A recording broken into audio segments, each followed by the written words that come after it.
Chapter 352. The dark cave welcomed a rare moment. The light from Silver Shadowman's body illuminated the place. Awaken them? Thales leaned against the rock wall and panted. He thought about it again and again in his vigilance, but in the end, he gave up on most of his confrontational actions. This Silver Shadowman was obviously not an existence he could handle. The teenager asked in puzzlement, "What them?" Silver Shadowman stared at him with his eyes, which were so black that they seemed to contain nothing. Them. He was still speaking in the Western Peninsula's common language with a Northland accent. The outline of Silver Shadowman's face moved subtly under the flickering light. It was almost as if a real person was speaking, and it was a little strange. You saw them.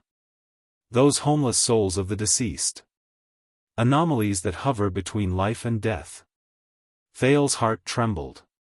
What? Hover between life and death? He muttered. He raised his head anxiously and looked at the dark walls of the cave around him. He imagined the scene of the densely packed ghosts appearing on the walls. Those shriveled and rotting faces. Thales could not help but feel a chill run down his spine. He buried his face in his hands and heaved a painful and labored sigh.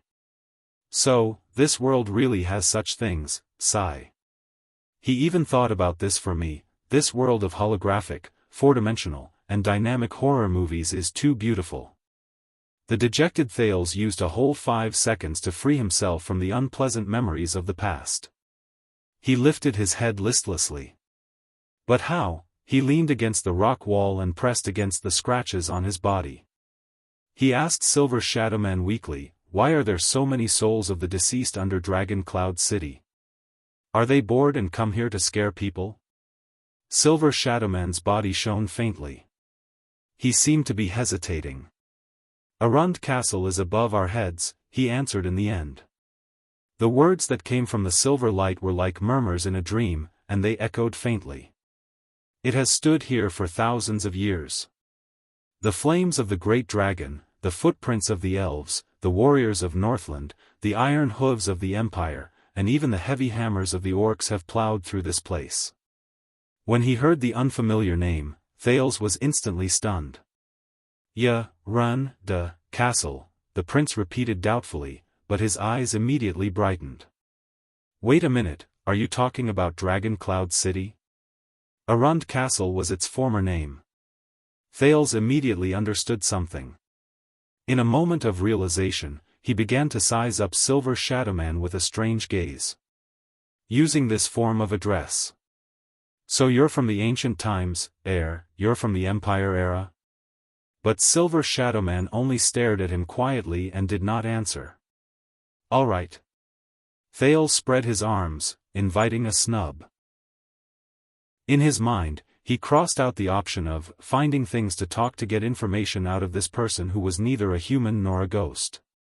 Then, souls of the dead? When Silver Shadowman heard this, he slowly raised his head and stared at the cave as if he was filled with emotions. He turned around and moved away from Thales. The footsteps formed by the silver light left brilliant and colorful traces on the rocks that they stepped on.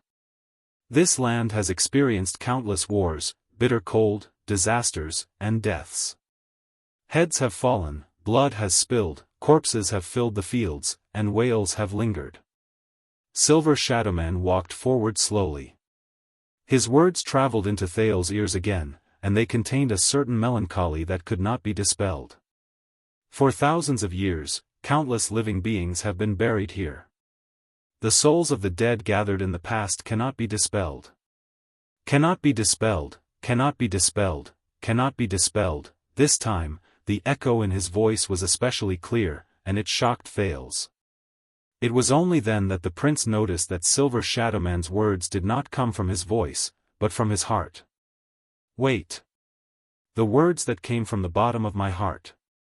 This situation, doesn't it feel a little familiar?" But before Thales could figure out what was going on, Silver Shadowman's tone changed. Originally, they should be sleeping quietly, without any consciousness, have nothing to do with the living, and have nothing to do with the mortal world. They should slowly lose their sense of self and time, until they die and no longer exist. The man turned around abruptly, and the silver light on his body became as dense as a lit oil lamp. His tone became stern and serious. Until you woke them up. Thales was stunned. Me? But I didn't do anything. He stretched out his hands in an innocent and puzzled manner. How did you wake them up? Silver Shadowman was facing him. Under the contrast of light and darkness, his facial features suddenly became a little sharp. No, he said firmly. You did. Thales was stunned. Silver Shadowman slowly raised his right hand and faced him. His palm shone with a faint silver light. Thales instantly felt uncomfortable. There seemed to be something in the silver light that made his skin prickle with pain, just like when this dangerous existence had threatened and interrogated him. I can see it. They can see that you have a special power. Thales' heart tensed. Silver Shadowman said faintly, but it made Thales' breathing inexplicably quicken. It hides in your strong body. It absorbs nutrients, and it also benefits you. It allows you to communicate with the world and the underground, and the living and the dead. Thales raised his eyebrows. Huh. The moment it fused with you, you wandered between life and death, and the boundary between life and death became blurred. Silver Shadowman's words made Thales' heart skip a beat. Between life and death, he immediately figured something out. You used yourself as the key to open a path in the wall between worlds that are not connected to each other, the man said solemnly.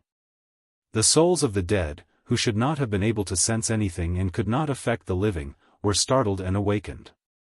Like hyenas that gather after rotting corpses, or sharks that thirst for blood.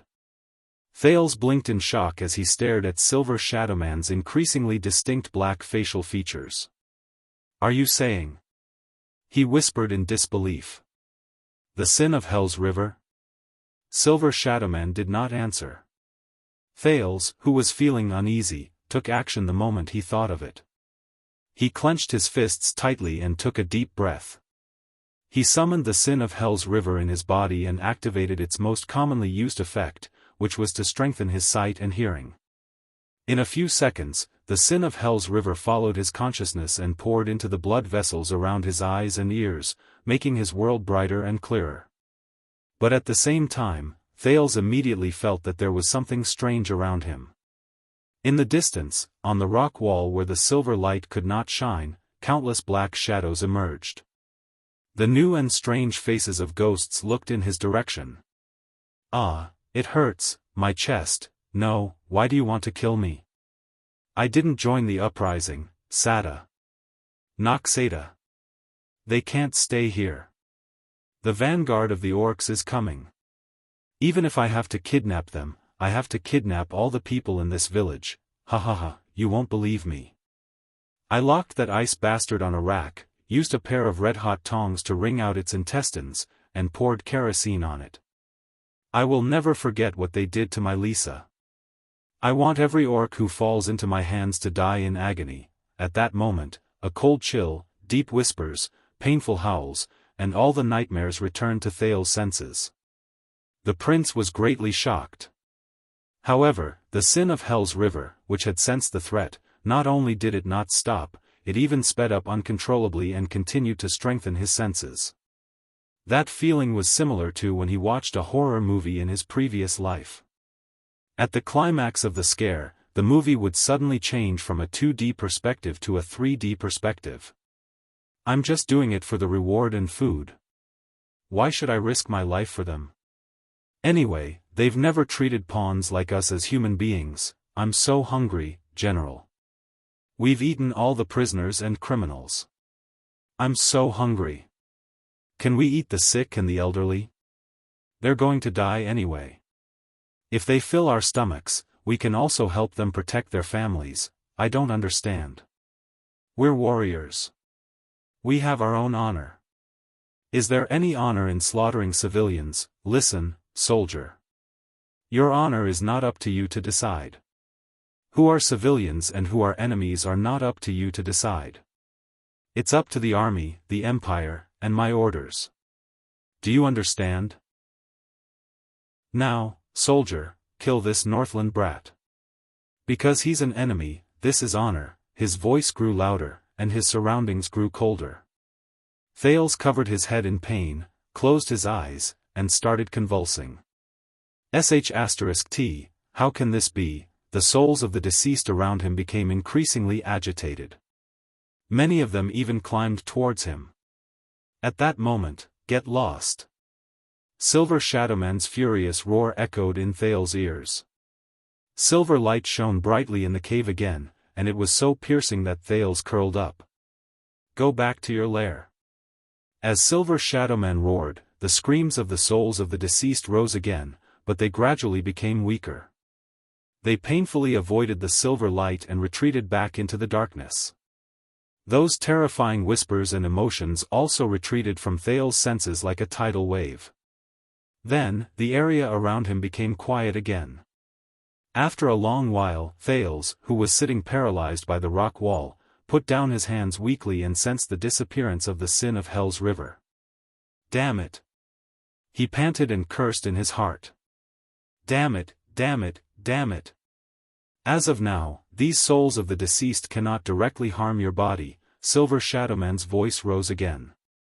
But they can affect the environment and destroy your mind, contaminate your soul, and turn you into a walking corpse. Of course, if they were a little stronger, and you were a little weaker. Thales opened his eyes and exhaled in frustration. The silver light on the man's body slowly weakened. He put down his palm, which was shining with silver light, and stared at the teenager quietly. Very good, the effect of the sin of Hell's river. Thales said dejectedly, I can actually see ghosts with my yin and yang eyes, or release infrasound waves to summon souls. That's really great. He said mockingly. Silver Shadowman returned to Thales' side and lowered his head to look at him. I recognize this power. I once had a friend who was just like you.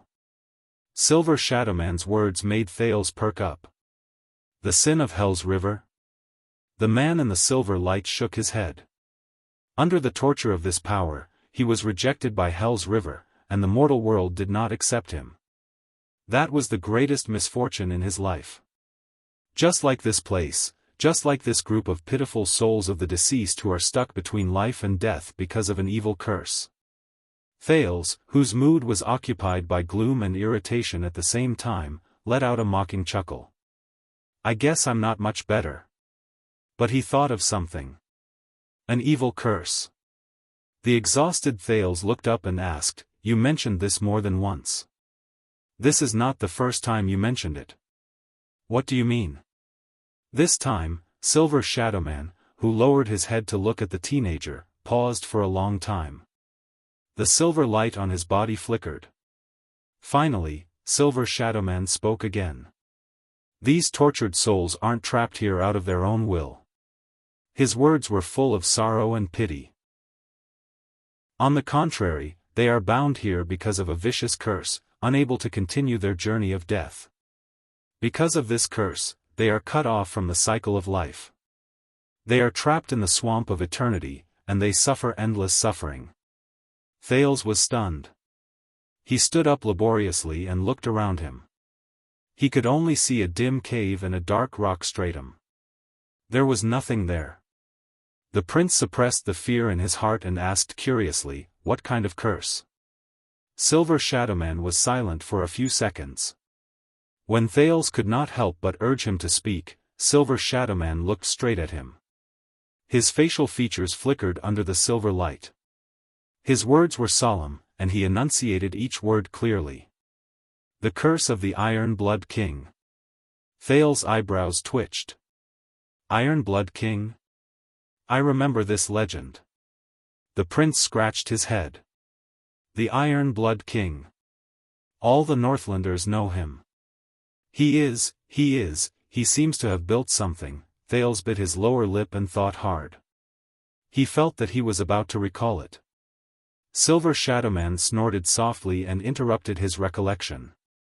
The Iron Blood King, the first human king to lead the people to fight against the ancient orcs, and the builder of the humans' last line of defense. Yes. Thales, who felt that he was being underestimated, blushed and shrugged. I mean, yes, I know.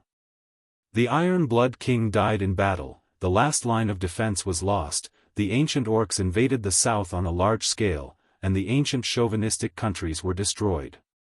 These marked the end of the uncivilized era of humans and the beginning of the era of kings. I remember now. Thales sighed. Ah, I really miss history lessons. But he then frowned strangely. But what does the Iron Blood King have to do with the curse? Silver Shadowman shook his head, causing the light and shadows of the rocks around him to tremble. This is a tragic thing from ancient times. It is cruel and sorrowful.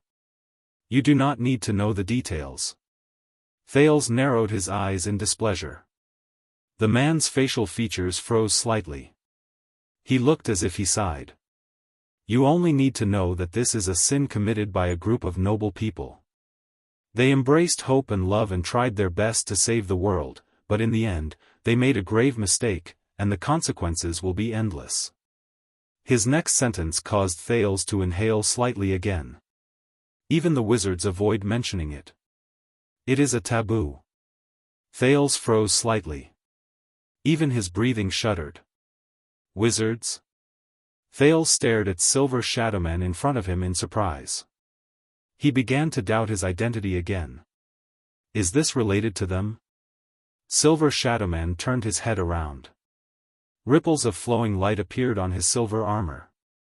Not only are they related, but they are also the main characters in it. His voice became piercingly cold and solemn. The Iron Blood King's curse is a disaster brought about by magic, and it is also the cause of wizards going astray. Thales continued to stare at him in surprise. That's right. If this person is from the era of the Empire, before the Battle of Eradication, then he definitely knows about magic and wizards, but before he could ask further questions, Silver Shadowman spoke again. Silver Shadowman turned to the dark cave and said in a low voice, because of this curse and this mistake, many of the dead, no matter what their names were when they were alive, and where they belonged, their souls were locked in this black track before they went to Hell's River. They could not enter the cycle of reincarnation. If life is a long rope, then they live in a dead knot. They neither advance nor retreat, and they are the most pitiful and tragic existences. Thales remembered the colorful male soul of the deceased. He remembered his strange face when he sneered at him, and he could not help but feel his heart tremble. So, they did not die? Silver Shadowman shook his head and denied it. Death is not terrifying. What is truly terrifying is not being able to move forward after you die. What do you mean? Death is the disappearance of both the physical body and the soul. The man in the silver light raised his palm gently. The silver light formed a human figure on his hand, indicating to Thales the separation of the soul and the physical body. And these souls of the deceased, they lost their physical bodies. They do not have a shell, and they do not have a carrier to carry their senses and memories. But because of the curse, they left behind souls that should not have been able to survive alone. Silver Shadowman's words became more solemn, and the echoes in his voice grew louder. This means that over a long period of time, these souls of the deceased, who should have disappeared but have mysteriously remained, are unable to create new memories. They also continue to forget their memories of the past. It is difficult for them to distinguish themselves from others, and the past from the present. To them, the past has become an illusion, and the future is meaningless. They do not know where they came from, and they do not know where they are going. He enunciated each word clearly. They are no longer who they used to be. They have become something else, some other monster. Silver Shadowman stopped his explanation and stared at Thales, as if he was pointing at him to give a positive response. Thales widened his eyes in disbelief. He tried his best to digest this mysterious knowledge. But, please. This is not scientific, it doesn't seem to be good. Thales braced himself and resisted the urge to ask for more details and ridicule Silver Shadowman's imagination. So, this curse, these souls of the deceased, are going to continue like this forever? They won't run out of battery or something, Silver Shadowman interrupted him with a light snort. This is the worst part, the man said calmly but seriously, these souls of the deceased are stuck between life and death. One side of them is connected to the living, while the other is connected to the deceased. They are affected by both sides at the same time, and they can also affect both sides in turn. Thales recalled the haunted incident on their way here just now, and his eyebrows furrowed even more tightly. For example, not long ago, there were countless deaths on the surface. A new round of death and despair, a new round of greed and madness, a new round of hatred and stubbornness. All of these affected the souls of the deceased in the black track deeply, Silver Shadowman said quietly as he retracted his palm. Thales was puzzled at first, then he raised his eyebrows. What? Countless deaths? The teenager did not understand and asked, I don't understand. This is the interior of the Cliff of the Sky, the underground rock stratum of Dragon Cloud City. Thales shook his head. What do you mean by countless deaths on the surface? But he was startled, and he stopped himself from saying the words that were about to escape his mouth. A street full of ruins floated past Thales' eyes. Gleeward and Kurtz's faces flashed past his mind. He remembered something, and his eyes widened in shock. No way. That means, wait, not long ago? I think I know. Thales had a look of realization and shock on his face. He subconsciously whispered, 6 years ago, the calamity descended on Dragon Cloud City, Shield District has been destroyed. Over there. That's right, countless deaths. He finished his sentence stiffly. As he spoke, Thales noticed that the light on Silver Shadowman's body flickered rapidly. The surroundings were still dark. Due to the flickering of the silver light, the cave instantly looked a lot more bizarre. After a long time, Silver Shadowman spoke again. Is that so? Silver Shadowman's light was a little dim, as if it was a clear indication of his mood. This has happened before. War, famine, plague, disaster, and the pain of the living injected new nutrients into the souls of the deceased. Not only did it prevent them from dispersing, it also allowed them to strengthen themselves in the endless darkness, turning them into the most pitiful and detestable deformed forms that continued to drift in this cage. At the same time, the terrifying curse also became stronger. The cycle continued, binding the souls of the deceased even tighter, making them unable to free themselves. They even relied on each other until now. The man shook his head gently. It is difficult to move forward, unable to free themselves, and unable to surpass it. Thales leaned against the rock wall behind him and let out a long sigh. It affects both the living and the dead, and it can last forever. It does sound terrible. Silver Shadowman folded his arms like a human and leaned against the rock wall in a familiar manner. This action made him seem a lot friendlier. He no longer had that aloof and unreasonable demeanor. It has been thousands of years. In the face of the Iron Blood King's curse, the 3 great magic towers have done their best to revolve around this mistake. Countless wizards have come and gone one after another. When Thales heard the familiar term, he immediately pricked up his ears. Silver Shadowman seemed to be sighing. He swayed his silver head gently, and his black facial features moved slightly.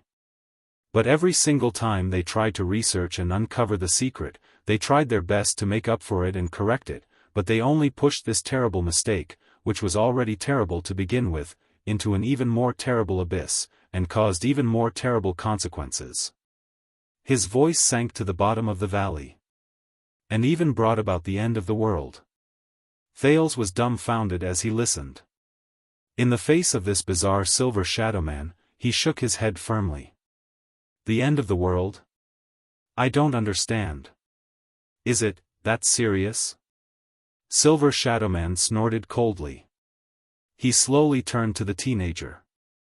There seemed to be an indescribable power gathered in his black eyes, causing Thales's heart to sink. "You are still too young, Jade Star. You don't know," Silver Shadowman said faintly. "You were not told, and you did not notice.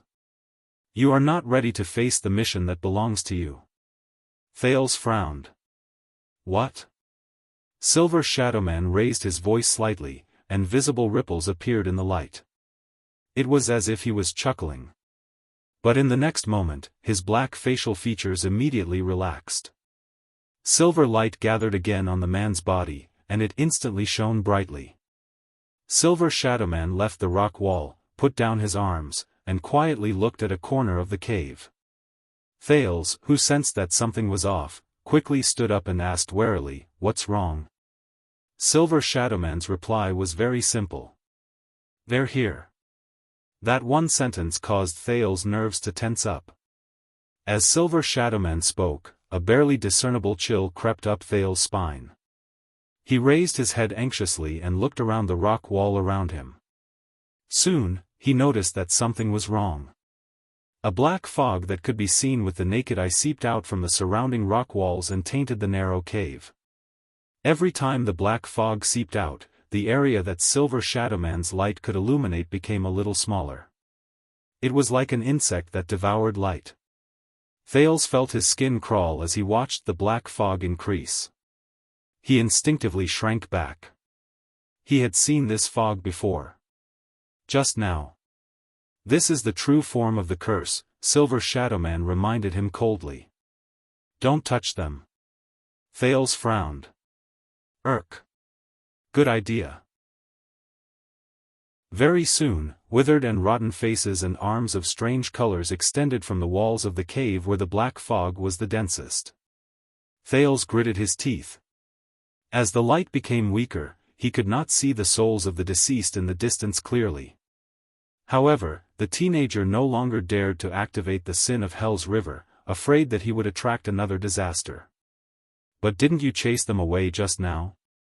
He wisely moved closer to Silver Shadowman, even though the latter had almost killed him just now. Silver Shadowman clenched his fists, and the light became brighter. For thousands of years, the terrifying curse caused countless terrifying souls of the deceased to gather in this place. Silver Shadowman's tone might have been stern, but there was not much fluctuation in it. It was as if he was used to it. Most of them withered away with the passage of time, but there were still a few who escaped the calamity of time and retained quite a bit of rationality. They are very unique. Powerful, terrifying, and difficult to deal with. Some of them can even exchange blows with me. Silver Shadowman turned his head swiftly and looked at the darkest corner of the cave. "Like this." Thales followed Silver Shadowman's gaze and looked at the corner. His face instantly turned pale. A face appeared on the rock wall. "It's it. It's it again." It opened its withered lips again, and its teeth, which were the color of rust, appeared from the rock wall. It was still dressed in ancient armor, had complicated braids, and had protruding white eyes. It was still in the dark, but its body was still brightly colored. It's the first soul of the deceased to appear. The most unique soul of the deceased. It's also Kurtz's murderer, Thales thought in his heart. Compared to the other souls of the deceased who only dared to climb the rock wall and did not dare to get too close to the silver light, this unique soul of the deceased released endless cursed black fog. It completely left the rock wall and floated in the air.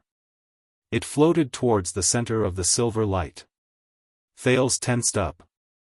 The soul of the deceased lifted its head. Its white eyes shone with a faint green light as it looked at them. Thales bit his lower lip and grabbed the dagger by his waist. Even though he did not know whether it would be useful.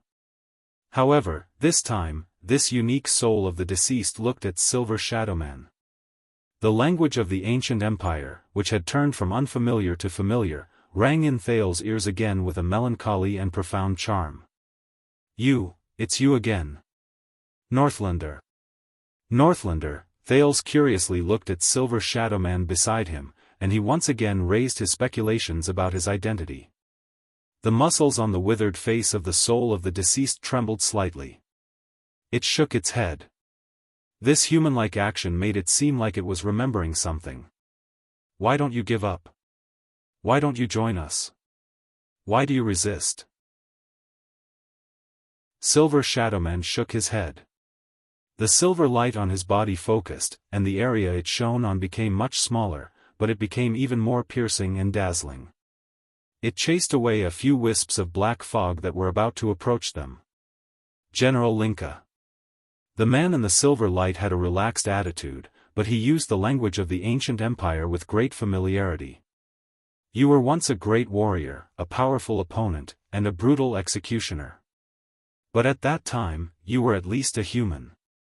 And now, the curse has already affected most of your mind, Silver Shadowman said with a cold snort. You have long since ceased to be yourself. How sad. Thales widened his eyes and looked at the soul of the deceased with clear colors, then at Silver Shadowman. Between them, the soul of the deceased named General Linka bared its terrifying teeth and growled. Northlander. You relied on the power of that outdated god to last until now, but the power of this curse is far beyond your imagination. The soul of the deceased's cold laughter traveled into his ears. Black fog surrounded his armor, but it did not block the colors and decorations on it. The surroundings grew darker. It was like an inner room where the lights were about to be extinguished. Northlander, it is already very difficult for you to even maintain your own mind, and you still want to continue suppressing us? You will not be able to last forever. I can feel your power. No, the power that the god gave you is weakening. Silver Shadowman snorted softly and did not speak. Outdated god? Weakening? In the darkness, Thales cast a glance at the soul of the deceased's miserable appearance, and he could not help but feel his skin crawl. He cast another glance at Silver Shadowman and prayed in his heart. No matter what the latter was, whether he was a god or a demon, he hoped that this silver sadist would still be powerful. The soul of the deceased continued to speak in the language of the ancient empire. You will not be able to suppress us and this curse forever. You are also a dead person. You will not be able to last forever. You will not be able to last forever. An indescribable, dark light shone in the white eyes of the deceased. But we will never die, and the curse will never end. The war on the surface will never end. Death and blood will be fresh every day. We will be nourishment for you endlessly. There will come a day when you will join us and you will become an existence that will never die. As if in response, the other souls of the deceased around him opened their mouths and let out cold roars that rose and fell one after another. The voice echoed in the cave. Coupled with the strange black fog and the increasingly dim light, Thales felt a chill run down his spine. Your greatest sorrow, General. Silver Shadowman turned his head and flexed his wrist joints, which were formed by silver light. He looked like a hooligan who was about to join a fight. Is that you often forget that you have long since died? Thales had a feeling that if it were not for the silver light on his body, which indicated that this person was extraordinary, Silver Shadowman would not be any different from a normal person. Thales coughed and tried to join the conversation in the language of the ancient empire. You know each other? Of course. The chief general of the final empire's 14th army. The man's black mouth slowly widened, as if he was sneering. Kane Kamer Linka. People call him the Snow Butcher. Thales stared at the soul of the deceased before him in disbelief. He stared at his terrifying face. The final empire? So, this General K something should have been dead for, how many years? I remember his name, his title, his deeds. Silver Shadowman stared at the soul of the deceased in the air from a distance. His tone was solemn. Even better than me remembering my own past. Ha, ha, ha, ha, ha. The soul of the dead, Kane Kamer, opened his frighteningly dry lips and laughed coldly in the cursed black fog. Likewise. One day, we will return to this world and rebuild the glorious past of the Empire. And you, Northlander who overestimates yourself, you will eventually fail." Silver Shadowman stared at him coldly. He did not move, and neither did he say a word. "You will ultimately fail." At the same time, with endless hatred and resentment, the countless souls on the rock wall opened their mouths and let out deafening, cold howls.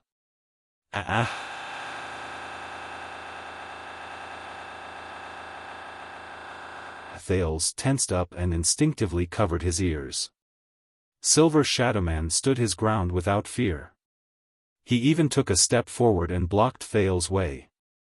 The black fog surrounding Kane Kammer suddenly increased in size, blocking out the countless silver lights and covering the entire cave. "You will ultimately fail." In the next second, with endless black fog around him, the withered and rotten face of the Empire's general, Kane Kammer, who had passed away many years ago, instantly appeared in front of them. Thales was shocked. His vision suddenly darkened. The roaring general of the deceased pounced on Silver Shadowman in an aggressive manner. The teenager's vision immediately darkened until he could no longer see his surroundings clearly. In the dark cave, the shrill cries of the souls of the deceased rang in his ears. Thales could not help but feel terrified. Among them, the Empire's general repeatedly growled in a low voice. It was chilling. "You will ultimately fail." In the next moment, the black fog completely enveloped Silver Shadowman. Not a single inch was spared. Not a single inch was spared. The last ray of light finally disappeared from Thales' vision. Only darkness was left. And the general's whispers. You will ultimately. Chapter 353. At that moment, Kane Kammer activated the endless black fog of the curse to envelop Silver Shadowman's light. Everything in the cave returned to darkness. Only the miserable wails of thousands of souls of the deceased were left. But at that moment, a strange sound suddenly came from the direction of Silver Shadowman and the general of the deceased souls. It sounded like cold water being poured on a soldering iron. Thales, who was retreating, discovered to his surprise that an irregular silver line had appeared in the pitch-black darkness. It was like a bolt of lightning that cut through the night sky, and it brought with it some faint light. Thales subconsciously narrowed his eyes. No, it's not a silver line. Instead, it's a sliver of silver light that leaked out from the direction of Silver Shadowman and the general of the deceased souls. It illuminated the corner. A faint voice that was light but could not be ignored rose faintly, "You are warriors, after all." Before the voice faded away, the second, third, and fourth silver lines appeared one after another in the darkness. They overlapped with each other to form the shape of a tree branch, and they illuminated the black fog that flowed even faster around them. A thought appeared in Thales' heart, and hope was reignited in him. Can't you just focus on fighting? The darkness that enveloped the area began to crack inch by inch under the cracks formed by the silver light. Enough with the nonsense. As the silver light changed, the wails of the deceased souls instantly became chaotic. Thales felt goosebumps rise in his heart when he saw a soul of the deceased who was a foot away from him. He was about to extend his arm, but he covered his eyes in pain to avoid the silver light that leaked out. The general of the Empire's pained wails also came from the strange scene of silver light and black fog overlapping with each other. Ha ha ha ha ha. It was Silver Shadowman's laughter. I almost forgot. All of you have bad memories. In the next moment, the increasingly dense silver lines converged into a large river like tributaries, and an even brighter light suddenly erupted.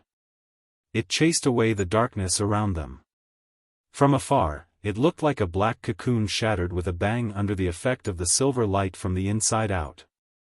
The cave became bright again, and the areas that could be seen were even clearer than before.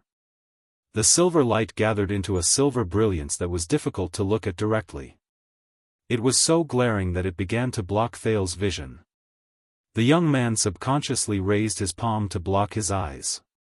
His skin that was exposed to the silver light expressed its protest in the form of tingling pain. Through the gaps of his fingers, he was surprised to see that in the endless silver light, the strange black fog met the silver light. It was as if it had met its natural enemy. It was like water vapor that rose up, evaporating and disappearing in the air. Like a sentient being, it avoided the invasion of the silver light and fled outwards. The souls that covered the rock wall howled and trembled in panic. They turned around and seeped deeper into the rock stratum.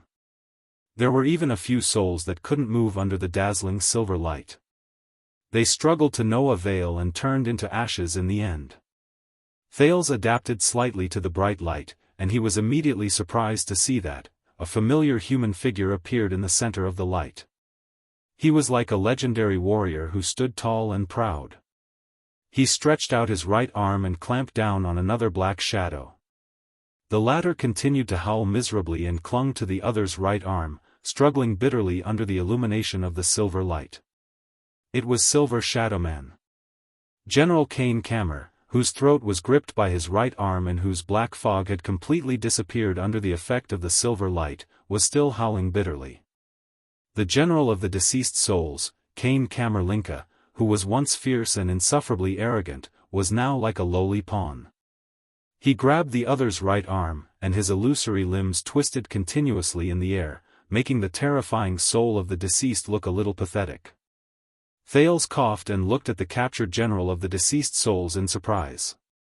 "Did you just say that it is powerful, terrifying, and difficult to deal with? It can even exchange blows with you?" Silver Shadowman's facial features moved slightly, as if he sneered. He turned around and watched as the souls on the surrounding rock walls disappeared without a trace, leaving no trace behind. Kane Kammer clung to the other's right arm and continued to struggle madly but futilely. Silver Shadowman clenched his left fist and slowly raised it to his chest. His fist gathered countless dazzling silver rays, forcing Thales to raise his hand to shield his eyes. "Yes, it is very powerful."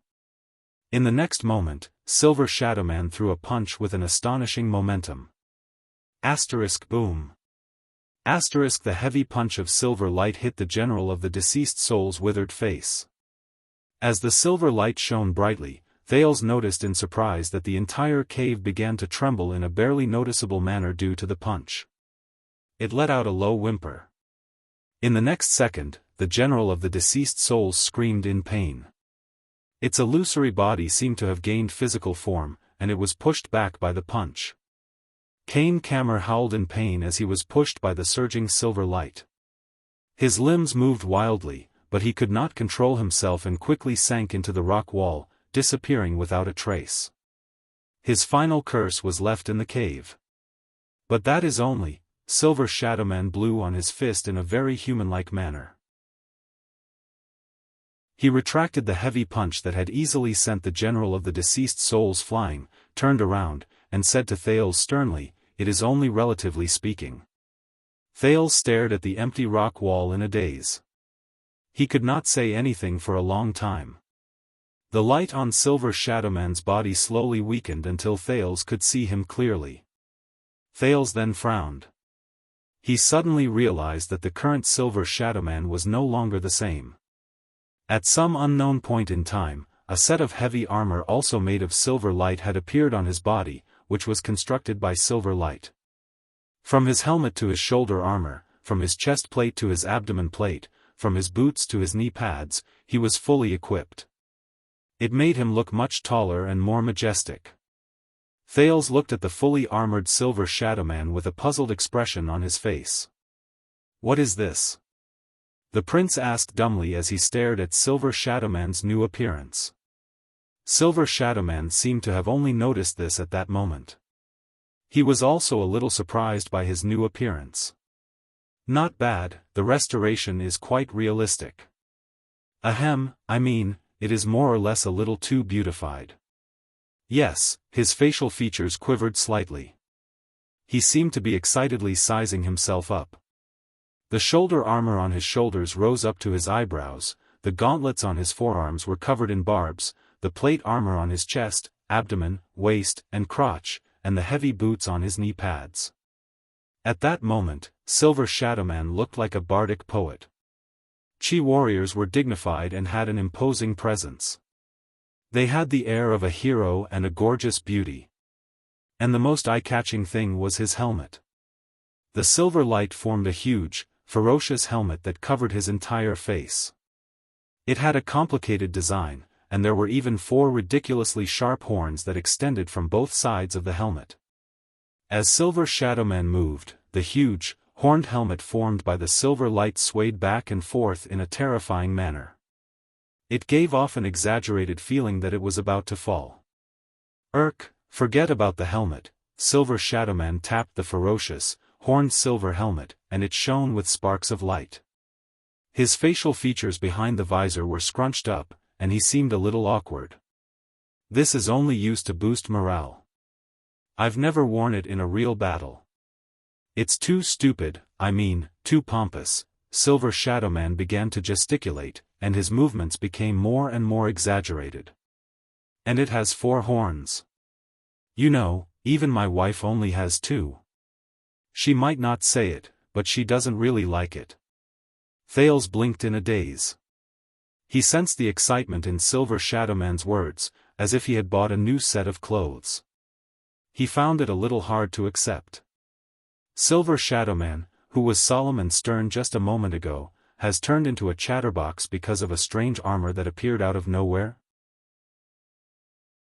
Without waiting for Silver Shadowman to finish speaking, the silver light on his body flickered a few times, as if it had a mind of its own.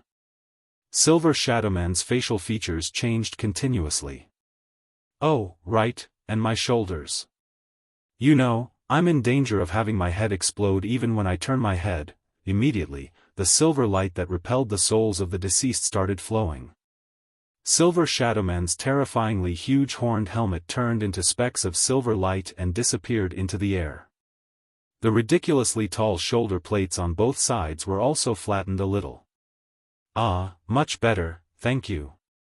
Silver Shadowman, whose head had become much more relaxed, sized himself up again before he nodded in satisfaction. If only there was a mirror. The silver light started flowing again. Silver Shadowman seemed to be shocked.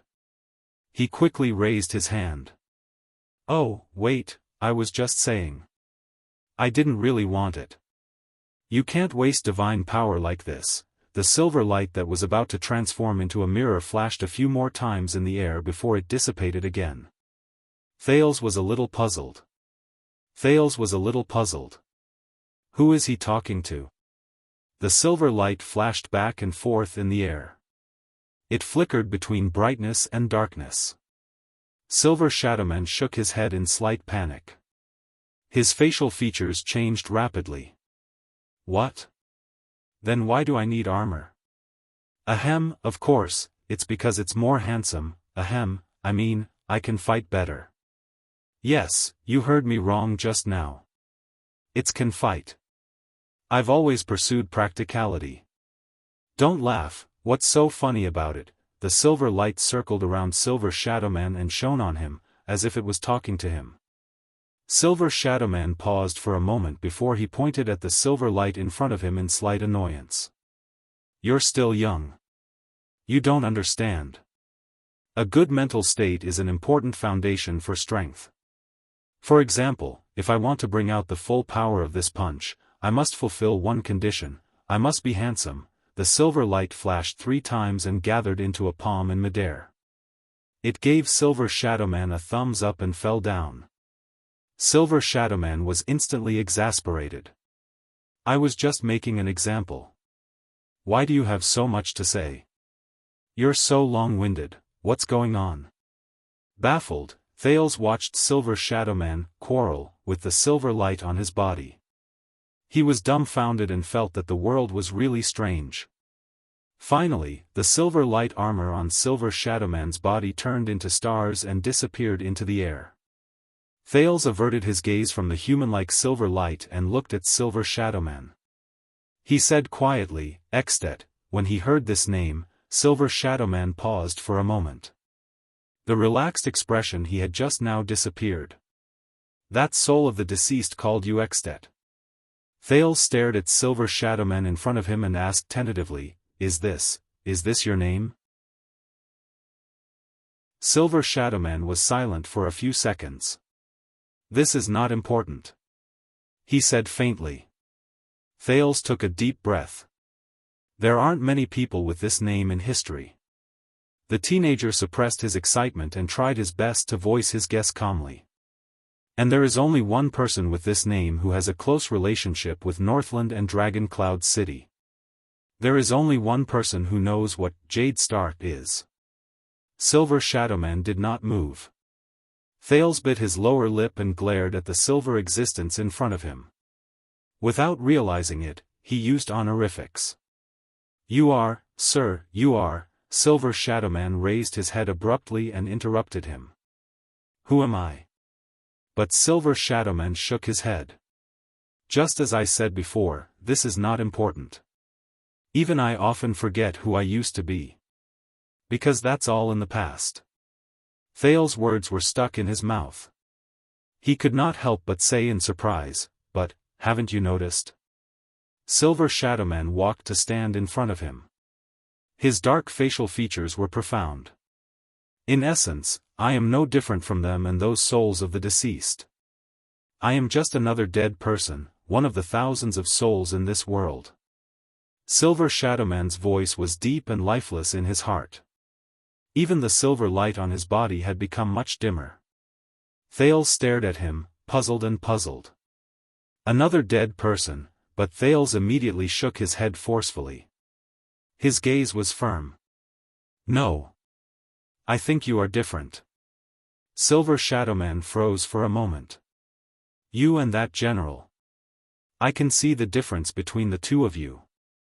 They are forced, confused, delirious, filled with pain, resentment, and hostility. But you are clear-headed, rational, autonomous, and even. Thales gulped.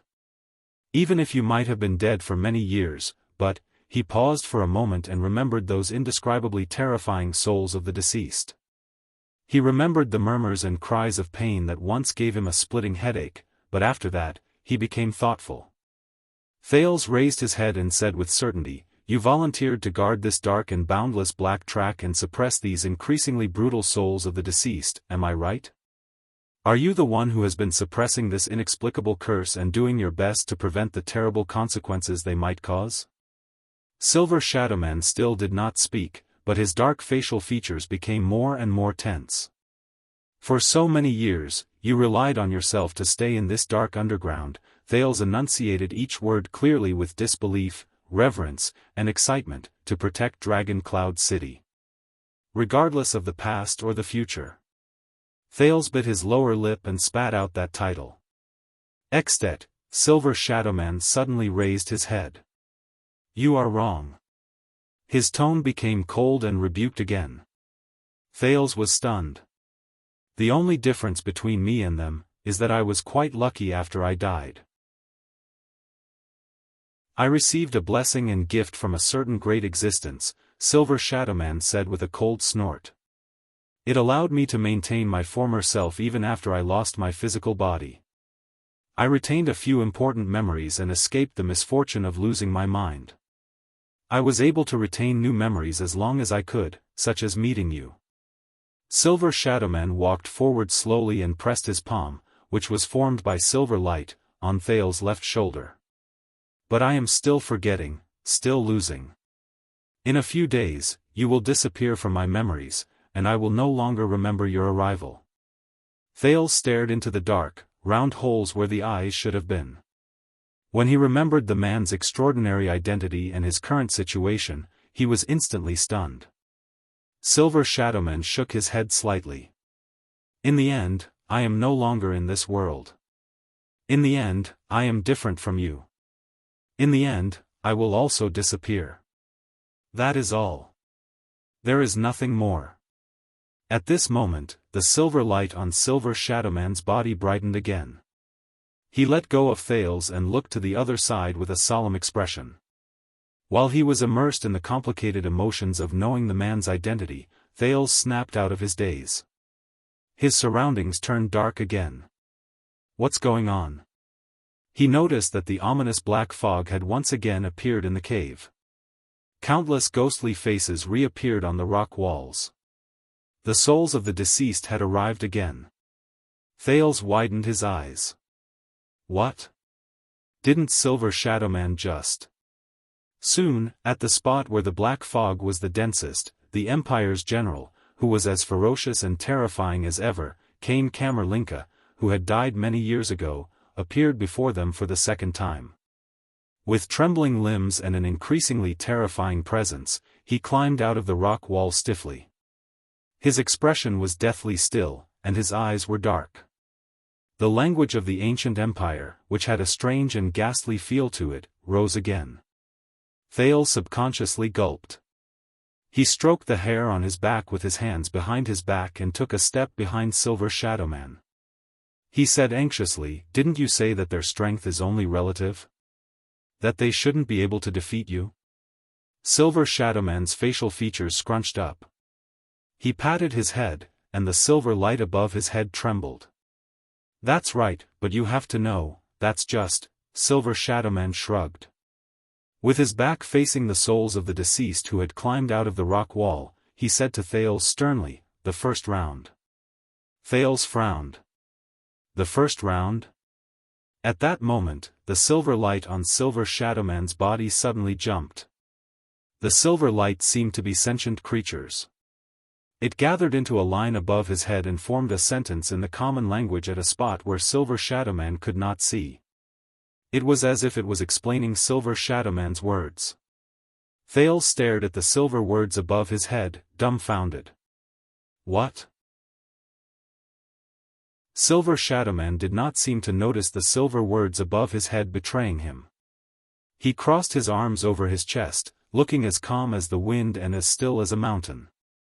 He curved his black facial features into the shape of a crescent moon, making him look as if he was smiling. "You know, it's usually boring to win too easily, so I prefer to win 2 out of 3 rounds. Do you understand? So the first round is not the end." The silver light above his head flashed again, and the next sentence appeared. Thales stared at the words above Silver Shadowman's head, then at Silver Shadowman's expression, which said, "Don't worry, everything is under my control." He felt the corners of his mouth twitch a little. The prince exhaled and smiled awkwardly. He tried his best not to look at the words above Silver Shadowman's head. "All right, then let's have the second round. Just like just now, you give it that one more hit. Best 2 out of 3 rounds." Silver Shadowman lowered his arm. "About this," Silver Shadowman said rather seriously, "since it's best 2 out of 3 rounds, I think it's fine for us to give in to the other party a little." Thales narrowed his eyes and looked at the silver words above his head. Thales lowered his head, and his face was full of doubt. "Are you saying that you can't deal with them like before?" Silver Shadowman shuddered slightly. But he immediately waved his hand. "Not at all."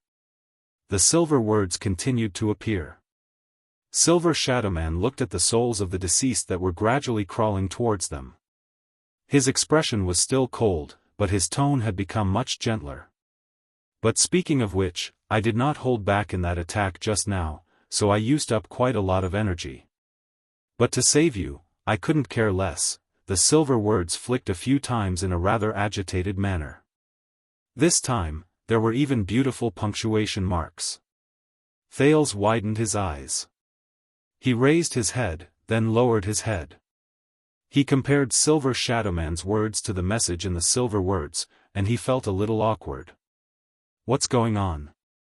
Silver Shadowman seemed to have noticed that something was off. He raised his head swiftly, but the silver light had already disappeared without a trace. Silver Shadowman, who did not notice anything, scratched his head in bafflement. "So, for the time being, I need to rest and reorganize." The silver words appeared above his head again. This time, they were simple and clear. "What?" Thales understood something from the 2 messages, and he stared at Silver Shadowman in disbelief. This guy, could it be a trap? The cave became even darker. Kane Kammer's soft whispers traveled into his ears again. The souls of the deceased on the walls around them began to roar again and crawl towards them. Thales tensed up. What should we do now? Silver Shadowman turned to the general of the deceased souls, and his tone became solemn again. They should be arriving soon. Thales frowned. What? As they got closer, the general of the deceased souls' whispers turned into roars. Silver Shadowman lowered his head and looked at Thales. Now, activate that supernatural power of yours and point them in the direction. Thales shook his head, not understanding what he meant. Super, what? Of course it's. This time, Silver Shadowman did not try to be mysterious. He grabbed Thales' shoulder, and the silver light seeped into the latter's body. He said in a low voice, "Sin of Hell's River." Thales was shocked. Before he could react, he felt an indescribable pain and chill erupt from his body wherever the silver light went. He could not help but groan. When he felt threatened, his unique power of eradication was automatically activated, and it surged towards the shoulder Silver Shadowman grabbed. Thales thought, this is bad. As expected, the moment the Sin of Hell's River was activated, the souls of the deceased around him went mad. They either howled shrilly or moved faster. Under the cover of the thick black fog, they crawled towards Thales. The prince looked at the scene before him, then looked at Silver Shadowman in shock. Are you crazy? Thank you very much, young Jade Star, for your rare supernatural power. The great man who had died many years ago had his pitch-black facial features flickering faintly in the silver light. There was actually a hint of coldness and savagery in his voice. A good bait. I can't let it go to waste. At the same time, the silver light in Silver Shadowman's body appeared again and gathered into new words above his head. At that moment, when Thales heard Silver Shadowman's cold attitude and saw the words formed by the silver light, his heart instantly turned cold, even though he had let down his guard because of Silver Shadowman's identity. *T. No way. At that moment, he suddenly remembered what the general of the deceased souls had said to Silver Shadowman. Thales stared at Silver Shadowman's savage facial features in disbelief. He watched as the corners of his mouth curled up in a nonchalant manner. Then, he's all ready. Before he could finish thinking, the decaying foreign creatures, led by the general of the deceased souls, had already moved their limbs in a frenzy. They howled shrilly and ignored the damage caused by the silver light. They pounced on Thales, who was immersed in the Sin of Hell's River. They were like a pack of bloodthirsty wolves who had their eyes fixed on their prey. Chapter 354. Boom. Rumble. Another tremor that sounded like a landslide came from another direction. Thales shuddered violently. He heard a few strange voices. Sada, Loksada. Sel Rikai. In the next moment, a few similarly withered and terrifying deceased souls that were also shrouded in black fog suddenly appeared from the top of the rock wall. However, their bodies and appearances were very different. These deceased souls were also surrounded by black fog, but most of them were huge and had bulging muscles. The style of their clothes did not resemble those of the Empire, nor did they resemble those of Northland. Their eyes were also pale white, but their noses were even taller, their teeth sharper, and their rotten and withered skin was also darker. However, something surprising happened. The souls of the deceased. The strange souls of the deceased that had just arrived were howling in a language that Thales could not understand towards the deceased soul Kane Kammer and its companions. Kruri. Sel. This situation appeared in every corner of the cave. Almost every new deceased soul that arrived on the battlefield from top to bottom was usually a deceased soul with a unique form. They all let out the same terrifying roars at the deceased souls on Kane Kammer's side. The black fog continued to spread in the air, and the number of newly arrived deceased souls also gradually increased. Thales stared at the scene before him in astonishment. Enough. Silver Shadowman let go of Thales' shoulder and said faintly, "Stop."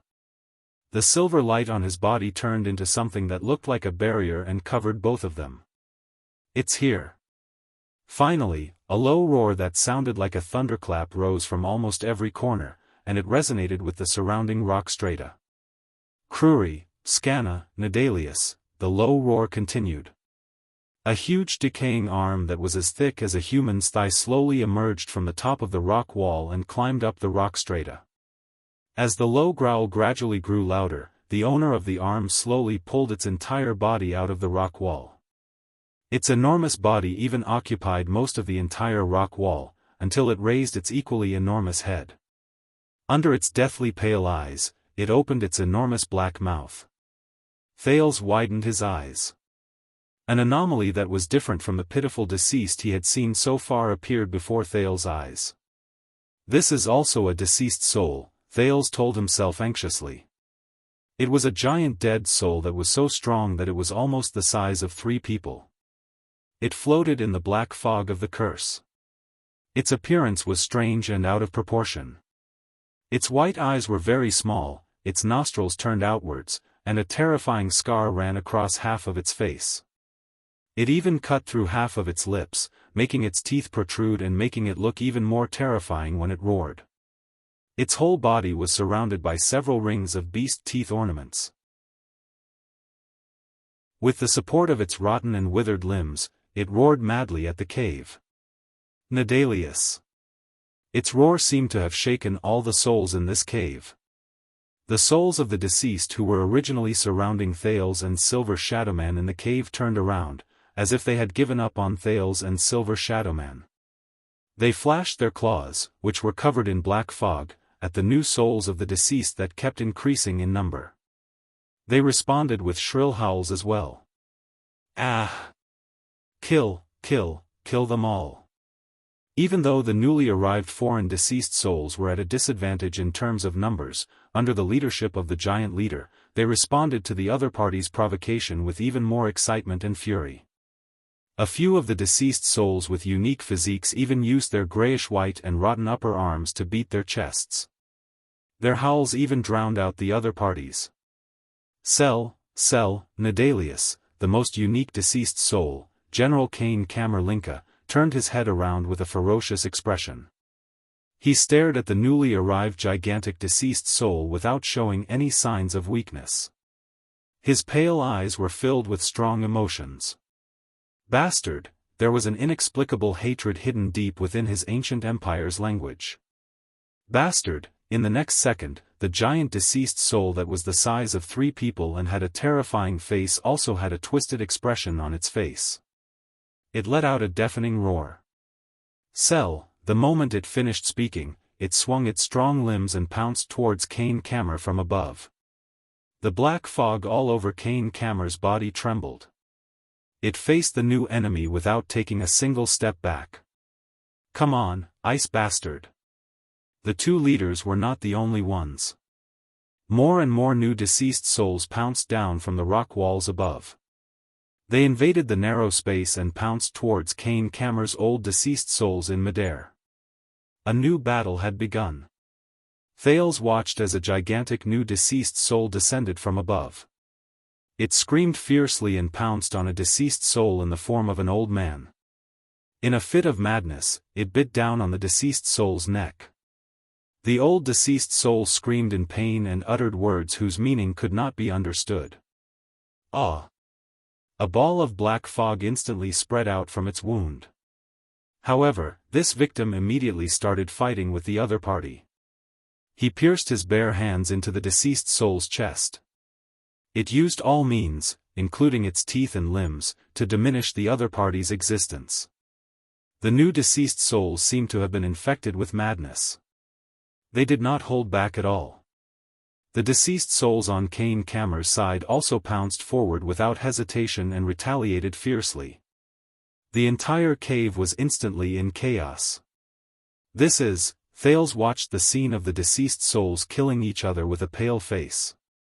He suddenly realized that the word cell from the new deceased soul sounded very familiar. A second later, he recalled the relevant content. In the military history classes of the Northland nobles, there was a compulsory subject to learn, the orc language, especially military orders. And cell. That was. Thales stared in disbelief at the new deceased souls whose bodies were terrifying even though they were beyond recognition. That was one of the glacial orcs' military orders to attack. It meant, kill, massacre, murder. Or, in a more direct and cruel manner, leave no survivors. So, the sin of Hell's river in Thales' body slowly faded away. He continued to stare at the frenzied battle between the two groups of deceased souls in the cave. Didn't you want to use me as bait to lure them away and run away yourself? Thales, who felt that he had escaped a disaster, asked the person beside him in surprise. Silver Shadowman turned his head to the side, as if he did not care to answer. The playful ball of silver light shot out from Silver Shadowman's head mischievously.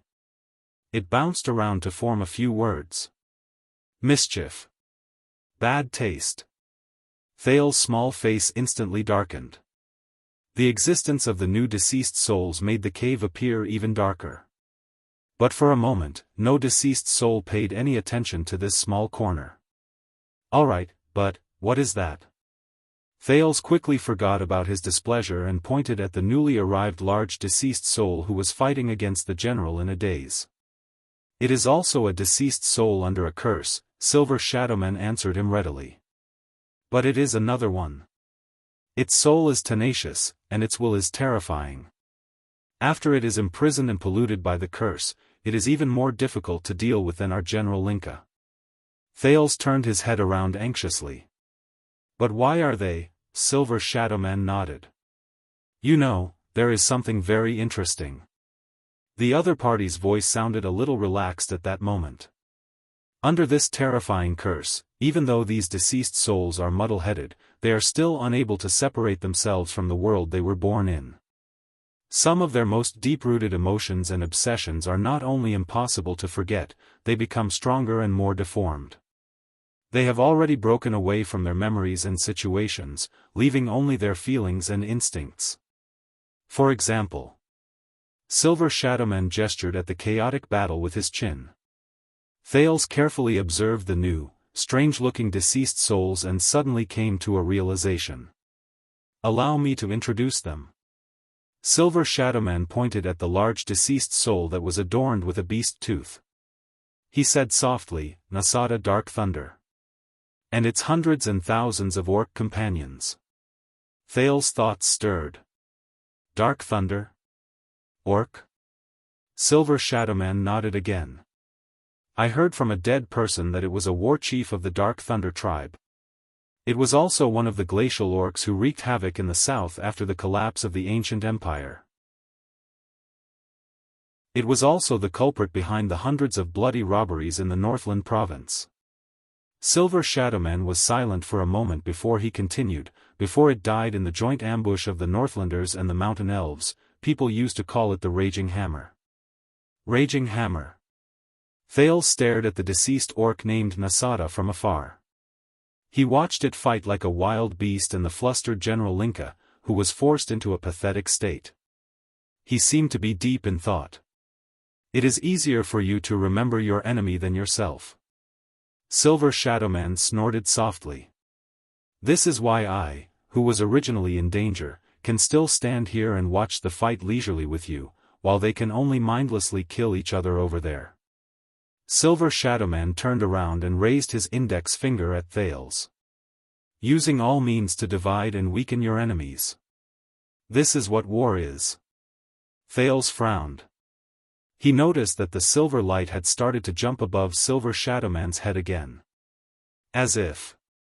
From the first day I opened my eyes here, I have been searching for a way to keep them in check and suppress these deceased souls. Silver Shadowman shook his head slightly. This is one of the results. The silver light continued to jump. This time, it showed a lot more words. It's not like that. I was beaten up badly on the first day. I pretended to be a female deceased soul and escaped. Thales averted his gaze from the silver words and stared at Silver Shadowman, who had the demeanor of an expert, with a strange expression. Is that so? Pretended to be, ahem. Thales tried his best to put away his boring thoughts and shifted his attention to the scene in front of him. Two deceased souls, who were wrestling with each other, flew a meter away from them. As they screamed in pain, they turned into black fog and dissipated. How ironic. This is clearly the world after death. He looked at the increasingly intense fight in front of him and sighed. But struggles and conflicts have not disappeared. Thales watched a fierce human deceased soul bite off half of an orc deceased soul's face. He shook his head. Between deceased souls, they are still as incompatible as fire and water. They are still as incompatible as fire and water. They repeat the hatred and pain from when they were alive. They just turn the mortal war into a war of deceased souls. This time, Silver Shadowman did not speak. He focused on the field, as if it was the most exciting show. We should leave before the mountain elves come to join the battle, he said faintly a few seconds later. Thales was startled. Elves? There are elven deceased souls here? Yes. Silver Shadowman crossed his arms and snorted coldly. Compared to humans and orcs, the souls of those long-eared elves are more unique and troublesome. I'm not very good at dealing with them. Silver light automatically appeared above his head and formed a sentence. Because he pretended to be their female leader. And he was recognized. Thales once again cast a strange glance at the great figure who had died a long time ago beside him. This made Silver Shadowman, who had long since felt that something was wrong, feel rather uneasy. What's wrong? Nothing. Thales averted his gaze from the top of his head and shook his head in denial as if nothing had happened. Even elves are not spared. Yes, this curse is quite fair.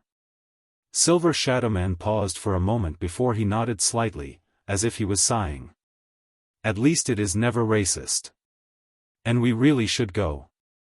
In the next second, Silver Shadowman suddenly grabbed Thales' left arm and pulled him backwards. Thales was shocked.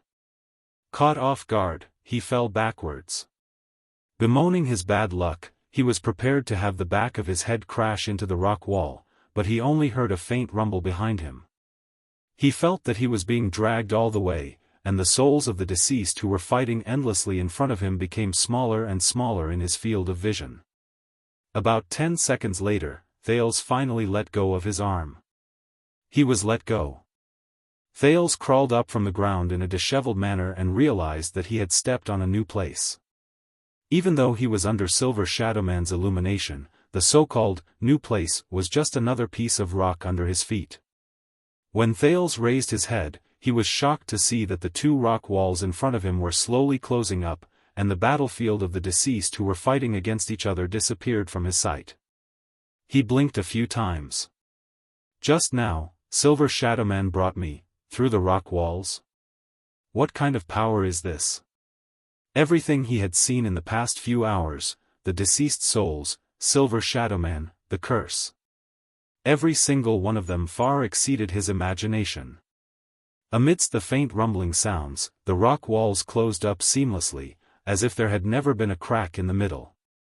Go, Silver Shadowman said slowly. You should go. Go back to the world you truly belong to. Thales, who had been watching in a daze, snapped out of his daze. The prince swallowed a mouthful of saliva. Ah, yes. Yes. I should go. There are still many people, waiting for me. Thales took a few deep breaths. When he thought of the road ahead of him, his heart became gloomy. If I am still here, can I leave? He looked at Silver Shadowman hesitantly. As long as you want to. Silver Shadowman nodded calmly. The rock formation began to tremble again. And after today, I will block all possible entrances and exits from this place. As the rock formation trembled, Silver Shadowman shook his head slowly. There was a gloomy and sorrowful tone in his voice. The black track will be cut off. No one else will be able to enter this place safely anymore. No one else will be able to enter the dark path by mistake. No one else will be able to witness such sorrow. You will be the last person. The light on Silver Shadowman's body was slightly brighter. He stared at the dark cave in front of him and did not say a word. Thales felt stifled. But when he looked at Silver Shadowman's face, and at his features, which were as dark as before, he could not say anything. And you, Jade Star, you must keep this secret in your heart, or just forget everything about this place. Thales was stunned. What? To avoid attracting even greater trouble. Silver Shadowman shook his head. You must know that not all those who come for the curse are here to get rid of it and get rid of it. Thales spent 3 seconds to understand even greater trouble. He raised his head in puzzlement. Then, this so-called curse of the Iron Blood King, these souls of the deceased, will they continue to be buried deep in the black track, under Dragon Cloud City? Silver Shadowman asked in return. What do you mean? Thales recalled the ghost faces that appeared in layers, and he immediately felt nauseous. Sealing the black track might be a good way to stop the people above from coming down, but the general said, he said worriedly, one day, they will. Thales glanced at Silver Shadowman and said in a low voice, return to. Silver Shadowman did not answer. Don't forget about your Arund Castle, Dragon Cloud City. Thales stared at him and said hesitantly, there are thousands of people living above our heads, and even the entire world of the living. Silver Shadowman slowly raised his head and stared back at him. Even someone as powerful as you seems to be wary of this curse, Thales asked with a worried expression. And if the curse continues to grow stronger, these souls of the deceased will one day. Chapter 355. Thales frowned and said, is there such a possibility? What are the consequences? Silver Shadowman was silent for a long time. After a full 10 seconds, he replied coldly, this is none of your business, Jade Star. Thales choked on his words and felt a little awkward. But he still sucked in a breath and stared at Silver Shadowman sternly. I have friends up there, in Dragon Cloud City. I want to know. I should know. Thales thought of Saroma and Gleeward. He even thought of the entire Shield District that was reduced to dust during the Great Battle of the Mystics. Shield District. When he thought of this, Thales could not help but tense up. Silver Shadowman seemed to be observing him. A few seconds later, he spoke slowly. What will happen to this curse in the future is not something you should consider, nor is it something you can control. At the very least, as you can see, I can still maintain the current situation so that the curse will not worsen and the number of deceased souls will not increase. Silver Shadowman seemed to feel that his words were not very convincing. It can maintain the status quo for a long time. Thales frowned deeply. A long time? How long? He stared at Silver Shadowman's silver light, which had clearly become much weaker after that strike, and could not help but sigh. If it's just as the general said, powerful existences like you are continuously dying and weakening, and the power you rely on to maintain your sense of self and intelligence is continuously disappearing, Silver Shadowman's black eyes flickered a little against the silver light. Once you can no longer suppress this curse and can no longer maintain its original state. Although I don't know what will happen to the curse, and I don't know what the consequences will be, but above us is Dragon Cloud City, Extet, and the Western Peninsula. Silver Shadowman did not speak. Thales stared at him. Is there no other way? For example, completely eliminating it once and for all? Silver Shadowman seemed to be absent-minded for a moment. He mumbled and repeated the prince's words, once and for all. The man's facial features immediately sharpened, and his tone turned cold. No. All of you. Stay as far away from it as possible. Silver Shadowman suddenly turned around. The contrast between light and darkness on his face was profound and dazzling, causing Thales to feel a chill run down his spine. Leave the rest to me. That's enough. This is the best solution I can think of at the moment, he said resolutely. Thales furrowed his brows for a long time. In the end, he shook his head. I don't understand. Silver Shadowman snorted softly. You don't need to understand. Because you can't do anything about it, Jade Star. He directly denied Thales' worries. Even if you are worried, you can't do anything about it. At the very least, the current you, the weak you, the young you, the immature you, is powerless. Thales was speechless. Under Silver Shadowman's radiance, the darkness around him reflected a cold light. A chill crept up Thales' spine again. The two of them were silent for a while. What about you? You're going to seal the black track, but, Thales asked faintly, are you going to stay here forever? Can't you just leave? To where you were supposed to be? This question stunned Silver Shadowman for quite a while. Me? As if this was the first time he had considered this question, he lowered his head and mulled over it for a while. I died a long time ago. Silver Shadowman said faintly. A very, very long time, so long that I don't even remember how long it has been. But I, who died a long time ago, can still survive until this day without relying on my body. Besides that great existence, I actually rely more or less on the effects of this curse. Thales' expression turned cold. Silver Shadowman's voice became low. It's very ironic, isn't it? I can only stay here and guard this curse forever until I'm destroyed along with it, Silver Shadowman said quietly. Or let it conquer me, enslave me, and assimilate me. Thales' heart dimmed. At that moment, he suddenly felt a little cold. In this place, in this dark, damp, cold, dead, and silent place, the man before him, just like that, from death until now, he did not know fatigue, nor did he know the end of it. But that's not all. I am also the only power that can restrain it. Silver Shadowman's tone became firm and piercingly cold again. It allowed no room for doubt.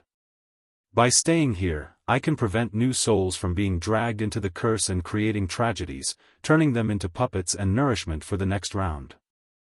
As long as I am here, it cannot continue to worsen. This is the reason why I stay here. When he saw the man's determination, Thales could not help but blurt out. What about you? When will you be free? You will always be trapped here, alone.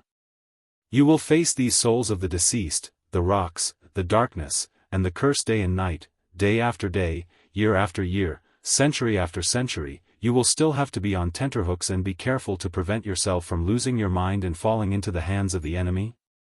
What will you do? This time, Silver Shadowman was silent for a long time. I can tell, Jade Star, Silver Shadowman nodded slowly. His tone was slow and profound. In this regard, you are quite like Thor. Thor? Thales did not react for a moment. Who is Thor? Silver Shadowman shook his head. You don't have to worry about me. He returned to his cold tone. I am a dead man. My existence will not increase, and my departure will not bring me any harm. I only do what I am willing to do, and what I want to do. That is all. Don't think of me as so pitiful, and don't think of me as so selfless and great. Thales stared at him in a daze. But Silver Shadowman immediately changed the topic. But you are alive, young Jade Star. It is not time for you to join us. You should not die today, and you should not die here. His tone was a little dejected. In the end, we will have to part ways. The small cave was silent for a moment. I know. The prince sighed deeply and glanced at the expressionless Silver Shadowman. But there will always be a way, right? Thales thought of something, and his eyes brightened. I might not be able to, but I know some people, some existences whose power is beyond imagination. They are knowledgeable, and their thoughts are sharp. Perhaps they will have a way. This time, Silver Shadowman stared at him for a long time. It was so long that Thales could not hold it in anymore. You are not the only one who thinks so, he said softly.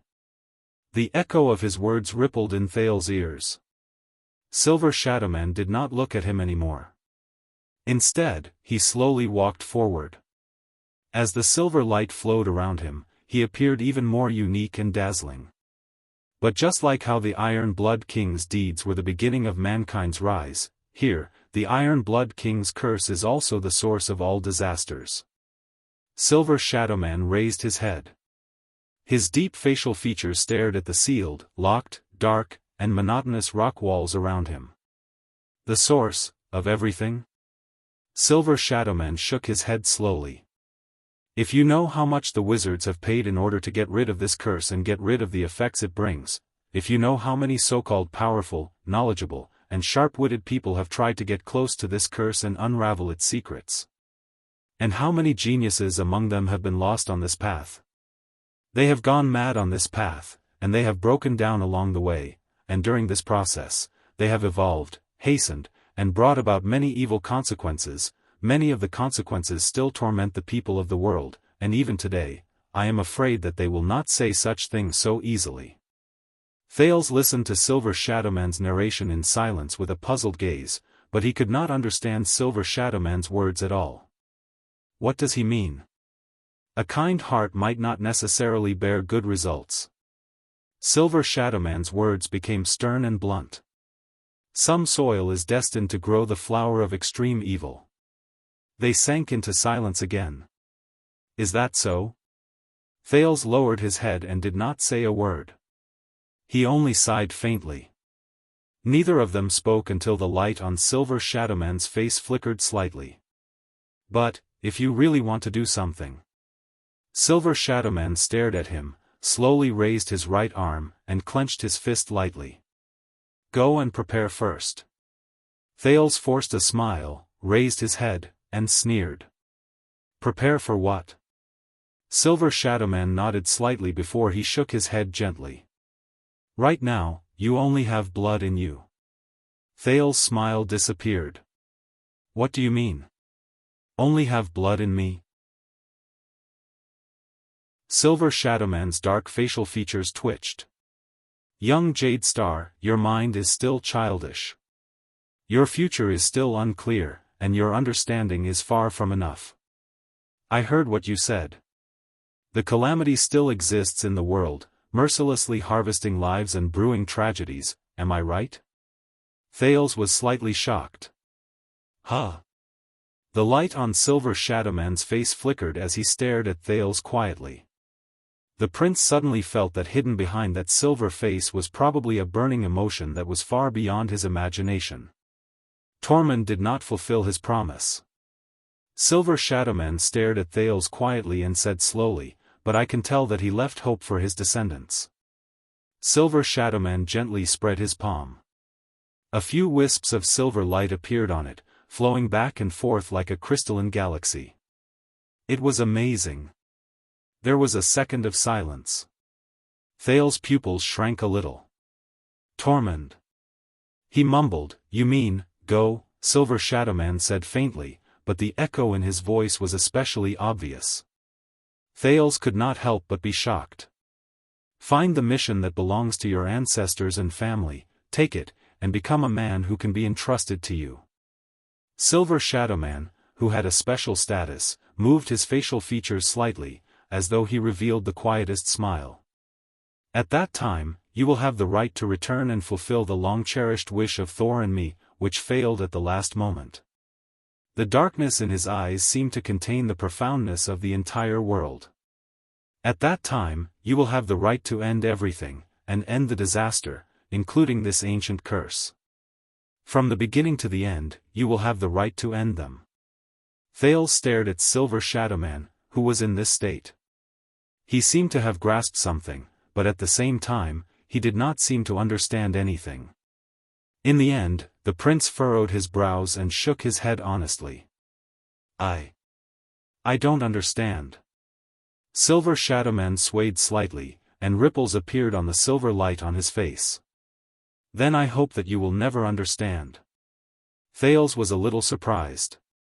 Silver Shadowman slowly raised the flowing silver light on his right palm and watched as the light on it gathered back into his body.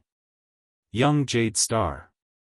As he walked forward slowly, he approached Thales and said faintly, "Thank you for giving me a few precious, interesting, and happy hours in the Dark Watch, which has no scale, no end, no future, and no direction. Although, I will soon forget. Return to the past." Thales stared at Silver Shadowman. The emotions in his heart were complicated and indescribable. In the next moment, Silver Shadowman placed his right palm on Thales' face. He leaned forward and placed his forehead, which was formed by silver light, on Thales' forehead. He looked into Thales' eyes quietly. Thales only felt a slight chill at the center of his forehead, where the silver light flowed past. He stared at Silver Shadowman, who was staring at him with a profound gaze. He only felt that the person before him shone with a silver light that he could not look at directly, and he had to squint his eyes. But his eyes were incomparably deep and serene. Thales had never looked into the eyes of this extraordinary Silver Shadowman at such a close distance. He even had the illusion that the stars of the entire universe were hidden in the man's dark eyes. "May the mountains tolerate your footsteps, and may the earth bless your journey." The light on Silver Shadowman's body lit up. With each syllable, the silver light on his body trembled. At that moment, Thales heard a faint ringing in his ears. Asterisk beep, asterisk it was lighter and softer than any of the previous times. It was as if there was no sound. "May you never be lost." Once the last few syllables fell, Thales felt the gentle ringing in his ears gradually disappear. In the next second, the light on Silver Shadowman's body suddenly dimmed. Before Thales could react, Silver Shadowman let go of him. The cool sensation on his forehead disappeared. "What is this?" Thales stared at the man in a daze. But Silver Shadowman only shook his head and did not answer. "Thank you." Silver Shadowman continued to face him quietly. "Thank you for bringing her greetings." In the next moment, before Thales could snap out of his daze, Silver Shadowman turned around and walked towards the seamless, pitch-black rock wall. The silver footsteps behind him shone brilliantly, as always. "The souls of the deceased will not disturb you anymore. Turn around and move forward. You will find a way out. Forget today and return to your life." Silver Shadowman's words echoed in Thales' ears. A thought appeared in Thales' heart. He had a feeling that this was his farewell. An inexplicable impulse drove the prince to take 2 steps forward and shout at Silver Shadowman's back. He shouted at Silver Shadowman's back, "Will we meet again?" Silver Shadowman's footsteps paused slightly. The light on his body trembled slightly. "Of course," he said softly. At this moment, the silver light suddenly flowed to the top of Silver Shadowman's head and turned into a line of words. "He is lying." Thales was stunned. Silver Shadowman stood where he was, as if he still did not notice the abnormality above his head. "One day, we will definitely be able to meet again in hell like all the souls who rest in peace. Not here, in a curse of last resort. Young Jade Star." Silver Shadowman took a step forward again and walked back the way he came. His body, which was formed by light, slowly fused into the rock wall. The silver light flickered for a while and turned into words again. "He is still lying." Thales watched Silver Shadowman's body sink into the rock stratum with a dumbfounded expression. He watched as the silver light gradually dimmed. The silver light also dimmed, and it continued to form a line of words. "You will not meet again." Thales furrowed his eyebrows. Finally, Silver Shadowman's body completely disappeared from the rock wall. The silver light faded away and could no longer be seen. The almost dim silver light scattered its final words in the air before it disappeared without a trace. Farewell forever. In the next second, Thales's vision turned black. The entire cave sank into complete darkness after Silver Shadowman left. Thales was left alone, and he returned to the lonely and silent darkness. He faced the cold air, the stiff rock stratum, and the endless silence.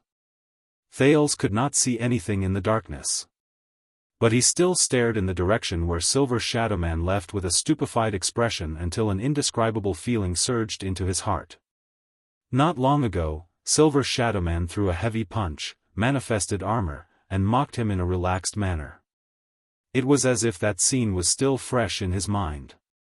I'm already a dead person. The first day I opened my eyes here, I can only stay here, until I am destroyed together with it. I can only stay here, until I am destroyed together with it.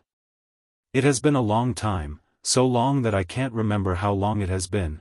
Thank you for being a dark guardian that has no scale, no end, no future, and no direction. You've given me a few precious, interesting, and happy hours. You have given me a few precious, interesting, and happy hours. We will part ways in the end, of course. One day, we will definitely be able to rest in peace like all the souls. Goodbye. In the next second, Thales clenched his fists. He gritted his teeth, took a step forward, and ran forward. At that moment, he felt an urge surge into his heart and seep into his veins. Asterisk bang. Asterisk his arm slammed against the solid rock wall. But Thales did not notice it at all. He desperately raised his hoarse and uncomfortable voice, gritted his teeth, and shouted in the direction of the rock wall, I will remember it. Remember it. The prince's voice echoed in the cave. Even if you have completely forgotten about it, even if you have already vanished into thin air, I will also remember this day. I will remember this day in the black track. Asterisk bang. Bang. Thales clenched his trembling fists and knocked on the rock wall forcefully. He hoped that this could be transmitted to the other end of the rock stratum, to the other end of the lonely night. Hey, did you hear that? In the bottomless darkness, the indignant prince sucked in a long breath and held back the sourness in his nose. I will always remember you. I will remember your name. He practically stuck himself to the rock wall and shouted that name with all his might. Raikuru.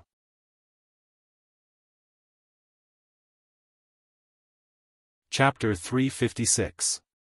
Thales stayed in the darkness for a while. He calmed himself down, turned around, and walked away cautiously in the darkness. What does that guy mean? Thales cautiously touched the cold rock wall beside him and thought with a heavy heart, I'll find a way out just by turning around. But, Thales raised his head and looked at the darkness in front of him. He could barely see anything, and he felt a headache coming on.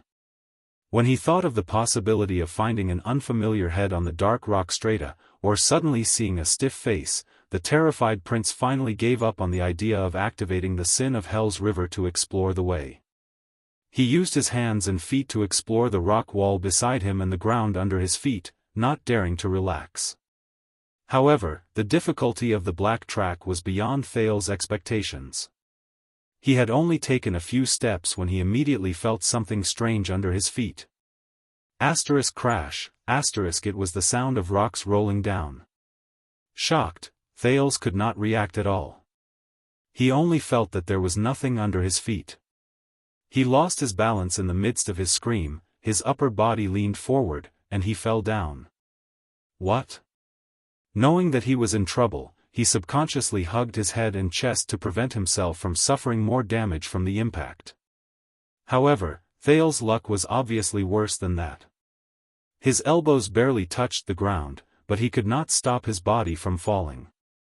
He continued to slide and even rolled forward due to the inertia. *T. Thales thought in panic and pain. This is still a damn slope. Crash, as his body continuously collided with the rock strata, Thales protected his head and face. He curled up his body like he did when he was beaten in the abandoned house a long time ago, trying his best to avoid getting hurt during the rolling. In the dark, his back hurt from the impact, and his knees and elbows were also bruised quite a bit. His clothes were torn in many places on the rough ground.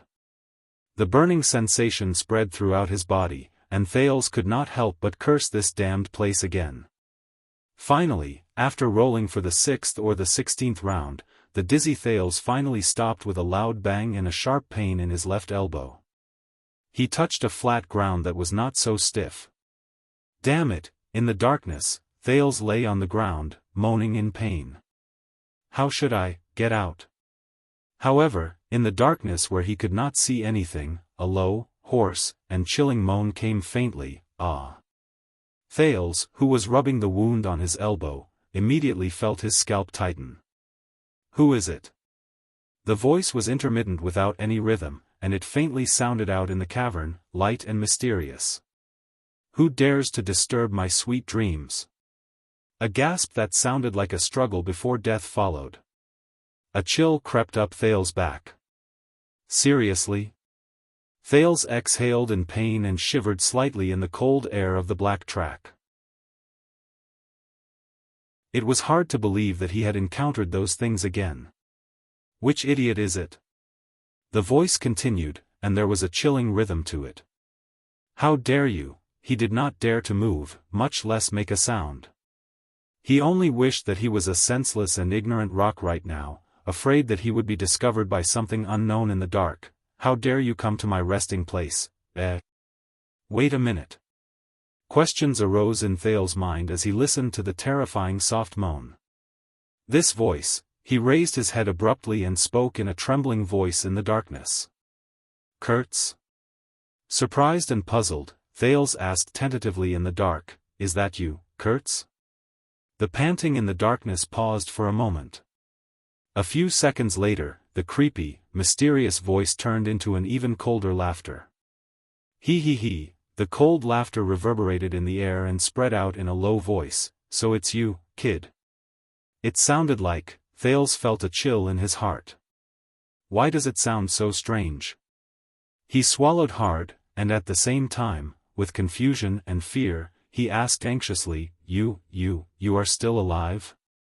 The silence in the darkness lasted a long time.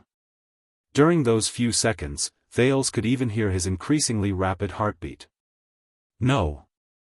The cold voice came again. Kurtz's voice was a little gloomy and even weak. There was an inexplicable ghastly feeling in her voice. I'm already dead. Thales immediately froze. He closed his eyes and sighed softly. Sigh. Kurtz, she.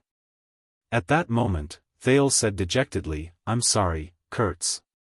That was my fault. I couldn't, however, as if she was aware of his emotions, Kurtz's voice traveled into his ears once again. This time, it was different.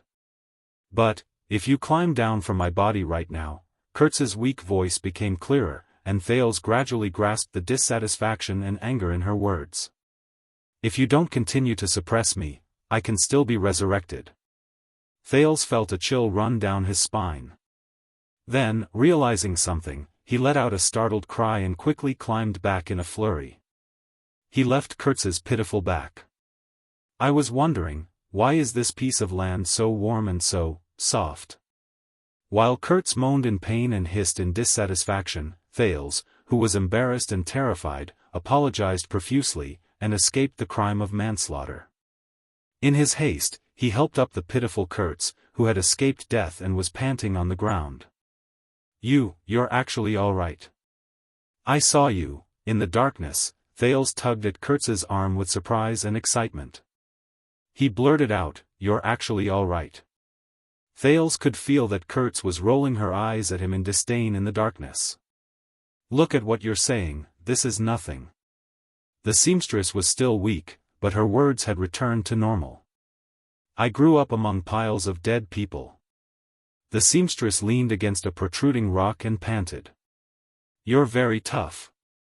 Thales exhaled deeply and curled up the corners of his lips. Is that so? I'm glad that you're all right, the prince whispered. Kurtz's grumbling stopped for a moment. A second later, her loud voice rose again. It's just that the rock strata collapsed out of the blue. Kurtz seemed to be pounding her back hard in the darkness. I'm indeed a little unlucky.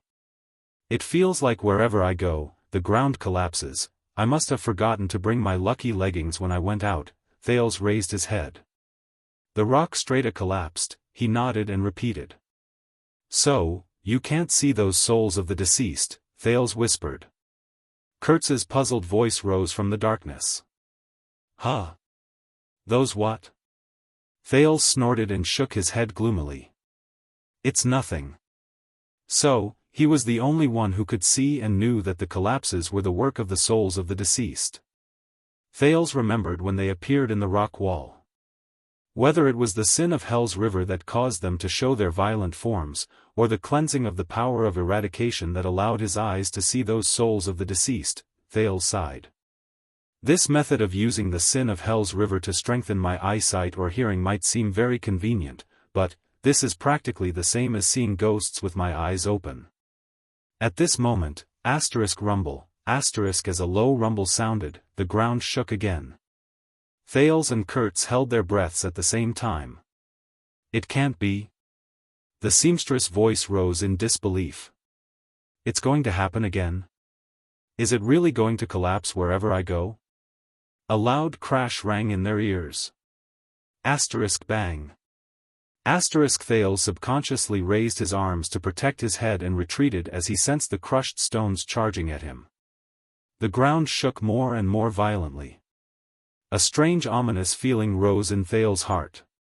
No, this tremor, Thales had a strange feeling, as if he knew what was about to happen here. The prince suddenly remembered Silver Shadowman's words from before, and his face turned pale. No, this time. He tried his best to suppress his panic and palpitations, but he could not remain optimistic. This time, it's for real. Thales jumped up from the ground and grabbed Kurtz's arm. There was panic in his words that he could not suppress. Go. He supported himself against the rock wall in the dark, and panic grew in his heart. The entire black track is about to collapse. Thales urged loudly, leave. Kurtz let out an, and said in puzzlement, but why are you, thud. Another piece of rock fell not far from them. Both of them were shaken so badly that they swayed. Ck. Exasperated, Kurtz no longer hesitated. She struggled up from the ground like a rabbit and ignored her injured leg. She leaned against Thales' shoulder and limped forward. Boom. The slope they tumbled down was buried by crushed stones.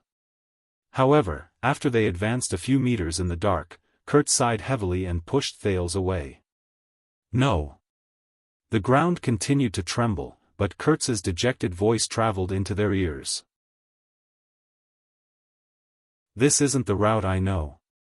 The lights are broken, it's too dark, I can't find the way at all. In the face of Thales' puzzlement and anxiety, Kurtz said dejectedly, besides, my leg, we can't walk fast. Thales furrowed his brows. No. No. Go.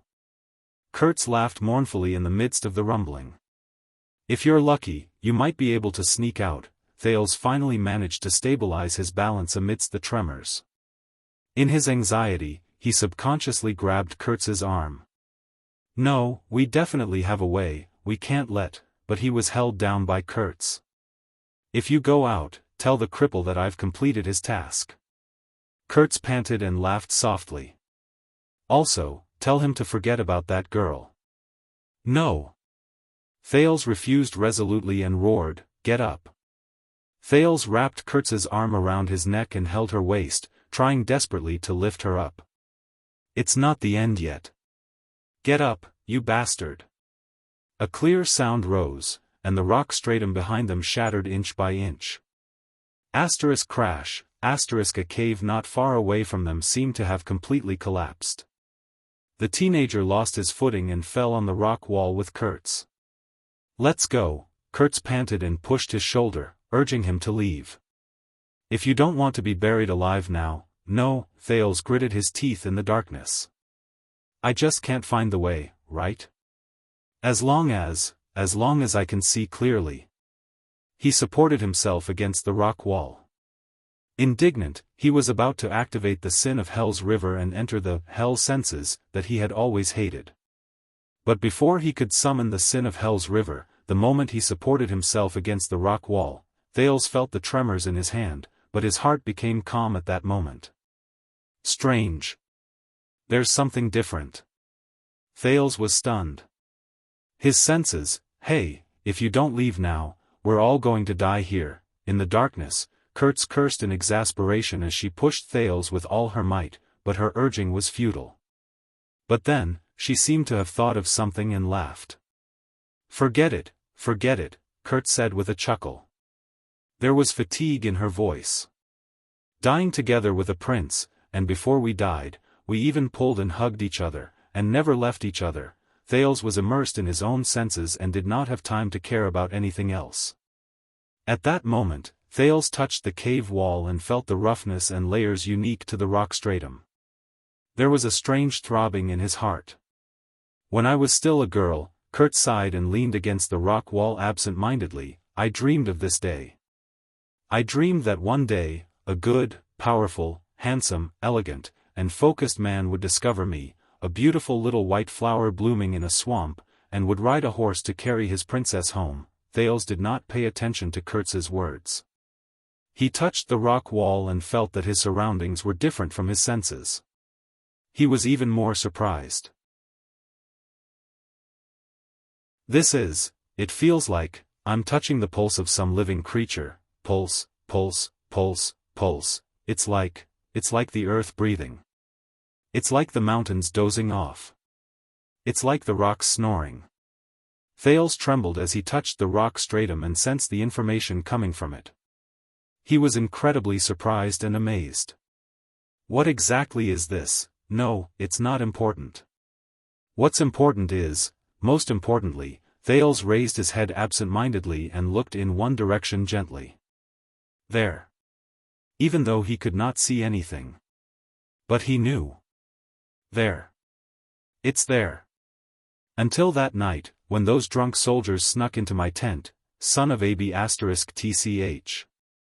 Kurtz snorted and shook her head slowly. What prince? What wedding? The stories I heard when I was young are all fake. The prince will indeed marry the princess, but don't worry, there's only one princess, and it's definitely not you. In the end, you'll realize that the most reliable man is the bastard beside you who curses all day long, has a body full of problems, and refuses to repent. Even so, his eyes aren't on you. He's always thinking about AB*TCH in his dreams. At this moment, no. Thales struggled up from the ground. As Kurtz cried out in surprise, he wrapped his arm around the seamstress's voluptuous waist and forcibly lifted her up. The prince, who had understood something, gasped for air. His body could not help but tremble because of his excitement. We won't die here. The ground began to tremble again. The falling rocks behind them became more frequent. In the darkness, Thales tried his best to lead Kurtz forward. He shouted angrily, "Follow me."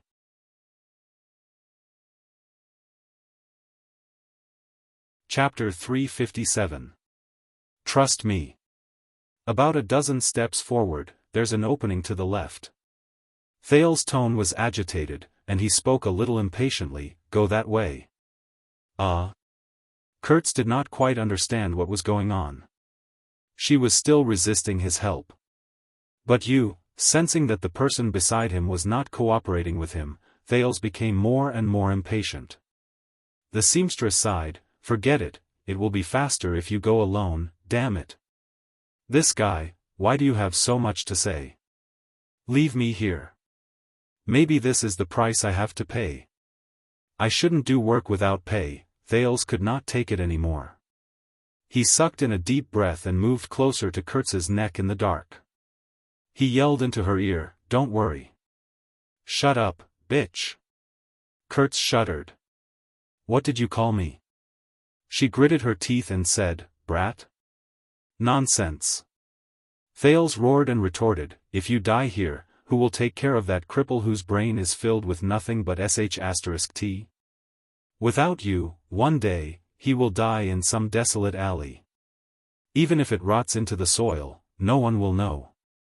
Kurtz's arm around his neck trembled slightly. Thales dragged the seamstress and moved forward with all his might. He gritted his teeth and said, "Stop your stupid chatter. We can definitely get out of here alive. I don't have that much free time to help you pass on a message. The prince is very busy. No matter what you want to say to anyone, say it yourself."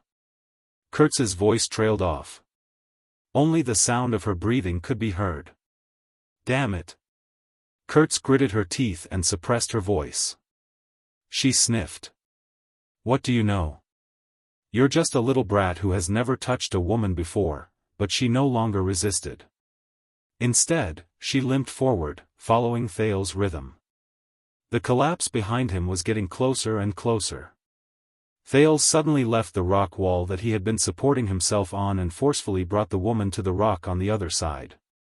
A second after they left, the rock wall suddenly cracked and collapsed. "Follow my footsteps. There's a slope in front of us. We have to climb it." Kurtz was shocked. "Huh?" Thales, who was so tired that he was out of breath, did not have the time to explain. "We're here. Right in front of us." The seamstress was suspicious. "But how did you know, damn it?" "Crawl." Thales grabbed Kurtz's arm and pounced on the slope. He used his shoulder to push against Kurtz's chest with all his might and climbed up with the heavily injured Kurtz. He roared furiously, "Don't talk anymore. This is the prince's order." Kurtz choked for a moment. She had a tough personality, but this time, she surprisingly did not retort. Instead, she obediently followed the prince and fled for their lives. This was probably the most obedient she had ever been in her life. They climbed up the slope, and just a few seconds later, it was covered by a fallen slab of rock. "Speed up," while panting, Thales urged, "I will try my best to choose the safest path, but, the rock stratum under our feet is fragile. The back is going to collapse." Kurtz did not say much. Instead, she placed half of her weight on Thales' shoulders and quickened her steps. The lonely darkness, coupled with the endless years, was a terrible torture. Knowing that there was a fatal threat behind them, yet they could only grope their way forward in the endless darkness. This was a torture worse than torture. Strive to move forward, strive to climb, strive to explore. Strive to climb over obstacles, strive to avoid danger. But they still could not see the way out. They could not see the sun. Their surroundings were still pitch black. They could not see the sun, could not see their fingers, and could not see light. It was as if everything was in vain. Why aren't we there yet? Did we go the wrong way? The hope in Thales' heart gradually faded away. He had a feeling that if he was the only one moving forward, he would sooner or later be tortured to madness by this terrible torture. But now, he felt the similarly warm body on his right. He felt the heartbeat in her chest, which was so close to his. It was pulsing. No, he could not give up. Thales bit the tip of his tongue hard and let the pain remind him. He could not give up. Darkness still shrouded Thales' eyes. It was as if he had become completely blind during these 10 or so minutes. It was cold and damp underground. It was bumpy and difficult to walk. But he could not give up. They did not walk in a straight line. Instead, they hurriedly moved back and forth in the dark underground labyrinth. Regardless of whether it was above their heads or below their feet, the collapse behind them never stopped. There were a few times when the shattered stones brushed past their heels. "No, don't turn there. There's a cliff in front that leads deeper underground. We'll turn right," Thales said through gritted teeth. He took a deep breath, touched the rock wall, and shook his head to confirm his senses. How do you know? Kurtz, who had been holding back all the way, could not help but speak up. She questioned, the sound of the falling stones on the right is too loud. We will be buried alive. Because there's a cliff in front of us. I don't know if it was cracked open after an earthquake thousands or hundreds of years ago. Thales shook his head. And there's a naturally formed cave on the right. It's very sturdy inside. No, no, no. Kurtz's doubts grew stronger. I'm asking about the cliff, the earthquake. How do you know about these? Thales' breathing froze for a moment. They turned right and entered a cave. Tremors came continuously from the top of the cave, and dust fell from above their heads. But the place did not collapse. I don't know. Thales climbed up with all his might and mumbled, I just know, he just knew the path. That was all. The prince knew very well that Kurtz was suspicious of how he suddenly became a guide who was familiar with the path. But he did not have time to explain. Just now, at the moment he touched the rock wall, time did not slow down, his vision did not increase, and his senses did not strengthen. But Thales felt that he seemed to have seen more things. The cracking of the rock layers, the pressure of the mountains, the rhythmic movement of the earth's crust. And the place he should go. Everything was in his heart. Thales panted rapidly. He was shocked by his strange feeling and wondered if this was a new function of his hell senses after they were further developed. But according to Black Sword, he had not died yet. How did his power of eradication level up? Go forward, keep going forward. That's the only path to the outside world, the only exit. Thales was drenched in sweat, but he could no longer tell whether it was Kurtz's sweat or his own. His shoulders were sore and painful, his legs were trembling, and his back, which was against Kurtz's, was almost numb. And, he did not continue speaking. Based on this situation, whether that place is an exit or not, it will completely collapse in a few minutes and disappear. The black track will be completely isolated from the world's sight. However, just as they climbed up a gentle slope, Kurtz suddenly spoke. This feeling. Yes, the air is getting clearer. We're getting closer to the surface and the exit. She was very experienced, and there was a faint hint of surprise in her voice at that moment. Brat, you're really amazing. Thales immediately felt his spirits lift. Finally, after they turned a corner, they saw the rock in front of them clearly. At the top of a steep slope, a faint light seeped into the cave. Both of them sucked in a sharp breath. We're here. Asterisk bang. Asterisk the booming sounds behind them suddenly became louder. A huge stone pillar fell from behind them. Run! Thales roared. Kurtz did not need his reminder. Both of them used all their strength and climbed up the steep slope with all their might. They only stared fixedly at the exit at the top and focused on moving forward. Shattered stones flew everywhere behind them. The booming sounds did not make them turn around at all. Their height slowly increased, and bloody marks appeared on their wrists and knees. Thales gritted his teeth. He felt his strength gradually draining away. No. Climb. Hurry. Kurtz's equally rapid breathing echoed in his ears, making his temples itch. Her life and her future were still on his shoulders. The other party's obedience and trust made Thales feel a heavy weight in his heart. Even if Kurtz had lost hope, he could not bend his knees to despair. The booming sounds beside his ears and the trembling under his body continued. There were also the shattering sounds behind him. But he could not give up. He had to move forward. Continue moving forward. Continue moving forward. Finally, they climbed up the last rock. Thales stuck his head out of the cave and greedily sucked in a breath of fresh air that he had not breathed in for a long time. The bright sunlight made him unable to open his eyes, but Thales only felt his heart relax. He could not care about resting. He quickly rolled out of the cave, turned around, and grabbed Kurtz, who fell behind because she could not move freely. The sin of Hell's river spread to his arms and legs. Thales roared and pulled her out of the cave. Kurtz fell at his feet in pain. Both of them panted and used their hands and feet to crawl out of the opening at the bottom of the mountain. My God!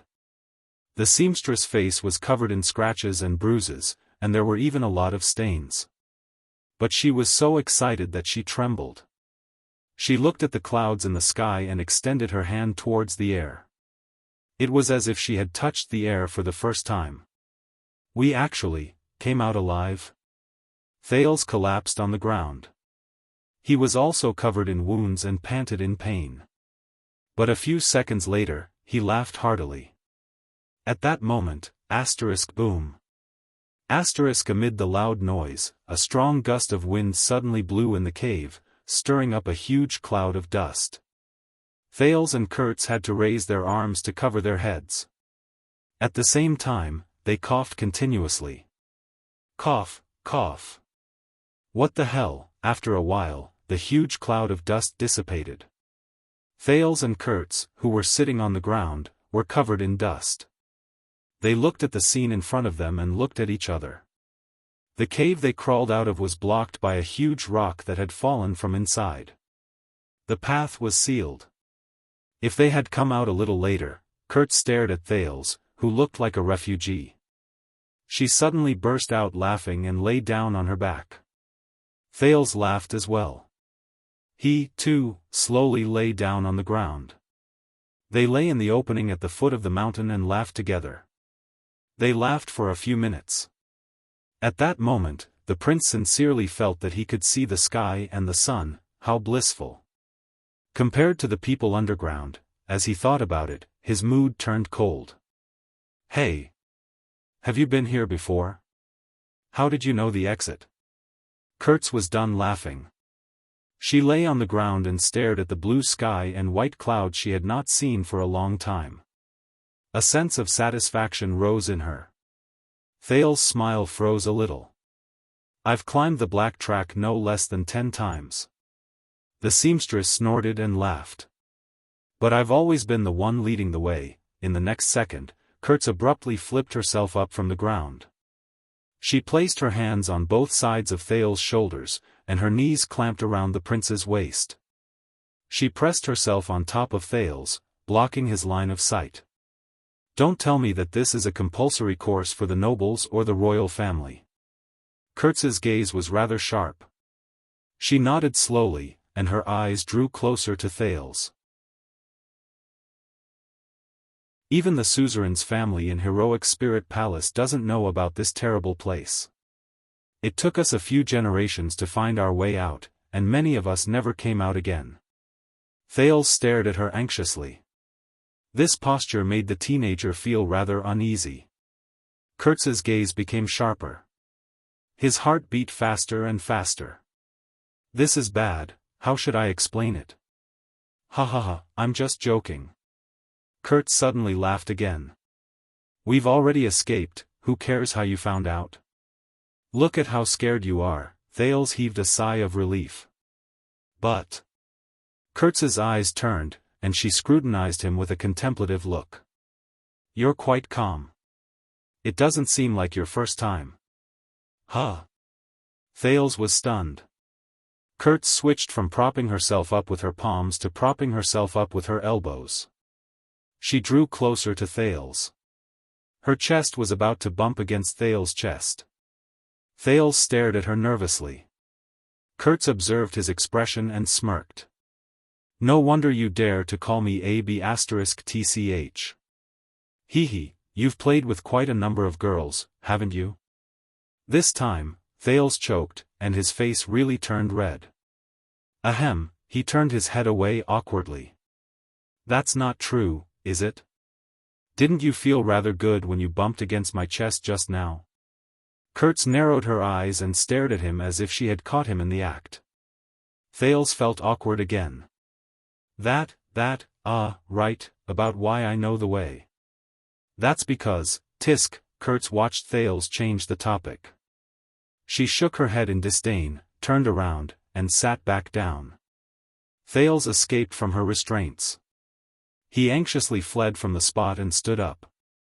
But he was immediately stunned. He raised his head and looked at the towering mountain, the layers of rocks, the tranquil soil, and the tenacious trees before him. Thales' gaze moved upwards again. He looked along the curve of the mountain, and he could see the entire mountain range that stretched outwards. Under the sunlight, it looked so special. This is the Sighing Hills. He exhaled slowly and walked forward without realizing it. He touched the rock strata that towered in front of him. This was the first time Thales stood outside the belly of the mountain. At the foot of the mountain, he looked around at the towering mountain range that surrounded and protected Dragon Cloud City. It lay quietly on the ground, under the clouds. The scorching sun, the blowing wind and rain, and the footsteps of travelers never made it move. From ancient times until now.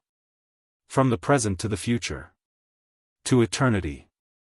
There was a strange magnificence to it. At that moment, Thales suddenly understood. It was not the sin of hell's river.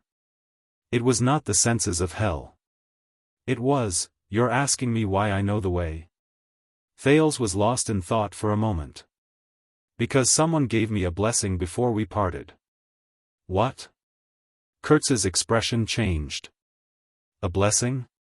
Thales felt the rock strata tremble under his palm, and he smiled. "Yes." He lowered his head and looked at the sealed cave. That figure appeared in front of him again. "May the mountains tolerate your footsteps. May the earth bless you on your journey." "He blessed me." Thales stared at it in a daze. He thought about the deep underground and said with complicated emotions, "To never be lost." "So, I found a way out." Kurtz observed Thales for a few seconds. She looked at the absent-minded expression on his face. "Hey." Kurtz sighed and shrugged. "Another crazy one." Thales snapped out of his daze and chuckled. "Maybe." The two of them lay quietly on the ground and recovered their strength, which had been greatly depleted. There was no terrifying darkness, no soundless loneliness, no falling rocks behind them, and no tremors on the ground. At that moment it was as if the whole world had become lazy. Thales rested his head on his arm and looked at the faintly visible human figure on the mountaintop. The corners of his lips slowly curled up. "Heroic Spirit Palace," he said faintly. Kurtz was stunned. "What?" Thales looked at the black figure and muttered in a daze, "That's the palace where the Archduke of Dragon Cloud City lived for generations in the magnificent Dragon Cloud City. It was built on the dangerous peak, and it suppressed the peak of the mountains." He smiled faintly and said, "But, why is it named this way?" Kurtz furrowed her eyebrows and looked at him as if she was looking at a lunatic. "Heroic spirit? You'll have to ask the person who built it." Thales snorted softly. He shook his head and was filled with emotions. In the language of the ancient Northlanders, it means the dead souls of heroes. A gentle breeze blew past, bringing fresh air to the small flat land at the foot of the mountain. The sun was blocked by clouds, and the two of them welcomed a hint of shade. Thales stared at the mountaintop. "Did you know, Kurtz, that in a certain corner of this city, under a certain mountain range, there might really be the dead souls of ancient heroes?" The teenager sighed. "Day after day, year after year, without seeing the sun, without end, and without anyone knowing, in the darkness that Dragon Cloud City and the people can't see, watching over this city and this land." Kurtz raised her eyebrows, and the way she looked at Thales became increasingly strange. At that moment, the prince suddenly remembered the first time he met Silver Shadowman. Silver Shadowman clutched his throat in a daze, and his arm, which shone with silver light, was dangerously pierced into his chest. Just as he was about to take his life, he suddenly stopped. Thales was slightly stunned. He subconsciously extended his hand to his chest and pressed downwards. The teenager shuddered slightly. Thales' expression slowly darkened. With complicated emotions, he said, "What do you think, Kurtz?" Kurtz looked at Thales with a pitiful gaze as if she was looking at a patient. She turned around in resignation. You're asking me? Here he goes again, this crazy brat, she criticized in her heart. Who knows? I see. Thales continued to touch his chest. He could not help but curl up the corners of his lips to reveal a faint smile. That's right. He looked at the towering mountain peak and smiled. Who knows? The feeling under his palm gave him the outline of a pair of glasses. It was that pair of glasses.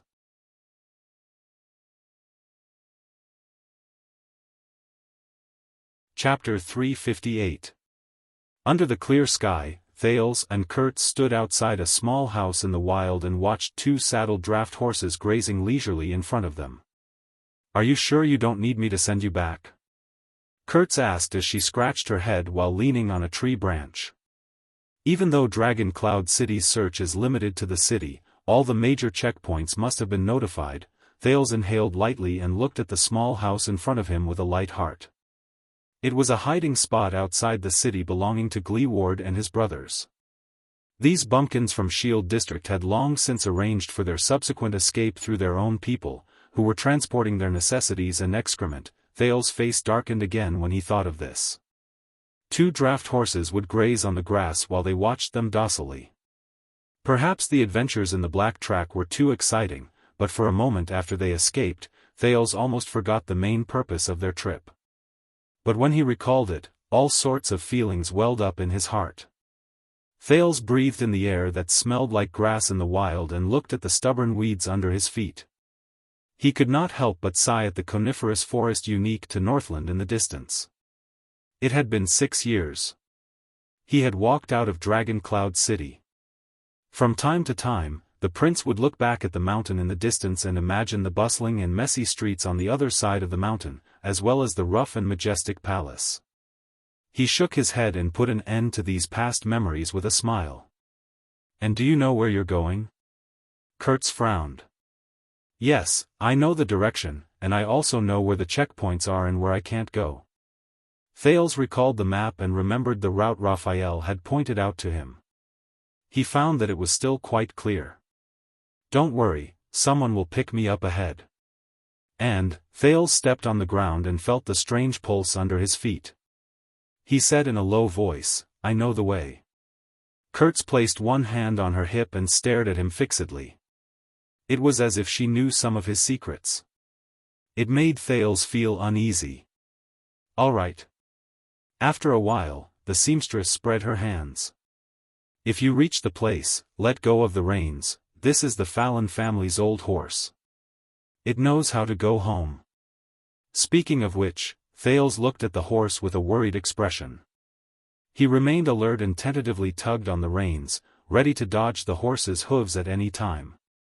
However, he was immediately stunned. What happened? Kurtz asked curiously. It's nothing. Thales tugged at the reins in surprise. He watched as the old horse obediently let him pull it towards him. He reached out to touch its head in a tentative manner. It's just that. I didn't really get along with animals in the past. Horses are one of them, but today, the Fallon family's old horse looked at him docilely. It even stuck out its tongue and licked Thales' palm in an intimate manner. Thales suddenly felt a great sense of accomplishment. What was going on today? Single dog welfare? Even animals are obedient? He blinked and felt that the world was really strange. Then, he recalled Nicholas' horsemanship teachings in his memories and nimbly got on the saddle. Kurtz looked at the obedient old horse, then looked at him in disdain. Tisk, look at how familiar you are with this. You must have ridden many good horses before, right? Thales raised his eyebrows in resignation and was about to leave. Wait. Kurtz suddenly opened her mouth and revealed a strange smile. I'll give you one last present. Come here. Let me tell you a little secret about Gleeward. Thales responded in a stunned manner. However, based on their friendship after they escaped from the cave through life and death, he obediently moved his horse forward and bent down to put his ear close to her. Gleeward's little secret? Could it be, unexpectedly, the moment he bent down on the horse's back, Kurtz grabbed him by the neck and flashed a mischievous smile, as if she had succeeded in her scheme. Thales was shocked. In the next second, Kurtz tiptoed forward and intimately approached Thales' cheek, *smack. She planted a kiss on Thales' lips. Thales was stunned for a moment. In the next second, he was so shocked that his jaw dropped. Why you? What are you doing? With a horrified expression, Thales' reaction was exaggerated. He tugged at the reins and retreated while he wiped his lips. It's still wet. She actually licked it. Licked it. He felt the sensation on his lips and pointed at Kurtz in disbelief, who was grinning mischievously. Why you, ha ha ha. Kurtz held her belly and laughed so hard that she bent over. Brat, your reaction is really interesting. Thales stared at Kurtz in a daze. He realized that she only thought that this action was a prank. She's treating this as a prank? Are you kidding me? Thales forced himself to put on a disgusted expression. As he wiped his lips, he said in exasperation, Hey, this joke isn't interesting at all right? Who do you think you are? Oh, it's not interesting? Kurtz's eyes darted around. She stuck out her tongue and licked her lips nimbly. She winked cunningly at him, who was on the horse. What, do you want to go further? Thales was so frightened that he lifted the reins again and took a step back. Thales was in a mess.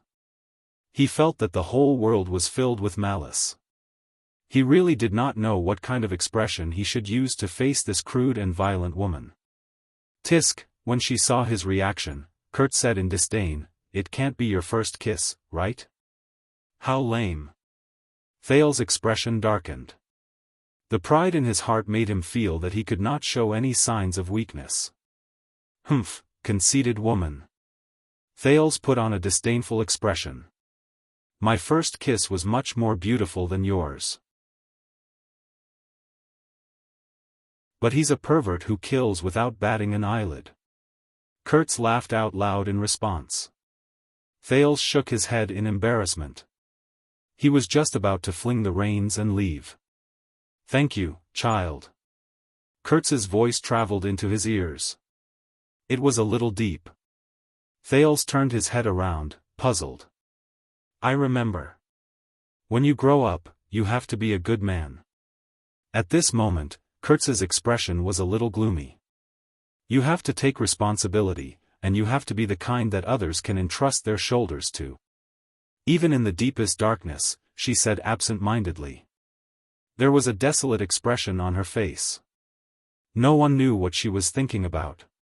Thales paused for a moment. He felt a little sour in his heart. Thank you, Kurtz, he said quietly. But Kurtz giggled and shook her head. Kurtz is a nickname, not my official name. Thales put on a puzzled look. The cripple has a big tongue. He thinks that my name is too long, so, after so many years, I'm already used to Kurtz. Kurtz ran her right hand through the hair in her forehead. She swung her head backwards and combed her messy hair to the back of her head. With the toss of her head and the stretch of her waist, Kurtz's movements were smooth, natural, elegant, and neat. Coupled with her graceful figure, there was a strange sense of beauty in her movements. At that moment, Thales suddenly had a thought that made him feel slightly ashamed. This woman with a gruff voice before me, seems to be, rather charming. Thales coughed softly and quickly shook his head. He chased away the boring thought and the strange feeling that had just returned to his lips. Christina. Kurtz smiled charmingly. Christina Ramon, that's my real name. Thales shrugged. All right, Miss Ramon, but he was immediately stunned. Ramon. Thales mulled over the family name, and his expression changed slightly. His gaze when he looked at Kurtz was different. I heard from Gleeward that your father was a military doctor. Kurtz furrowed her eyebrows. Yes, a lunatic. He was abnormal before he disappeared. And my biggest gain from being by his side was learning how to suture people, whether they were dead or alive. She shook her head in disdain. It was obvious that she did not think much of her father. Is that so? At that moment, Thales was in a strange mood. He could not put his feelings into words. How did you come to Dragon Cloud City and Shield District? Kurtz froze for a moment. More than 20 years ago, my father shoved me into the hands of an old comrade and disappeared. Kurtz shrugged. I ran into a few bastards and a bunch of *T in the military camp. Then I met the cripple, and he brought me out. A few seconds later, Thales said with great difficulty, "Your missing father, what's his name? Maybe I can help you find him." Kurtz fell silent. Cobb, or Kobo? I can't remember. She waved her hand in a seemingly indifferent manner. It's okay, I've always thought that he was dead anyway. Kurtz snorted softly. I never counted on him either. But she immediately noticed that Thales shuddered slightly. The prince looked hesitant, and his expression was unusually solemn. He lowered his gaze. It was as if he did not dare to face her. What's wrong? Kurtz asked, puzzled. She then deliberately put on a bashful smile, raised the corners of her lips, and teased him again. Oh, you can't bear to part with me, right? You want to marry me and bring me back to the castle? But Thales had no intention of teasing her. He did not pay attention to Kurtz's words at all. He only nodded anxiously. Kurtz, I will pay attention. The prince's voice was a little gloomy. He turned his horse around. If I can find him. Find your father. He said dejectedly, and, thank you. Miss Ramon. Kurtz looked at him strangely, but in the end, she did not say anything. She only snorted softly and waved at him with a slightly solemn expression. Take care. Brat Prince. Thales did not dare to turn his head anymore. In the next second, he raised the reins and galloped in the direction of his memory. Dragon Cloud City, along with the memories of that place, stay behind. The sun set in the west. Thales rode cautiously in the wilderness outside Dragon Cloud City. He was neither fast nor slow. He still remembered the rendezvous point marked on the map by Raphael. Dragon Cloud City was still locked down, and the guards and search teams were still inside the city. He was very close to the rendezvous point. As long as he left the city smoothly, he could reach it in less than a day. Even so, he still acted cautiously and tried his best to search for places like hills and bushes. He would rather take a long detour to ensure his safety. He stayed away from checkpoints, villages, and any places with human habitation. Every time he arrived at a new place, he would use hell senses to observe his surroundings. Even though he was very tired, he tried his best not to stop and rest too much. He used the dry food and water Kurtz prepared for him on the horse to stave off his hunger. Thanks to the riding skills Nicholas taught him, he traveled in circles for most of the day. He tried his best to avoid some farmers and woodcutters who worked in the wild, praying that they would not notice this suspicious pedestrian. Finally, when it was almost dusk, he arrived at the designated rendezvous point. Thales saw the coniferous forest Raphael told him about. He compared it to the symbolic hills around him. After he confirmed that it was the place in front of him, he could not help but breathe a sigh of relief. According to the plan, the first batch of people from the Secret Intelligence Department would wait for him here and escort him across Rubble Hill, Sunset Snow River, and the boundaries of Spear City. He would then arrive at the land of barren rocks, the border between the City of Faraway Prayers and Dragon Cloud City. Thales used Hell's senses to try and sense the movements in the bushes. After he confirmed that there were only the usual sounds of birds chirping and small animals running back and forth, he breathed a sigh of relief. He rode into the bushes and got down in front of a tall fir tree. He patted the old horse's neck gratefully. The old horse snorted in response. Then, it happily ate the weeds under the tree. Even though it was not fast, its temper was much better than Miss Jenny's in Heroic Spirit Palace's stable. Thales turned around and took another deep breath of the wild air. He looked at the small coniferous forest, which was usually unfrequented, with satisfaction. That was why the Secret Intelligence Department had chosen it as their rendezvous point. He leaned against the tree and sat down. He took out his water skin and poured a mouthful of water into his dry lips to relieve the soreness in his limbs caused by climbing the black track, as well as the damage caused by the friction on his inner thighs. The first step is complete, Thales said quietly. He used his finger to draw a small circle in the soil. The hardest part is over. Dragon Cloud City is already behind me. He drew a big circle to the west. He was in Rubble Hill, one of the largest fiefs under Dragon Cloud City. It was in the western part of the forest under the rule of the old Count Nazir. If he walked southwest from the forest, he would pass by a tributary of Sunset Snow River. Thales continued to draw a line downwards. After crossing the river, he would arrive at Spear City under Dragon Cloud City. Then, he would head to the land of barren rocks. That was the territory of the city of faraway prayers. If he walked south from the land of barren rocks, the great desert would be right before his eyes. Once I enter the desert, I will be facing Constellation's army. Thales thought absent-mindedly. At this moment, he suddenly heard a strange bird's cry. Is the person we agreed on here? Thales stood up curiously and wanted to search the forest at dusk. Bang. In the next breath, almost at the moment he heard the loud noise, Thales felt pain in his back. He lost his balance due to the huge force behind him. He fell to the ground with a thud. The pain in his chin had just arrived. Before Thales' nerves could give him a normal response, he felt his back tighten. Bang. A heavy pressure came at him. Thales was shocked to find that his hands were firmly gripped by someone. What's wrong? Thales instinctively wanted to struggle, but only then did he realize that his whole body was pressed to the ground. His hands were locked behind his back, and he could not move. Even the sin of Hell's River could not react in time. Thud. His water skin fell to the ground at this moment. Water dripped weakly into the soil. Wow! A rather familiar male voice rang out. It sounded like the sound of a gong being struck.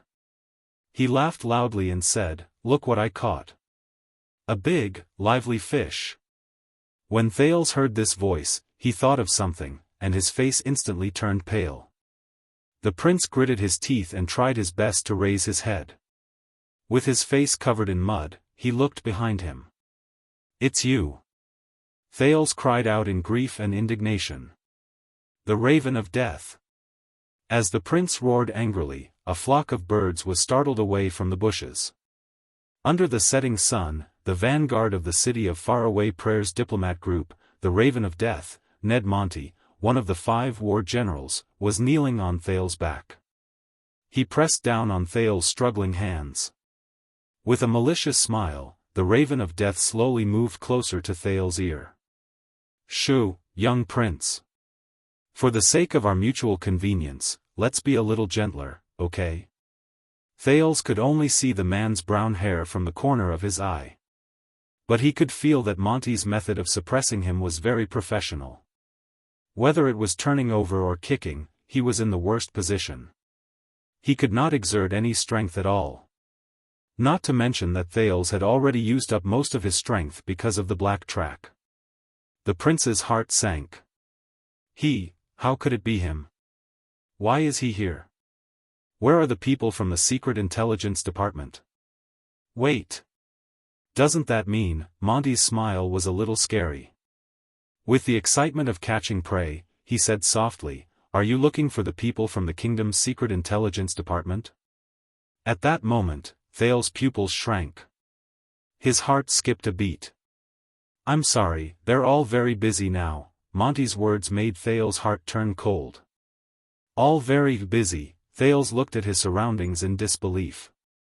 The quiet forest, the silent air, and the lifeless air. Yes, the people from the kingdom's secret intelligence department should have been waiting for me here a long time ago. But, there's no movement at all. What's going on? The kind of busy that I'm unwilling to do you understand? The Raven of Death chuckled, and for some reason, it sent chills down Thales' spines. So I volunteered, generously, and took the initiative to take over this task from them. He licked his lips and looked at Thales, who had his head turned away with a pained expression. With the joy of toying with his prey, he chuckled coldly. I came to welcome you. Why, are you unhappy? The sin of Hell's river surged into his brain. Thales forced himself to calm down. How did he know about this place? Isn't this the meeting place that only the Secret Intelligence Department knows about? Is there a traitor in the Secret Intelligence Department? Was the information leaked? Or was the Secret Intelligence Department doing this on purpose, and this is their plan? Just like 6 years ago? When he thought of this, Thales immediately broke out in a cold sweat. How did you get out? I remember that the Star Killer locked down the entire Dragon Cloud City, and most of the nobles were among them, especially the diplomat group from the City of Faraway Prayers, whose interests are closely related to mine. Monty only snorted softly. Aha, my relationship with Spiky is much more complicated than you think. Thales took a deep breath. His nose was filled with the smell of soil. Damn it. You want to kidnap me and bring me to the City of Faraway Prayers? The prince turned his head and said with difficulty. Monty's terrifying laughter traveled into his ears again in a sinister manner. He, don't you think that this is a good choice? Don't you get along well with Ian? There was an inexplicable, fanatical, and satisfied smile on his face. He looked like a lunatic. He kept asking me to entertain you if I have the chance to meet you. Monty suddenly increased the strength in his grip. Thales let out a pained cry. But he did not have time to care about that.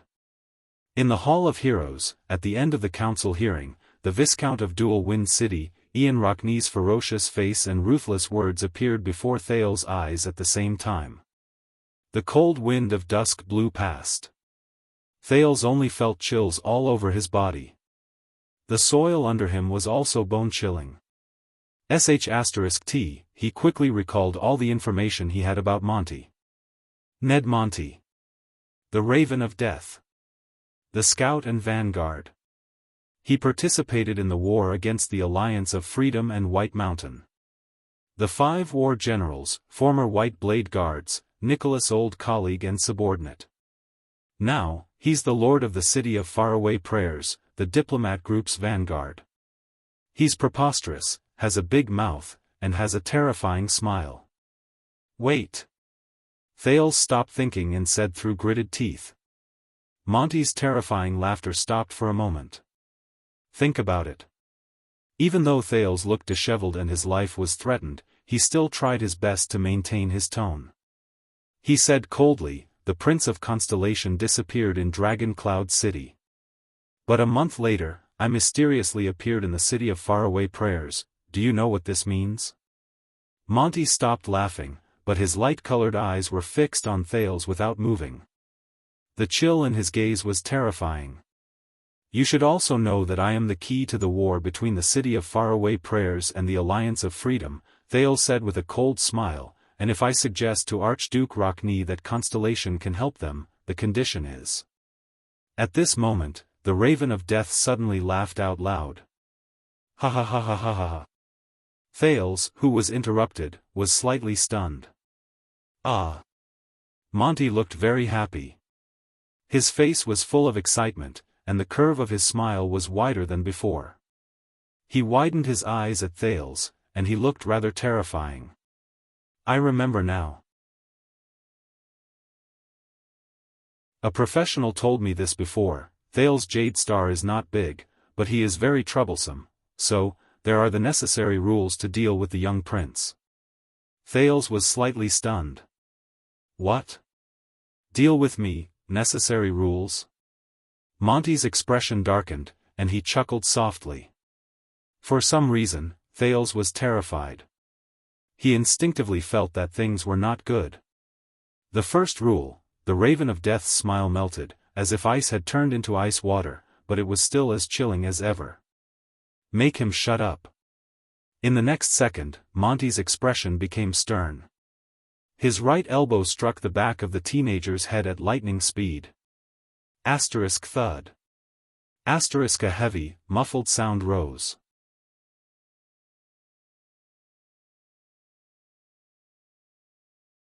Chapter 359. Bright moon, rocks, bonfire, wild, and a man. When Thales woke up, the feedback from Hell's senses gave him such a scene. Good, I'm not tied up. Thales opened his eyes slowly. Despite the pain at the back of his head and the waves of dizziness, he quietly touched his waist. Are you looking for this? A voice that sounded like a gong rose. Thales sighed and gave up on searching. He sat up laboriously and patted the dust off his clothes. That's mine. Beside the bonfire at night, Monty leaned against a tree with a leisurely expression. He looked at Thales with a smile. JC's dagger spun nimbly in the man's hand, and he performed a lot of tricks. I have to say, it's pretty sharp. The Raven of Death turned the dagger into a backhand grip and swiftly sliced through the air. He pulled his arm back with a soft sound of the air being sliced. I can be considered to know a lot about weapons, but I can't even tell that it's made of some rare metal. TSK, the royal family is indeed the royal family. Monty flicked JC's blade and clicked his tongue with interest. Thales twisted his neck in resignation to soothe the pain at the back of his head while he observed his surroundings. They were no longer in the forest, but in a wilderness with complicated terrain and jagged rocks of all shapes and sizes. The man had even started a fire under a huge rock that was slanted to avoid the wind. There were 2 horses tied to the tree behind Monty. They were well equipped, and one of them had a quiver, while the other even had a long sword and shield. It was obvious that they were war horses. With Hell's senses, Monty's silhouette was no different from that of a normal person. He had a transparent human form, but Thales could see that, just like the fortress flower, the kingdom's wrath, and the star killer, there was a strange power hidden in this supreme class elite's body.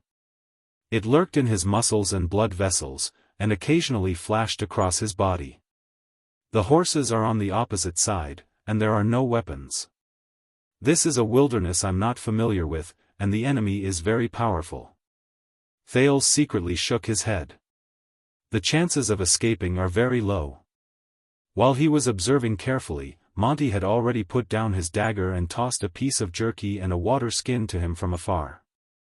Thales caught them in a flurry, then frowned slightly. That's it? The prince patted the dust off the jerky and said with a disgusted expression, since you started a fire, can't you hunt and roast some meat? Monty shook his head and did not seem to care at all. My apologies, Your Highness. In the wild, the smell of meat will attract unnecessary trouble. It's already too much to start a fire. The Raven of Death grabbed another piece of jerky, stuffed it into his mouth, and chewed it with relish. Of course, you can choose not to eat it. Thales sighed in a seemingly sorrowful manner. He took a small bite of the jerky and put on a disgusted expression as he stared at Monty in displeasure. The man opposite him seemed to be very interested in the prince's appearance of not being able to swallow his food, and let out a low mocking laugh. What is this place? The prince seemed to have given up on protesting. He stared at Monty dejectedly and glanced at JC's dagger by Monty's hand. Where are we? Monty tore another mouthful of jerky and deliberately chuckled. On the way. On the road. Thales furrowed his eyebrows slightly. Wow, so accurate. I'm really sorry that I did not bring you a map, Monty said sarcastically. Your Highness. The people from the Secret Intelligence Department, the people who were supposed to be waiting in the forest to receive me. Thales said flatly, what did you do to them? Monty laughed when he heard that. He laughed very happily and his shoulders shook, as if he was very happy when he thought about it. This made Thales' heart sink. Didn't I tell you? Monty blinked and had a smug look on his face. They were very busy. Thales, whose expression darkened, did not respond. Instead, he quietly opened the water skin. He covered his mouth with the spout and quietly activated Hell's senses. Once again, he carefully observed his surroundings, including the position of the moon. It's midnight now. It's been at least a few hours since he knocked me out. But, strange. The prince drank a mouthful of water and asked faintly, are you alone? Monty furrowed his eyebrows. What's wrong? The Raven of Death narrowed his eyes slightly. A hint of wariness flashed in his gaze. Do you think that if I'm alone, you might have a chance? Thales glanced at the bag containing the crossbow beside him, then at JC's dagger lying quietly on the ground. He sighed softly. Forget it. I never had the delusion that I could challenge Extet's most famous scout alone. Monty chuckled softly. A cold glint flashed in the Raven of Death's eyes, making Thales feel uneasy again. Then don't look at me like that. You don't have a chance. Thales put down the water skin and wiped the corners of his mouth. But you're really alone. Monty furrowed his brows and his tone became cold. Do you like to talk nonsense? Thales shook his head. But he still smiled faintly. This can explain other problems. Why? Are you afraid of being discovered? Of discovering that you kidnapped the Prince of Constellation without permission? Such as being discovered by Dragon Cloud City, or by your good friend, Nicholas? Monty raised his head. His gaze on Thales grew colder. Ha! He curled his lips with a fake smile. Thales raised his eyebrows, put down the water skin, and started biting the jerky again. That's true. You're not carrying me, but 2,000 cavaliers, he said vaguely. Monty's gaze shifted slightly. Do you remember? Constellation's 2,000 cavaliers are still waiting at the desert border, waiting to interfere with the Alliance of Freedom's war. The prince tore the stiff jerky with difficulty and drank a mouthful of water from time to time.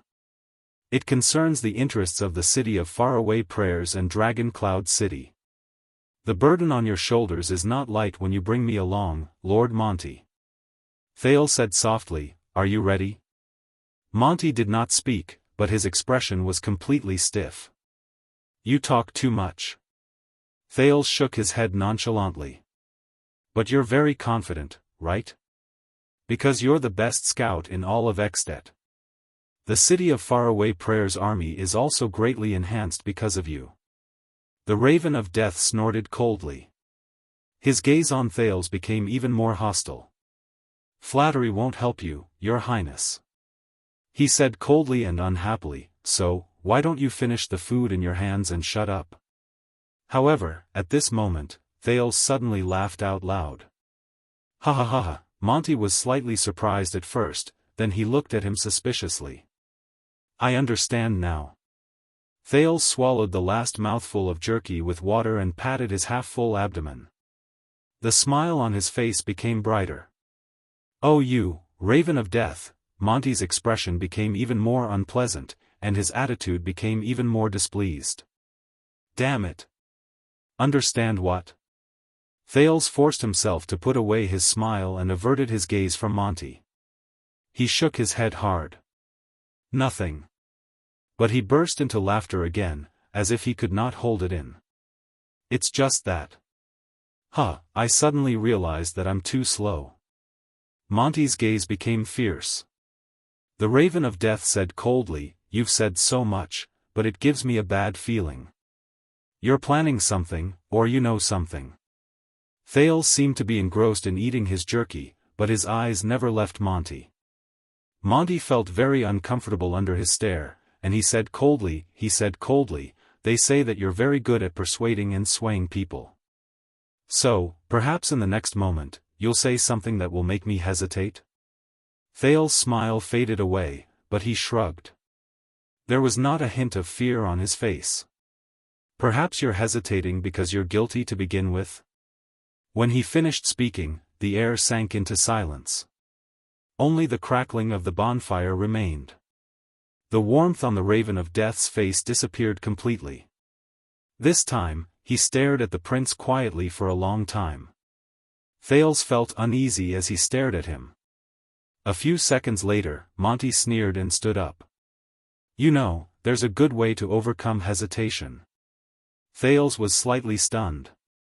He watched the Raven of Death walk towards him, and he subconsciously shrank back. What? But Monty was already in front of him. He put on that savage smile of a hunter again and clenched his fists. That is, don't give yourself the chance to hesitate. Are you done eating? Thales felt his heart palpitate. He subconsciously got up and moved backwards. Wait, you, but before Thales could finish speaking, Monty's expression changed.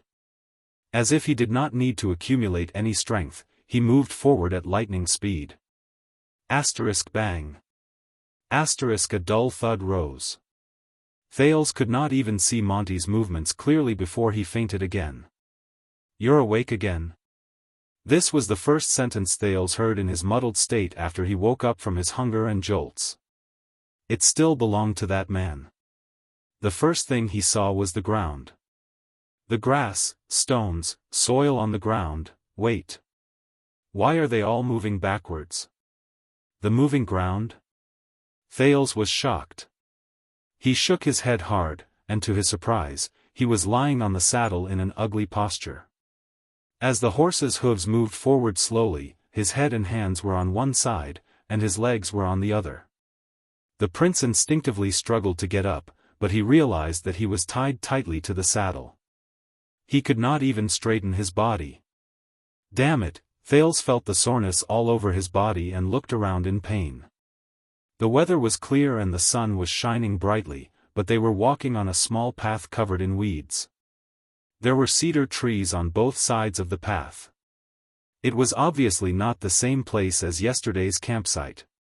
Damn it. What kind of operation is this? Thales stared at the horse's hooves that moved up and down on the ground with a solemn expression. His heart sank. He desperately looked up at Monty, who was whistling leisurely on another horse. Damn it, is this the treatment you should give to the prince? Thales exhaled. He felt that the pain in his waist and abdomen was becoming more and more unbearable. He could not help but curse through gritted teeth. Are you sure that your superiors won't punish you for this? What if I die on the way? The Raven of Death turned around from his horse and chuckled. But you're not dead yet, are you? And I'm sure that they won't. Ha ha ha ha ha. Thales heaved a long and heavy sigh. He looked at his tied body and could not help but lower his head. He felt that he was extremely unlucky. You old actor, you used too much force. The Raven of Death did not seem to understand the underlying meaning in Thales' words. He slowed down his horse and rode alongside Thales. Listen, talkative boy. Monty's smile was very terrifying. For the sake of peace and smoothness on our journey, you have two choices now. Monty raised two fingers in a relaxed manner. The joy of having prey in his hands rose on his face. Choice 1, you can continue to talk. But he had not finished speaking. I choose 2, Thales said coldly. He did not even bother to look at Monty's expression or emotions. This made Monty's expression stiffen for a moment. He tilted his head and looked at his raised fingers. He scratched his chin in slight displeasure. Damn it, the Raven of Death said in displeasure, I haven't even started. Humph. Thales answered him bluntly and retorted stiffly, anyway, the result of choice 1 is always the worst, isn't it? Monty snorted in displeasure and turned his head around, inviting ridicule upon himself. They had been on the road for about an hour. It was so long that Thales only had the strength to pant. The feeling of being hung on a horse's back is really... Oh my God, hey, that big-mouthed, the Star Killer told me that he could snap your neck in 5 seconds. At that moment, Thales felt his consciousness blur. His waist ached, and his abdomen, which was against the saddle, was almost worn through. This made him hate the person in front of him so much that he gritted his teeth. Honestly, right now, I'm really looking forward to that scene. Monty stiffened a little while he sat on the horse. 5 seconds? Is that what he said? His expression became very unsightly. But in just a moment, Monty composed himself. He smiled in disdain and turned to Thales, who was gritting his teeth on the horse's back. Now I believe that you are indeed troublesome, at least when it comes to being annoying. You're already in this state, and you still can't shut your mouth. Thales gasped in pain and tried his best to show a pale smile. See, this is the problem. When I was still in Dragon Cloud City's hands, they thought I was troublesome. The prince's sweat dripped to the ground. It was rather difficult for him to speak, and his voice was hoarse. But after they lost me, they remembered that I was still a bargaining chip. And now, I'm in your hands. The teenager tried his best to raise his head. He was drenched in cold sweat, but he still tried his best to put on an ugly smile. Guess who is the most troublesome? Monty snorted coldly and moved his horse forward. He slowly raised his hand and aimed it at Thales' neck. Thales immediately felt a chill run down his spine. The feeling of being frightened returned to his mind. All right, don't do it. The prince lowered his head in regret and shouted, I will cooperate. Only then did Monty show a satisfied smile. But Thales grimaced in pain and spoke again, I only have one last question, are you sure that we're on the right path? The Raven of Death frowned hard. Monty let out a long sigh. Didn't you choose the second option? Before Thales could react, the next moment, Monty's hand slashed down heavily. Asterisk bang. Asterisk it struck Thales' neck. The Raven of Death nodded in satisfaction as he watched the prince faint, again. He changed to a more comfortable sitting position and muttered as the horse swayed, it's much quieter now. Thales swore that this was the most difficult path he had taken in his short life so far, the most terrifying sleep he had, and the most boring person he had ever met. His daily routine was to eat and faint, wake up to eat again, and then faint again. It seemed like Monty was enjoying this as well. Whenever Thales spoke a little too much or angered him, he would basically serve him with a karate chop, and from time to time, he would say, first rule. Sometimes, Thales would wake up on horseback, and sometimes, he would open his eyes in the wilderness. Every time he woke up, he could only see the scenery changing, the sun and the moon alternating, and he did not even know how much time had passed. Back pain, leg cramps, dizziness, blurred vision, tinnitus, these were all common occurrences. Oh my God! Thales, who was about to go mad, wailed in pain in his heart. Even pigs aren't this cruel. He felt like he had returned to the abandoned house. No, it was even worse. He secretly said, I'll remember this person, the Raven of Death, Ned Monty. Damn bastard. I'll teach him a lesson when we get back. Thales thought through gritted teeth. However, just when Thales thought that this kind of life would last until they reached their destination, one day, when he woke up on horseback, he discovered something different. This time, he was forcibly shaken awake. Hey, wake up. When Thales opened his eyes in a daze, the Raven of Death's voice was a little anxious and solemn. It was another day. Sigh. The prince, who had adapted to the light, was at a loss. What's wrong? Are you lost? It was only then that he realized that the scenery around him was different again. The hills full of fir bushes and jagged rocks had turned into gentle slopes with slight ups and downs. There were fewer trees, and more weeds. Thales stretched his head and hands in pain to ease the pain caused by lying on horseback for a long time. He was almost used to it. He even developed a way to use the sin of Hell's River to relieve the pain. You don't want to be captured by Dragon Cloud City, do you, Your Highness? Monty said coldly. Thales became a little more clear-headed. He suddenly realized that there was something wrong with Monty's words. The prince's expression became stern. What's wrong? Monty grabbed his horse's reins with one hand, and Thales with the other. His horse was much faster than usual. We just crossed the Sunset Snow River. Monty cast a glance behind him. His expression was solemn, and his gaze was terrifying. Someone has their eyes on us.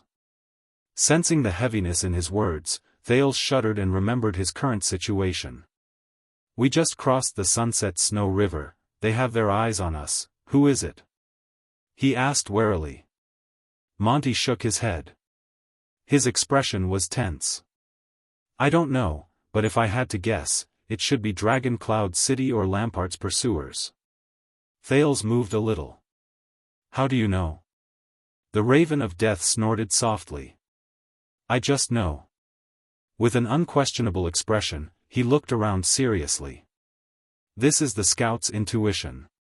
The smell in the air is very familiar. Thales was stunned. Pursuers?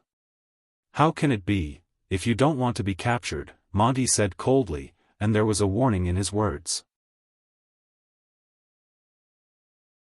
Then we'll work together.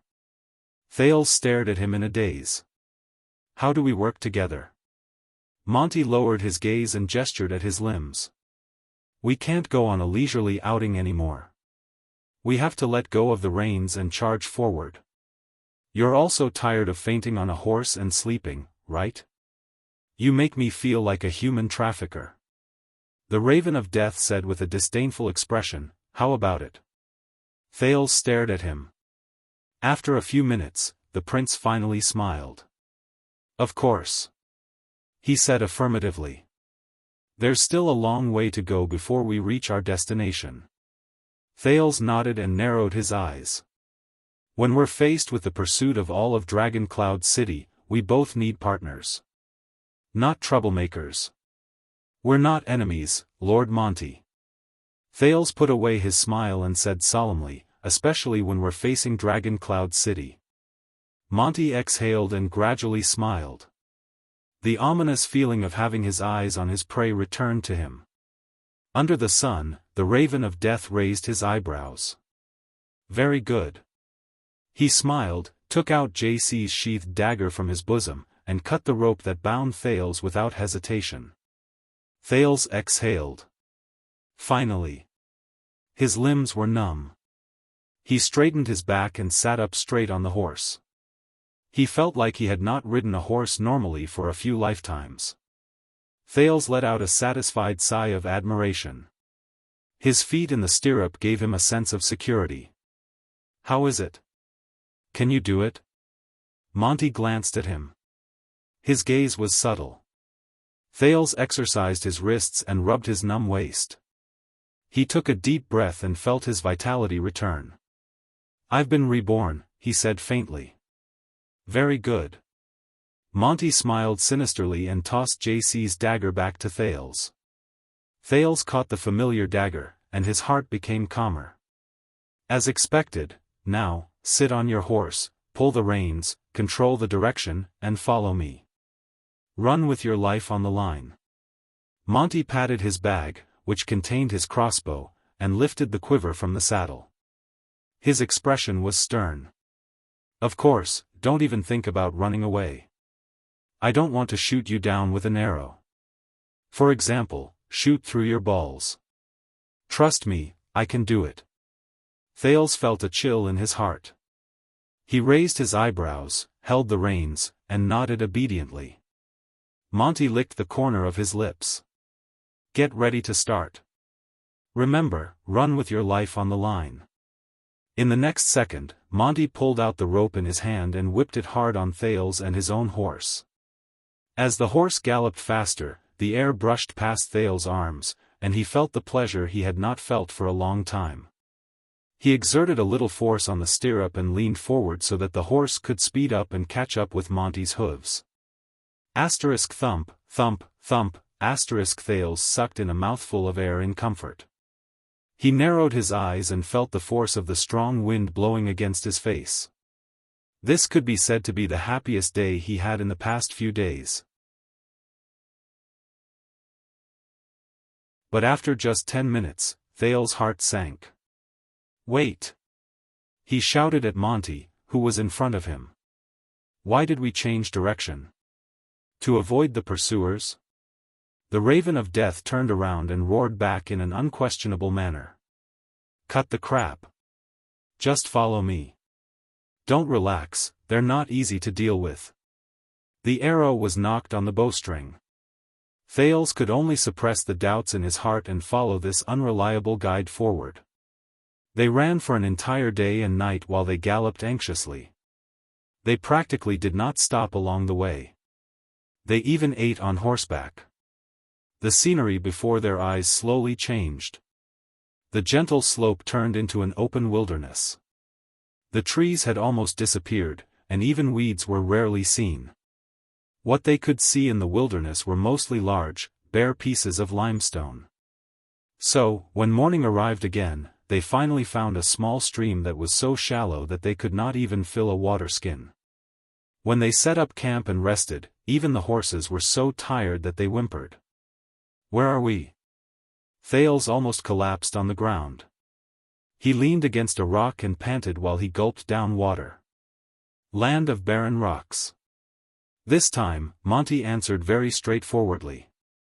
He also gulped down a mouthful of water, but he did not look relaxed or tired. His gaze was still alert. "It's already under the rule of the city of faraway prayers. Next, we don't need to avoid the crowd anymore. We can even go straight to the village to replenish our supplies." Thales' expression froze. Land of barren rocks. "So, are we really going to the city of faraway prayers?" he asked nonchalantly. "So, the great desert is in the south." Monty shrugged and did not answer. He just tore off a piece of jerky and put it into his mouth. God knows how he could eat the moment he got off the horse, run once he got on the horse, and sleep the moment he laid down.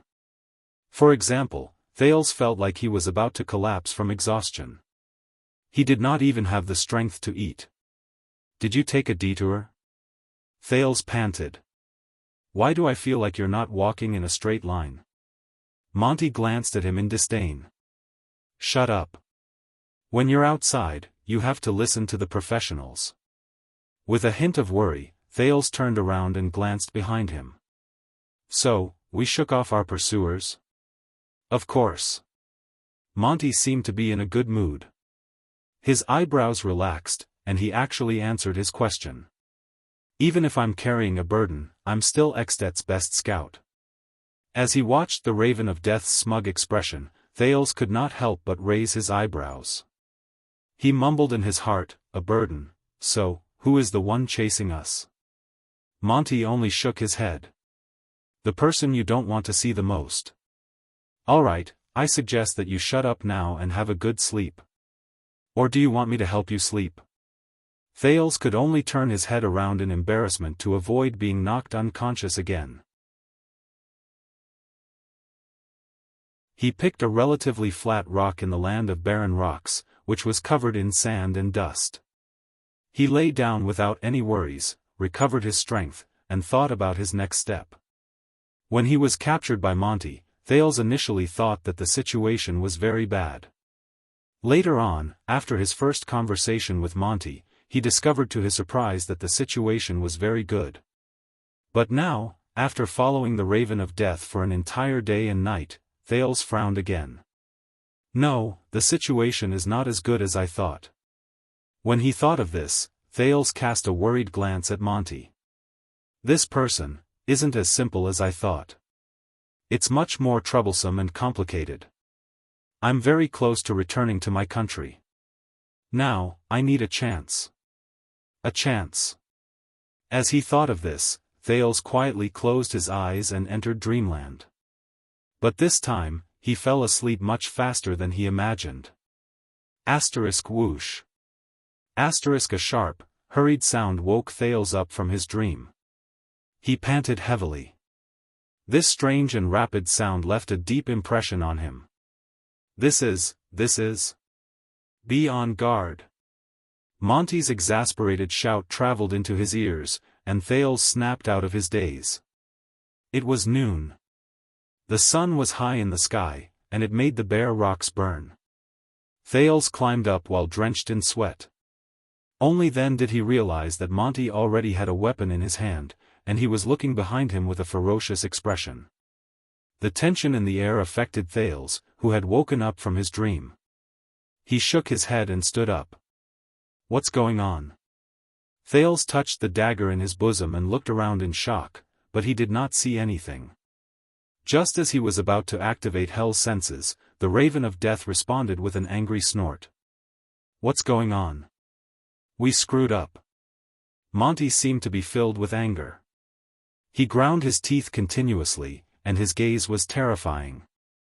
Damn it, how is it possible? How did they find out? Thales had never seen him like this before. He looked as if he had flown into a rage out of humiliation. But Monty's body tensed up even more. Like a frightened beast, he stared fixedly at the back of a rock. Thales was stunned. How? But he suddenly recalled the most crucial part. The sound just now, Thales said in shock and bewilderment.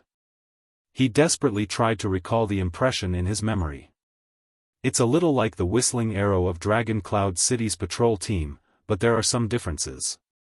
I must have heard it somewhere before, and at that moment, a hoarse and deep male voice traveled slowly from behind the rock. Because it wasn't the patrol team's whistling arrow. At that moment, Thales and Monty's expressions changed. This voice, the sound of unfamiliar horse hooves, rose from behind the rock.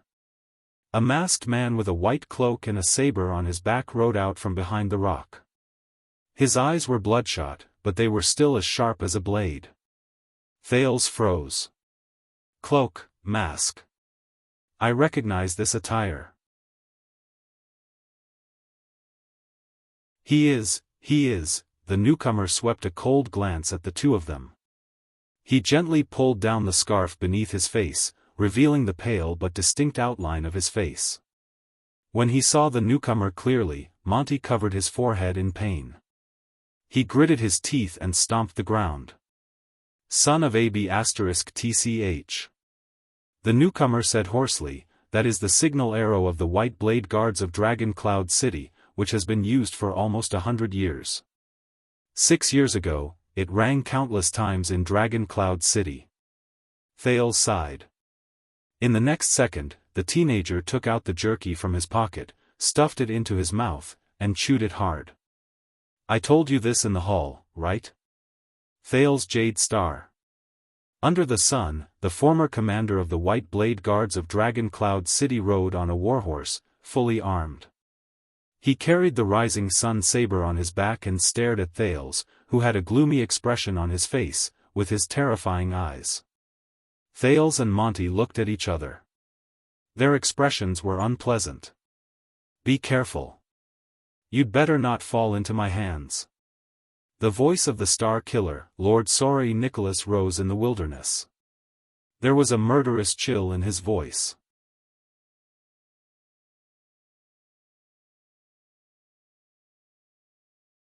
Chapter 360. Extet, the city of faraway prayers, the land of barren rocks. Under the sunlight, Thales and Monty stared at the uninvited guest in front of them with great caution and bewilderment. Why is it him? The Star Killer dismounted his horse with an expressionless face. He walked slowly into a piece of rock that had spat out and tied the reins naturally, as if nothing had happened. He gave off endless pressure. I heard what you said, Big Mouth. Why? Are you too confident in your abilities? Nicholas slowly tied the reins and turned to Monty, who looked as if he was facing a great enemy. He glanced at the short knife in Monty's hand. Do you think that after Isaiah left the White Blade Guards, the Star Killer fastened the reins? His eyes were bloodshot. It was obvious that he had been working hard for many days, but the meaning in his eyes was chilling. Do you think that after Isaiah left the White Blade Guards, there was no one else in Dragon Cloud City who could keep up with you? He shook his shoulder gently and moved the hilt of the Rising Sun saber to the position where it was easiest for him to attack. Monty's pupils shrank. "Ah, I have to say," the experienced scout said softly and slowly spun the short knife in his hand, "I more or less thought that way." Monty stared at his old comrade and did not move. His face was so cold that it looked like ice was about to form on it. His eyes shone with a light that made Thales feel extremely uneasy again. "You are an outstanding scout, Monty," Nicholas said coldly. "From the fake appearances, the route you chose, and the way you hid yourself, almost no one can compare to you. But it's only almost." Nicholas walked forward slowly, and the distance between him and Monty slowly shrank. His tone was dark. "Just like now. We chased after him for so many miles from Dragon Cloud City. From Rubble Hill, to Sunset Snow River, then to Spear City, and even here, the land of barren rocks in the city of faraway prayers. We almost chased him into the desert." Thales instinctively took a step back. But Monty stood where he was and did not move. He only kept adjusting the angle of the short knife in his hand. But Nicholas did not care. He was still closing in. Thales' breathing became softer and softer. Finally, when he was a few meters away from Monty, Nicholas stopped. "But we still caught up to you." He raised his eyebrows slightly and said faintly, "Ned Monty." The Star Killer and the Raven of Death's gazes met in midair. One side was cold, while the other side was solemn. It was as if an invisible shackle had been placed on the air. Thales did not even dare to breathe loudly. He could only hold his breath and look at the two people in front of him while he anxiously thought of a countermeasure. This situation, the two men stood still, facing each other like heavy icebergs. The Star Killer's pale face brought out the blood in his eyes. The Raven of Death's eyes did not move at all. Other than being solemn, it was as if he was emotionless. The sunlight shone on Nicholas' hilt and Monty's blade, and they reflected a strange light. After a while, one side finally moved. He, Monty blew hard, and the solemn expression on his face disappeared. It was replaced by a helpless smile. "I have to admit, Spiky, you've improved. It's the same for the White Blade Guards." The old scout shook his head, as if he was meeting an old friend. He smiled and sheathed the short sword at his waist. "How did you do it?" When Nicholas saw his old friend put away his saber, his gaze was no longer as terrifying as before. At that moment, Thales breathed a sigh of relief, even though he thought that a fight was about to break out in the next moment. Since 6 years ago, the Archduchess Guards reduced the training for charging and breaking through enemy lines, commanding the army, and even fighting alone. The Star Killer, who did not do anything, but made people's skin crawl, said coldly, the extra energy and money were all invested in the training of another skill. He said flatly, sentries, reconnaissance, stealth, and tracking. The air was silent for a moment. Monty frowned. 6 years ago, so exaggerated? Nicholas stared at him for a while before he nodded slowly. Yes, it was. Thales' gaze froze in midair. The king's death affected the former White Blade Guard much more than he imagined. Monty sighed. This is a good thing, really. The reform of the guards. Monty smiled sheepishly as he raised his hand and waved it in the air. You know, the old guards in the past. Caslin's shadow is too heavy. Even if you've been the captain for 20 years, everyone still only remembers him, but Nicholas did not seem to have any intention of reminiscing the past with him. The Star Killer glanced at Thales, who was beside him. Thales flashed an unpleasant smile. I'll give you 10 seconds, Monty.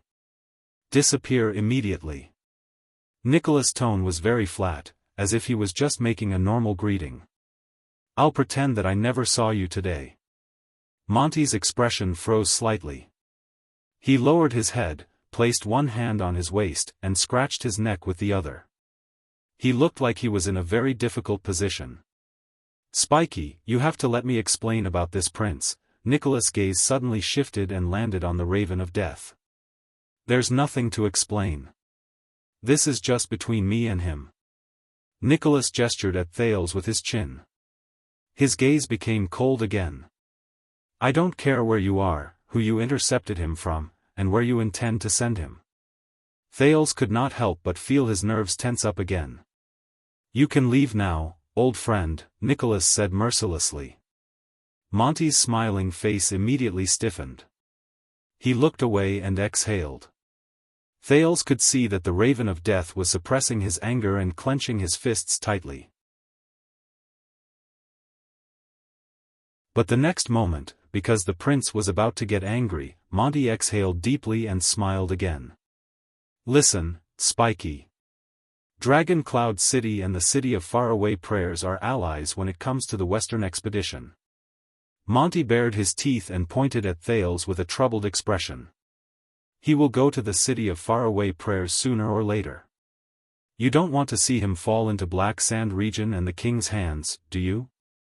For the sake of our old friendship, and for the sake of each other's superiors, we should stand together in this matter, but Nicholas interrupted him. Big Mouth, the Star Killer said softly. Things are no longer the same now. Monty paused. We have long since passed the age of fighting for a woman's favor and looking for prostitutes together. Nicholas shook his head. His gaze was indifferent. It's useless. I said, I'll only give you 10 seconds. Disappear immediately. Monty's smile disappeared. The air suddenly became quiet. A shadow flashed across Thales' heart. Nicholas' pale face was expressionless.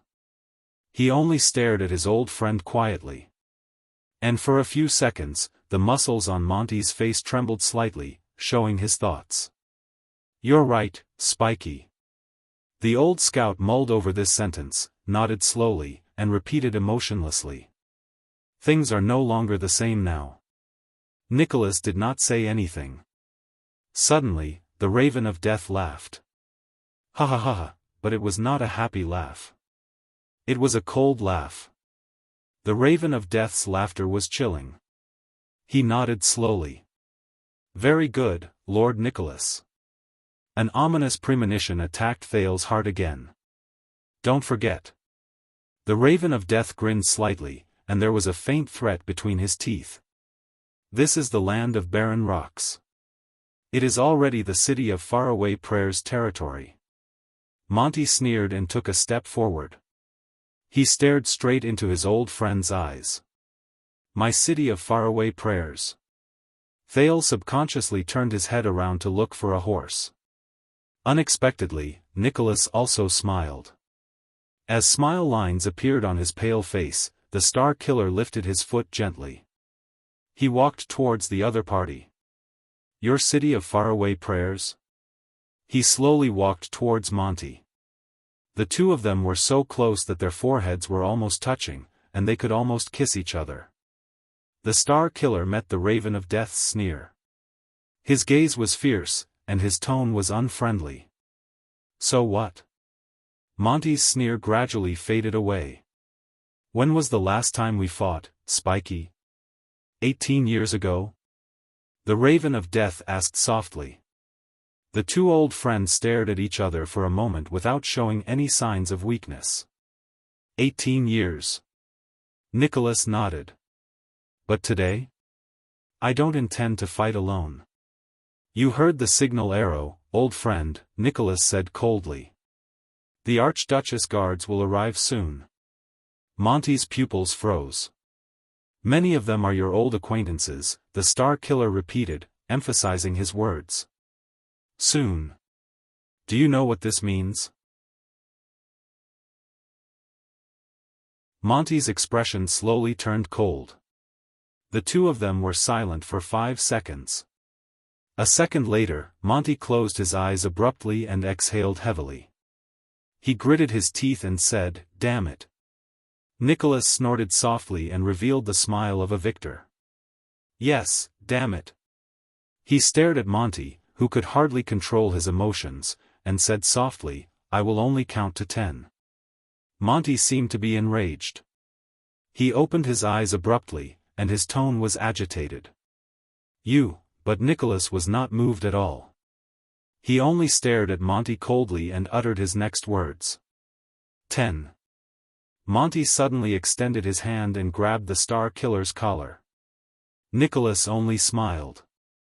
Monty seemed to be so angry that his entire body trembled. He took a step forward and roared furiously, almost touching Nicholas' forehead. "You! Spiky! F***ck." But Nicholas only smiled.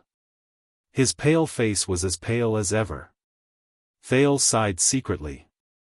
"Looks like I can't count on Monty's old friendship anymore." Monty angrily and savagely grabbed Nicholas. He lost his composure and roared, "I'll remember you, Spiky, I'll remember you." The Raven of Death panted harshly. "One day, I will get back at you for what you did today." Bang. Nicholas also suddenly extended his hand. His arm overlapped with Monty's, and he similarly grabbed Monty's collar. "Then you have to leave first," Nicholas said coldly, giving him tit for tat. "Then there's the saying of, getting back at me." The Raven of Death and the Star Killer's gazes met again. Their gazes were burning with an unknown flame. In the next second, as if they had come to a tacit agreement, the two of them snorted coldly at the same time and let go of each other. Monty turned around without hesitation and walked towards his horse. Nicholas stared at him coldly. Thales, who was watching from the side, was shocked. "You're leaving just like that?" Monty untied the reins and stepped into the stirrup. He turned around angrily. "What else should I do? Are you going to wait here to be surrounded?" Thales looked at the angry Monty, then at Nicholas, who was exuding a cold aura. He rubbed his forehead in pain. "My God! Aren't you good at talking nonsense, brat?" Monty turned his horse around and glared at the silent Nicholas with gritted teeth. "Help me. Be a competent gray magpie. Don't shut up. It's best if you annoy him to death." Thales flashed an awkward smile. In the next moment, Monty flung his reins angrily. The horse under him raised its hooves and swiftly galloped towards the west without any hesitation. His back was hidden among the rocks, and he left their sight. Then, the sound of the horse hooves disappeared, and the unpleasant smell disappeared. The prince, who had held his breath in the tense atmosphere just now, turned his head around in annoyance. He looked at the only person left. "What a deep impression, Lord Nicholas."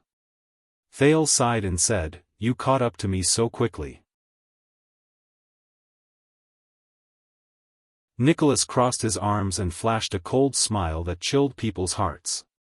It was just like the first time they met. The Star Killer lowered his head and glanced at the dagger in his hand. He did not say a word. The teenager shook the JC dagger in his hand and smiled helplessly.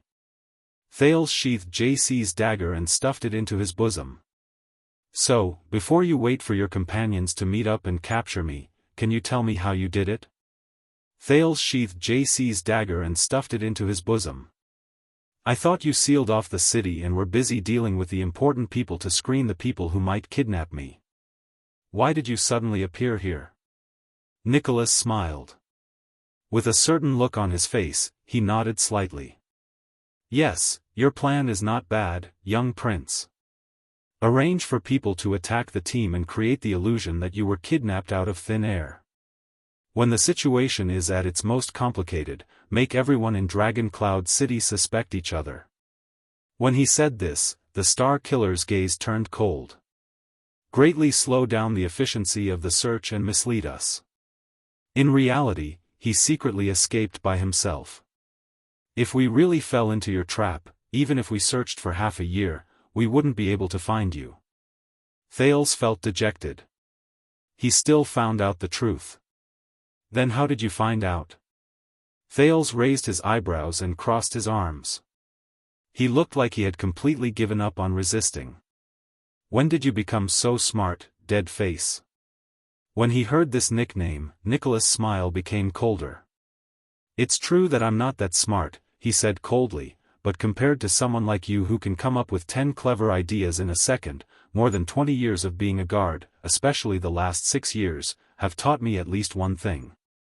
Thales furrowed his brows. And that is? Nicholas put his hand into his bosom and said softly.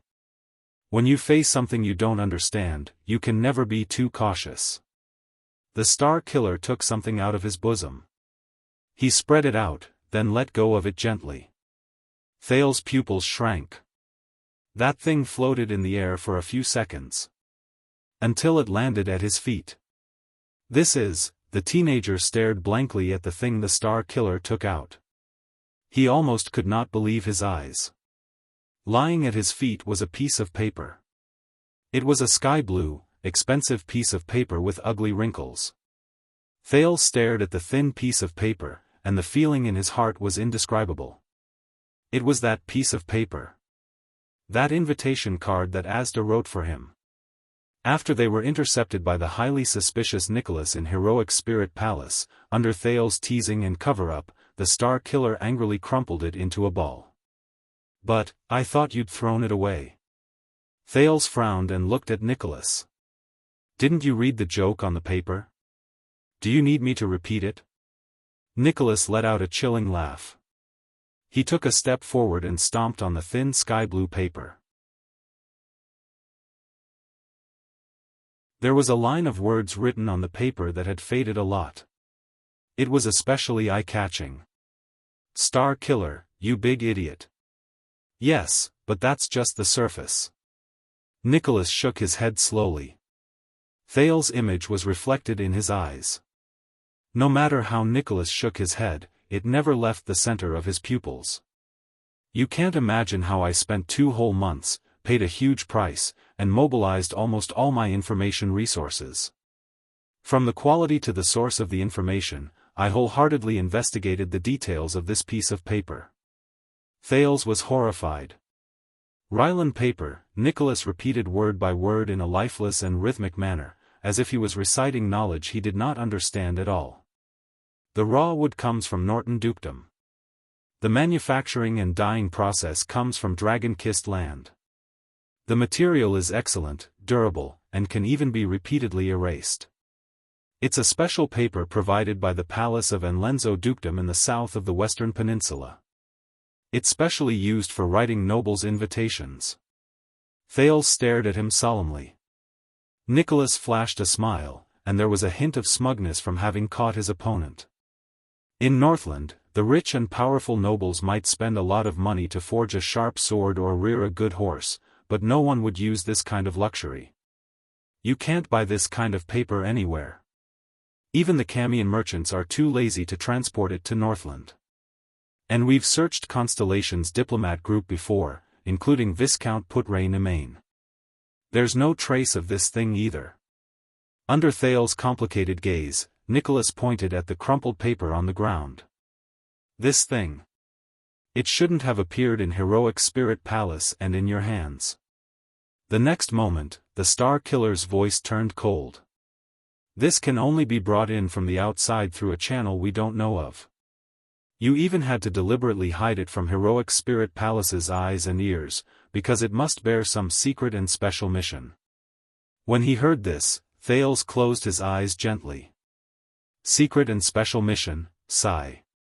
Young prince, it's obvious that you've been hiding something from us for a very, very long time.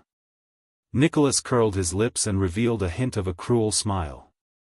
Although I don't know, you've indeed been secretly planning to complete it by leaving the palace every month to play chess. Obviously, there's something wrong with that chess room. The Star Killer's gaze became unprecedentedly sharp. So after you disappeared, when Count Liesban was still thinking about who kidnapped you, and when the major forces of power were still testing each other in bewilderment. I knew it, and I believed it without a doubt. I knew it, and I believed it. You were neither kidnapped nor carried away. Instead, you escaped on your own. Nicholas shut his mouth and looked at Thales in disdain. At that time, I knew that all of this must have been a show you made up and acted out yourself. That's all. At this moment, a light breeze blew across the land of barren rocks, stirring up sand and making Thales' heart grow colder and heavier.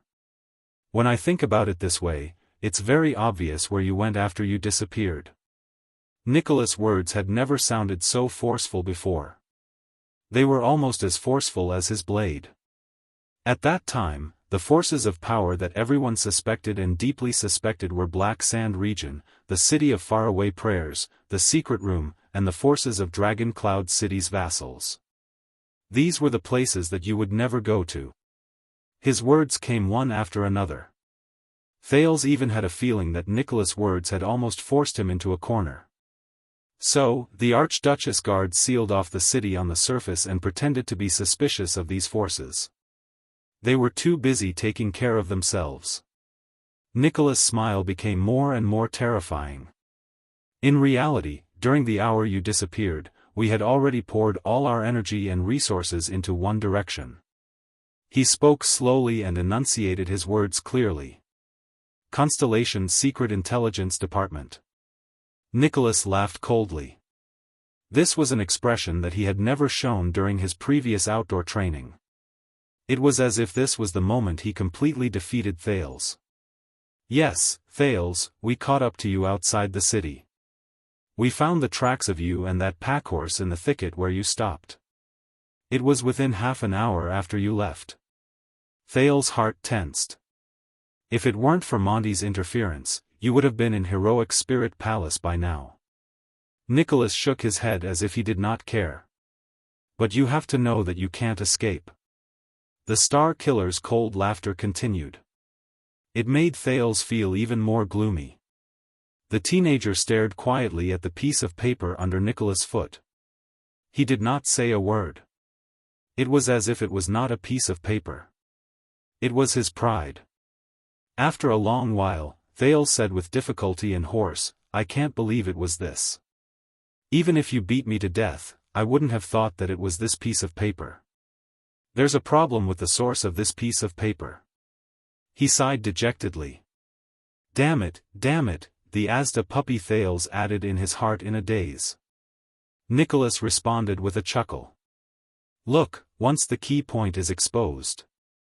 The Star Killer's boots moved slowly, and he slowly ground over the thin piece of paper. The famous Kingdom's Secret Intelligence Department is nothing more than this. Your escape plan is full of mistakes. It's childish and laughable. Thales sucked in a deep breath. The sun finally rose above his head and began to set in the west. The wilderness was still quiet. Only the whispers of the breeze blowing through the cracks in the stones and a few sporadic bird cries could be heard in the distance. Very impressive, Star Killer. You said that you were cautious. Thales let out a long sigh. You did not underestimate me, and you made me pay the price. He slowly raised his head and enunciated each word clearly. But you underestimated the Kingdom's Secret Intelligence Department. Nicholas' gaze froze. Thales did not continue speaking. He turned around with a smile, and his eyes lit up. Wow, he left me a horse before he left. Thales looked happy as he stared at Monty's remaining horse. And a long sword and shield. I guess he did it on purpose. He probably doesn't like you. Under Nicholas' increasingly hostile gaze, Thales walked towards the horse without hesitation. Humph, the Star Killer's smile this time was rather unique. He smiled and shook his head. Really? You and me? Thales smiled as well. He drew his long sword from the saddle, picked up his shield, and turned to Nicholas, who had a strange expression on his face. Speaking of which. Thales looked at the other party in high spirits. He swung his long sword, tested the weight of the shield, and nodded happily. We've been sparring for a long time in class, but we haven't really fought with our lives on the line, have we? In the next second, Thales put away his smile and put on the starting stance of the Northland military sword style. He raised his shield and moved his sword forward, waiting for orders. The teenager's expression was solemn. He faced the strongest opponent he had ever challenged, aside from the mystic. The Supreme Class Star Killer. Sorry, Nicholas. This was probably not the battle with the greatest disparity in strength he had ever experienced. But it was definitely the most difficult battle. You only have one chance. Thales focused his attention on the person in front of him and said to himself quietly, Thales. Only once. Nicholas' smile slowly faded away as he watched Thales, who had his weapon in hand and was fully prepared. This is a bad idea. He was expressionless, and his words were concise. What right do you have to win against me? Thales snorted coldly and shrugged. Why? At this stage, do you still expect me to surrender obediently? The Star Killer furrowed his eyebrows tightly. The wind howled, and the cold blade reflected the scorching sunlight. Nicholas' eyebrows relaxed, and he suddenly spoke. You use your right hand to eat, right? Thales narrowed his eyes. What? Nicholas' pupils shrank slowly. Don't worry. He cracked his knuckles, twisted his neck, and exercised all the joints in his body.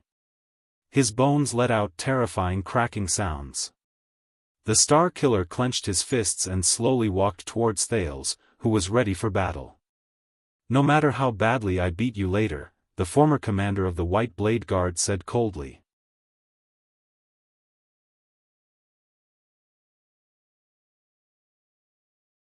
Chapter 361. Thales still remembered his first meeting with the Star Killer. 6 years ago, the prince had seen Nicholas's appearance clearly through Hell's senses. He was a silver human figure that emitted a light that was as sharp as needles. The power of eradication shone inch by inch in the man's body, constantly guiding his movements and direction, causing his movements and figure to become erratic. At that time, even if Thales, who had the sin of Hell's river, racked his brains and calculated all the changes in Nicholas' speed, trajectory, and direction, he still discovered to his dismay that his weak self could not avoid Nicholas' attack, even if Nicholas was unarmed. And now, 6 years later, bang! Nicholas' heavy punch arrived in an instant and landed heavily on Thales' shield. With a loud bang, Thales swayed. But he gritted his teeth, stepped on his hind legs, and withstood the attack. With Hell's senses, the silver human figure in front of Thales flashed. The prince immediately tensed up. Just as expected, the Star Killer's left fist, which was the second wave of attack, arrived before Thales' eyes without any hesitation. Thales was prepared to retreat as he always did. But at that moment, Wuxia's words when they were training in the courtyard brushed past his ears. Your Highness, you can't always retreat or defend. This is what happened when Caribbean and I fought against that big guy in Heroic Spirit Palace. We were too afraid of the Rising Sun Saber's attack and kept avoiding the fight, but in the end, we failed. Defending is not giving up, but preparing for the next attack. Nicholas' fist brought with it a terrifying sound of wind. Thales took a deep breath. The next moment, he faced his opponent's fist with a stern expression. He took a step forward and attacked with the Northland military sword style's flank attack. The tip of the sword forced Nicholas to stop attacking for a moment. However, the Star Killer's adaptability was beyond his imagination. While he avoided the tip of the sword, he also changed the direction of his left hand and struck his right wrist, which was holding the sword. With the help of Hell's senses, Thales watched the movements of this supreme class elite. He praised in his heart, as expected, defense is not the same as retreating. Take Nicholas for example. Every time he defended, he would take an aggressive step forward. Even if he was retreating to dodge, his opponent would never think about avoiding damage, but about inflicting damage. When he thought of this, Thales gritted his teeth and moved forward again. He pushed out his shield and collided with his opponent's swinging left arm. It was the third defensive stance of the Northland military sword style. He swung his shield in the name of defense, but it was actually for his next counterattack. Bang! Under the collision, a muffled sound rang out again. His left hand was slightly numb, and his entire body was trembling, but Thales roared and tried his best to counterattack. But Nicholas's movements were faster and more bizarre than he imagined. His left arm was pressed against the shield, but his whole body charged forward without stopping. Aiming at the center of the shield, he delivered a powerful knee strike.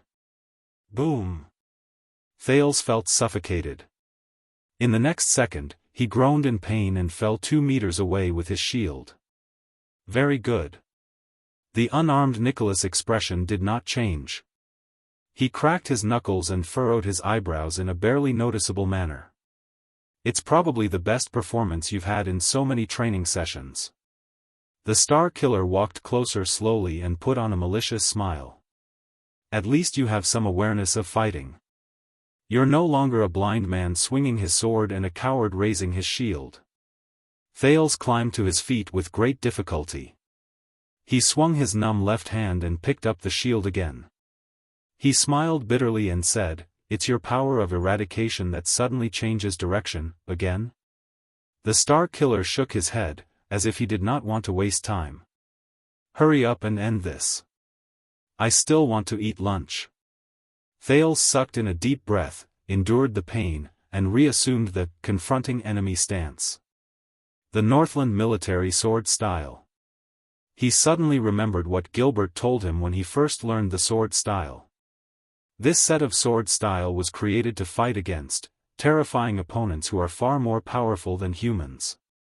A huge disadvantage, a hopeless battle, a sure-death defense, a suicidal charge. He looked at Nicholas, who was getting closer to him, and sighed in his heart. Terrifying, opponents who are far stronger than humans? No, it's not just that. Another mysterious man's back appeared in Thales' mind. How did humans defeat the ancient orcs when they were at an absolute disadvantage? How did they win the battle of eradication? True elites seek hope in hopeless situations, seek to turn the tables when they are at a disadvantage, turn favorable situations into certain victories, and turn unforeseen and unexpected situations into their own support. They seize all useful and useless factors, hold tightly onto every possible bargaining chip, play the most crucial move, and change the entire battle. Thales took a few deep breaths and tried to shake his head, which was a little dizzy from the fall. My bargaining chip, my chance of victory, there are. But, only once. In the next second, Thales roared and charged at his opponent again. He thrust his long sword. Nicholas knew him too well. Every time they trained outdoors, the Star Killer would use all sorts of methods to defeat him with a smile that was at ease. Every time they conducted a surprise inspection, the Star Killer would rely on his skills to toy with him. Every time he probed and provoked him, the Star Killer would be fully prepared to test the standard of his followers. So, Thales' pupils shrank. So this is the Star Killer's biggest weakness. He knew himself too well. Come on. Thales' face was contorted. He gritted his teeth, roaring with his mouth and calling out in his heart. Come on, my companion. The sin of Hell's River. The familiar fluctuations surged towards him. After 6 years of experience, it instantly spread through his entire body in a faster, steadier, and smoother manner. Again? Nicholas sneered as he watched Thales charge towards him. Same method, same ending. The Star Killer exerted force in his legs and charged towards Thales. He easily dodged Thales' thrust and threw a punch at the prince's face. The wind from his fist howled. Thales' entire body trembled. He swung his shield once again to counterattack. He swung his fist at his opponent. But this time, it's different. This time, I need strength. Strength. The teenager thought coldly.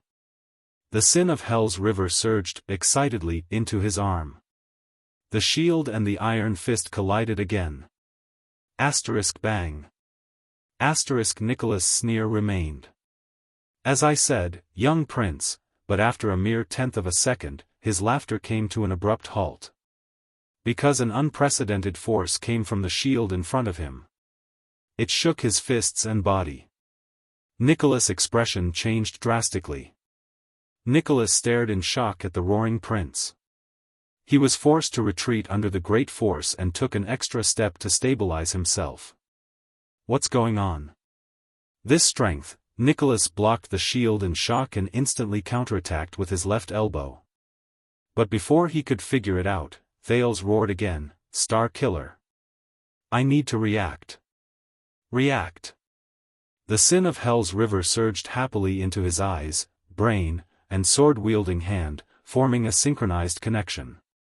At that moment, the roaring Thales seemed to have predicted his opponent's movements. The moment the Star Killer moved, the tip of his sword suddenly appeared and pointed at Nicholas' forward momentum. Nicholas was shocked again. With this momentum, his opponent would pierce his left lung. This prince who doesn't know how to fight. How can he react so quickly? But the experienced and skillful Star Killer reacted in a short moment. At the price of giving up on attacking, he quickly turned around and dodged the sword. But his opponent did not think so. Finally, Thales thought coldly. I need speed. Speed. Speed that can take lives. With that thought, the remaining sin of Hell's river surged into Thales' arm muscles with a roar, like a beast released from its cage. It ignited a terrifying flame inside, burning with explosive power. Ayaha! Thales' roars continued without stopping, as if he wanted to use up all the strength in his life. Asterisk whoosh. Asterisk in an instant, the tip of his sword brought with it a piercing sound of wind. It suddenly flashed in the Star Killer's field of vision. As if it had disappeared. At that moment, the already shocked Nicholas suddenly had goosebumps all over his body. A chill that he had not felt for a long time rose in his heart. It was a sense of danger that could only be felt in front of a powerful enemy and on the battlefield. He suddenly felt a chill on the left side of his chest. *T. *T. In the next moment, Nicholas gritted his teeth laboriously and activated his power of eradication in a frenzy. He restrained himself from dodging and turned to the other side of the tip of the sword. No! In the next second, *rip. The sound of the sword cutting through flesh could be heard. *thud. It was the muffled sound of a human body rolling on the ground. After two sounds, Thales stabbed his sword into the ground and tried his best to maintain his balance. He withdrew from the sin of Hell's river state, which included Hell's senses. Ha ha ha, the teenager held onto the shield and placed most of his weight on it. He panted rapidly, trying to get rid of the muscle soreness and dizziness after the sin of Hell's river faded away. At that critical moment, Nicholas' body turned in a strange manner. He tilted his head back and rolled to the side in a disheveled manner to avoid the sword that was aimed at his heart. Thales trembled and gritted his teeth. He looked across him in pain. There, the Star Killer knelt on one knee on the ground. He widened his eyes in disbelief and stretched out his palm in a daze. In the next second, a short line of blood spread from the Star Killer's left cheek to his chin. Red liquid seeped out. Drop by drop, the blood fell into Nicholas' slightly trembling palm. The Star Killer seemed to be completely stunned. How is this possible? He, the prince who never knew how to fight, he touched the wound on his face and felt the pain that he had not felt for a long time. The Star Killer raised his head in shock and anger. He stared at the pale and panting Prince of Constellation and tried hard to understand what was happening in front of him. That piece of trash who can't even take one punch from me, how did he suddenly, Thales shook his head hard, trying to shake away the brief dizziness. He felt indignant. Damn it, Even if I use everything I have, I still can't make him. A few seconds later, the extremely disheveled Star Killer panted a few times and calmed his emotions. That's not right. This power, this reaction, he furrowed his eyebrows tightly. There was deep suspicion in his eyes. It's not something you can do. There was disbelief and surprise on Nicholas' face. Was that the power of eradication just now? Thales flashed a weak smile at him while he leaned on his sword. The teenager now only hoped that his opponent would talk more nonsense. At least he had to get over the numbness and soreness that came with using the sin of Hell's River too much. The Star Killer's expression was solemn. But when did you awaken to the power of eradication? Haha, Thales chuckled and interrupted him. The prince, whose hands and feet were numb, could no longer hold on to the long sword. Hence, he let go of the sword hilt and shook his hand with a slight tremble. He tried his best to look as if he was at ease. It was a long time ago. Are you surprised? Nicholas stood up slowly. His expression became more and more serious. As he watched Nicholas get up, Thales' hand on the shield trembled slightly.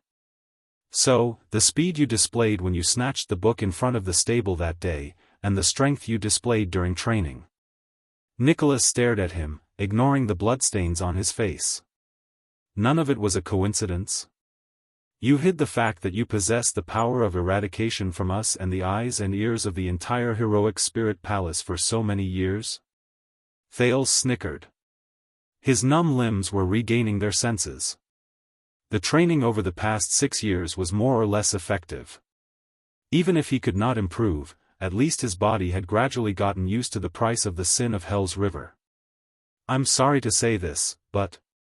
The prince shook his head and placed his hand on the sword hilt again. There are still many things you don't know. The shock and anger on Nicholas' face slowly turned into pure annoyance. So, during all the outdoor training sessions, you were beaten up so badly, but you never used it even once? Power is not for show. Thales gently clenched his right hand, which had returned to normal, and wiped the cold sweat off his face. If I can't use it at the most crucial moment, then you might as well hide it and confuse your enemy. Nicholas laughed angrily. He extended his hand and wiped it across his face. His pale, blood-stained face began to turn red. I knew it, little prince. You have always treated us as your enemies, from the first day you came to Dragon Cloud City. You were born with cunning and treachery. The Star Killer's eyes were practically ablaze. The pain on his face reminded him of the fact that he was injured by a weakling, and it made the proud man even more furious. God knows how many more things you have hidden from us over the past 6 years. Thales sneered. What about you, Star Killer? He took a deep breath, stood up slowly, and pulled the longsword out of the ground. How many truths have you, Lisban, and even the late King Nuvan hidden from me over the past 6 years? Nicholas' breathing froze. In the face of the prince's profound gaze, with suppressed anger, he steadily extended his hand to his back. This time, it was Thales' turn to have his expression change drastically. I apologize to you. The Star Killer drew the weapon on his back with a fierce gaze while the sound of metal rubbing against leather echoed in the air. There was a scar on his face, and his words were filled with caution. I was wrong. I never treated this as a battle. I've underestimated you. Thales Jade Star, who awakened to his power of eradication before he was 14. Thales stared worriedly at the long and narrow saber in Nicholas' hand that reflected a golden luster. It was the legendary anti-mystic weapon that had once been pressed against his neck and threatened his life in the hands of its previous owner. The Rising Sun Saber. How terrible. Are you sure? Thales braced himself and raised his shield. I heard Waya mention that this incredibly sharp weapon can cut through everything, right? Nicholas started to sneer, but there was a hint of savagery in his voice. Don't worry, I won't activate its ability. in case I can't hold back and accidentally cut your head open." He raised the rising sun saber horizontally and pointed the blade at Thales. There was a rare seriousness and solemnity in his eyes. "And didn't I say it before? No matter how badly I beat you, I will leave you with that hand." In the next moment, Nicholas' expression changed. He instantly left the spot. The nervous Thales sucked in a sharp breath and instantly entered Hell's senses. In his field of vision, the silver figure flashed with a rapid light as it charged towards him. The battle began again. But this time, the speed and angle of the Star Killer's attack were far beyond Thales' imagination. The blade instantly arrived before his eyes. Sensing the threat, the sin of Hell's river automatically boiled. The nervous Thales immediately raised his sword and blocked the Star Killer's merciless slash. Asterisk clang. Asterisk as he stared at the golden saber in front of him, Thales felt a chill run down his spine. He could not help but think, if this thing is really like what Wuxia said and can melt everything, then wouldn't I already be? Without any time to think, Nicholas let out a low growl. He held the saber with both hands and pressed his entire body against Thales along with the blade. Thales only felt a weight on his hand. He was about to lose his balance. His heart tensed up, and he instinctively used a side attack to dodge his opponent's slash. But Nicholas did not stop his attacks. He used the momentum of the slide to charge forward, and with his right shoulder, he rammed into Thales. Asterisk thud.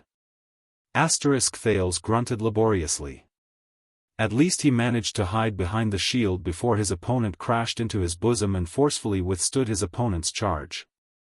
Asterisk thud. Thud. Thud. Asterisk a huge force charged at him. The prince scrunched up his face, pushed against the shield with his elbow, and took 3 consecutive steps back. Thanks to the increase in strength from the sin of Hell's river, he was not knocked down by his opponent's experienced charge. A true warrior is formed through experience and blood on the edge of a blade. Nicholas used half of his body to push against Thales' shield. This uncomfortable angle made it difficult for Thales to draw his sword. He could only grit his teeth and withstand his opponent's attack. The Star Killer's angry voice rose into the air.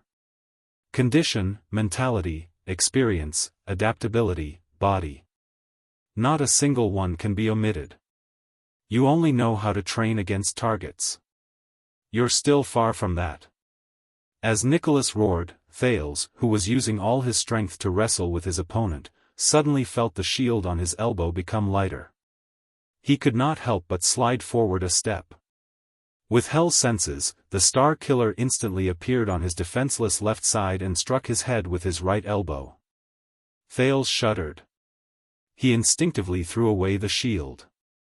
The sin of Hell's river surged to his elbow, and he thrust it at Nicholas, wanting to parry his opponent's fatal blow. However, the silver light spike in the Star Killer's body flashed again. Within half a second, the Star Killer, who was ambushing him from his left, suddenly stopped and immediately turned back.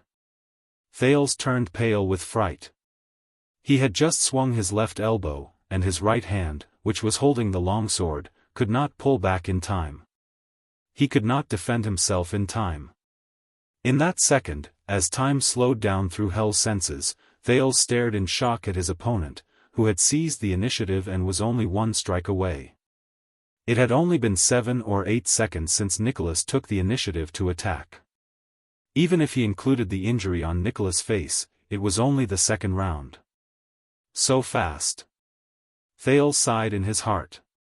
Nicholas' lips curled up. His scarred face curled up, and he revealed a smug, savage smile. This is the difference. Brat. There's a fine line between supra-class and supreme class. Victory and defeat will be decided in an instant. In the next moment, Nicholas roared and turned the hilt of his sword around. He struck his opponent's forehead, and at Thales, who was powerless to defend himself. Asterisk bang. Asterisk a terrifying, muffled sound rose. The scene fell silent. But Thales did not fall. Nicholas, on the other hand, stared at the young opponent before him in shock again. Before the hilt of the saber, which he was prepared to subdue Thales in one blow, it first collided with a palm. It was Thales' left hand. It was his left hand, which he had swung with force just now and could not pull back in time. This left hand miraculously moved in front of the prince and blocked his opponent's attack. Thales was drenched in cold sweat. He trembled slightly as he blocked Nicholas with all his might. At that moment, the Star Killer could not believe his own eyes. Impossible. I used the twist of fate.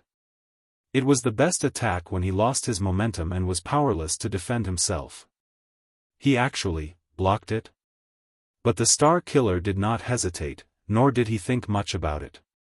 Castellan told him before, if you can't kill your enemy with your first slash, then, Nicholas roared.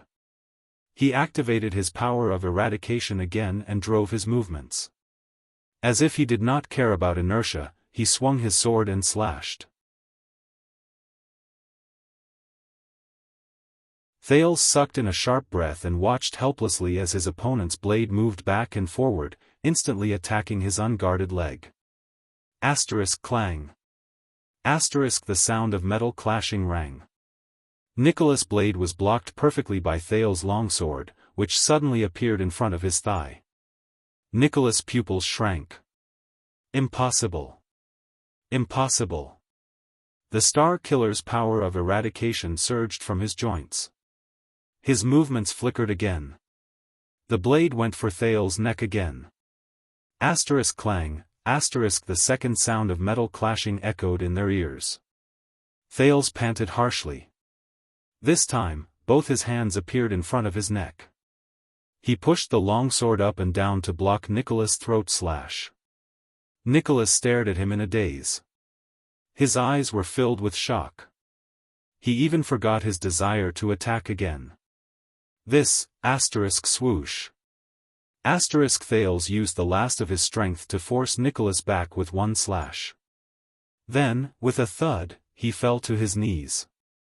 The prince could not stop panting, and his groans were mixed with pain. But the Star Killer was already stunned. Just now, Nicholas blinked and stared blankly at Thales, who had an unpleasant expression on his face and was drenched in sweat, as if he was enduring torture. He opened his mouth gently. He wanted to say something, but stopped himself. His expression was incredibly complicated. Thales only panted continuously, as if the few attacks just now had almost taken his life. In the end, the surprised Nicholas still opened his mouth. You used it to block me just now, he furrowed his eyebrows tightly. No, your power of eradication is, Thales' breathing gradually slowed down. When he heard this, he weakly squeezed out a smile. Ha ha ha, Nicholas continued to stare fixedly at him and did not move. Thales was still kneeling on the ground. He supported himself with one hand and raised his longsword with the other. Oh, you're talking about this? The prince sucked in a sharp breath. In an instant, his face turned even paler. But he swung his sword sideways. His movements were very imposing. But when the sword was halfway through its slash, it strangely changed its direction. In an instant, it fell and cut straight into the ground. Asterisk clang. Asterisk Nicholas watched this scene in a daze. Thales laughed weakly and said, a sudden change in direction that can't be predicted? This is. The Star Killer murmured as he fixed his gaze on the long sword on the ground. This is a rare supreme class elite. Thales lifted his head weakly and stared anxiously at Nicholas, who had an interesting expression on his face. He forced himself to say, he used 6 whole years to personally demonstrate this ultimate skill to me every week. According to him, this is a rarely seen power of eradication in history. Thales smiled again. No one knew that at that moment, the muscles in the prince's body were practically rebelling.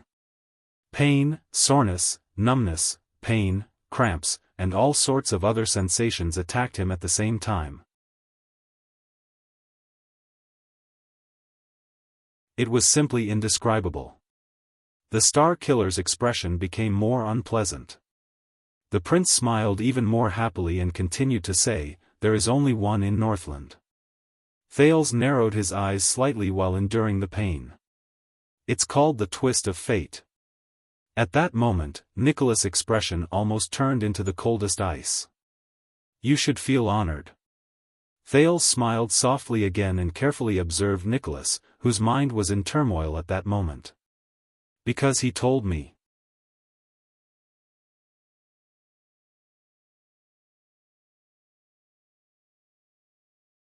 Chapter 362. Under the sun, the two enemies faced each other in silence. One of them knelt on the ground and panted weakly. The other stood in a daze, his heart trembling. Finally, Thales exhaled. The aftereffects of forcefully using the sin of Hell's River were slowly fading away. Compared to 6 years ago, when he would easily faint every time the sin of Hell's River came, Thales smiled in relief. "Look. Even though I can't improve, but I can still get used to it." Under the sun, Nicholas did not move. It was as if he had sunk into the greatest confusion of his life. The Star Killer's body stiffened, and he panted in disbelief. "How can this be? That's something I can only occasionally awaken on the battlefield, the twist of fate. Even the name was given by him on the spot, you only used it during training sessions." At that moment, Thales roared furiously. "Ah!" He threw away his long sword and charged at Nicholas with a ferocious expression. Nicholas trembled slightly. Even though he was still in shock, his battle instincts, which he had trained countless times, allowed him to react without any delay. Bang. Nicholas swung his arm coldly and parried Thales' fist. The next moment, the Star Killer struck with both hands. Thud. Thales, who was at the end of his tether, felt a pain in his chest. His forward momentum stagnated, and in the next second, Nicholas' rising sun saber appeared at his throat. After 6 years, the weak Thales could only sigh slowly as he felt the faint chill from the same weapon pressed against the same spot. "What's going on?"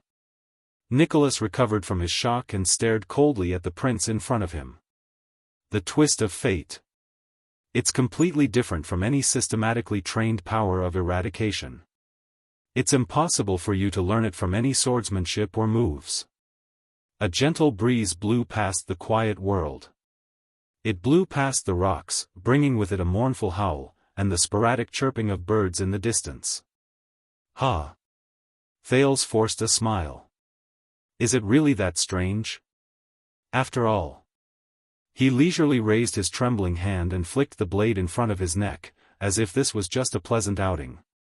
"I'm the Star Killer's disciple, a good student who gets beaten up by you once a week." Nicholas' expression turned cold. He withdrew his blade and lifted Thales' collar. "I'm warning you for the last time." At this moment, Thales suddenly raised his finger and interrupted him. "Shoo, listen." Thales flashed a gratified smile, as if he was really listening attentively. "That's the sound of a gray magpie."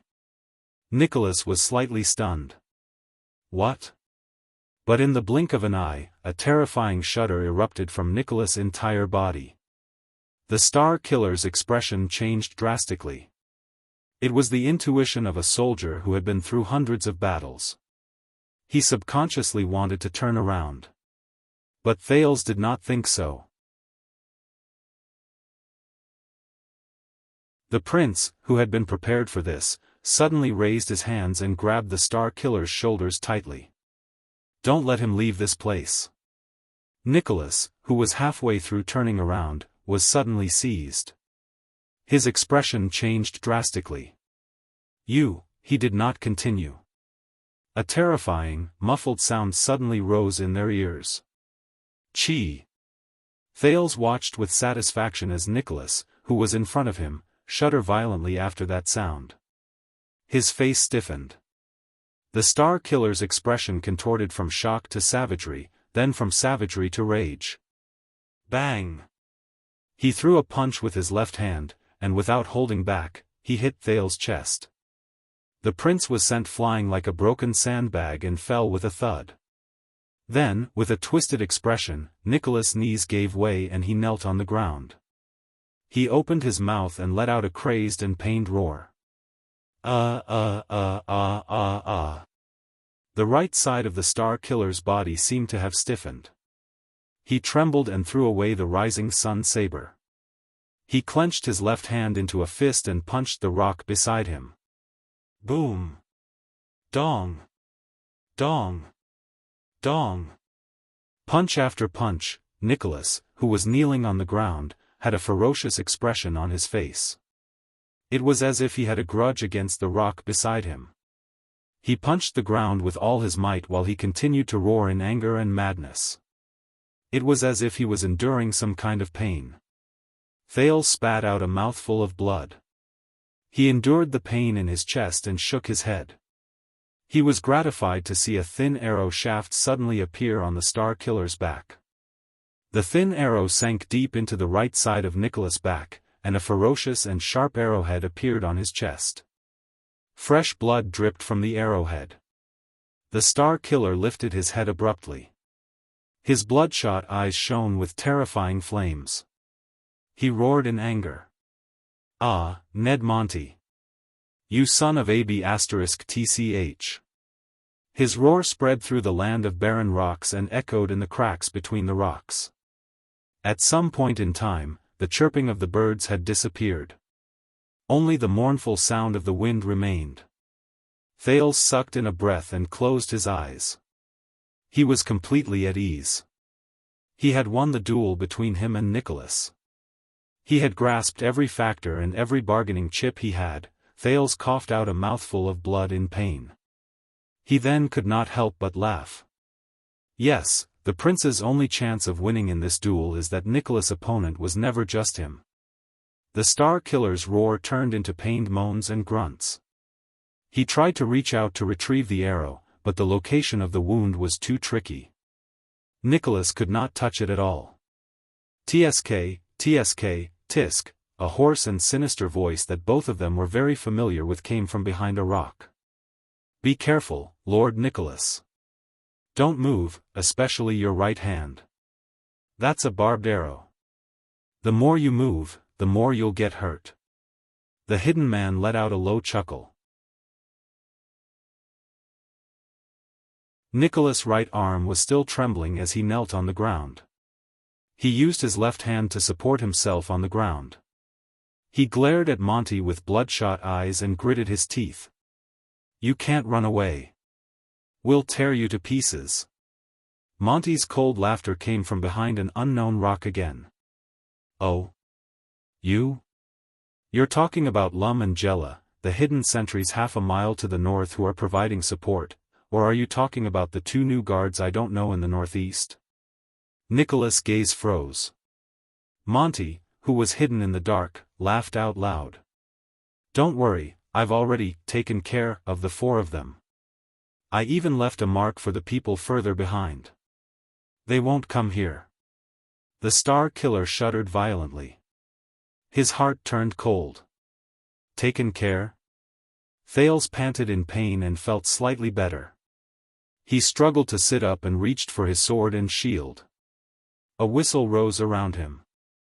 Monty's voice sounded near and far, as if he was moving non-stop. "Spiky, you said that you strengthened the Royal Guard's scouting and scouting training, and reduced the amount of fighting against the enemy head-on, right?"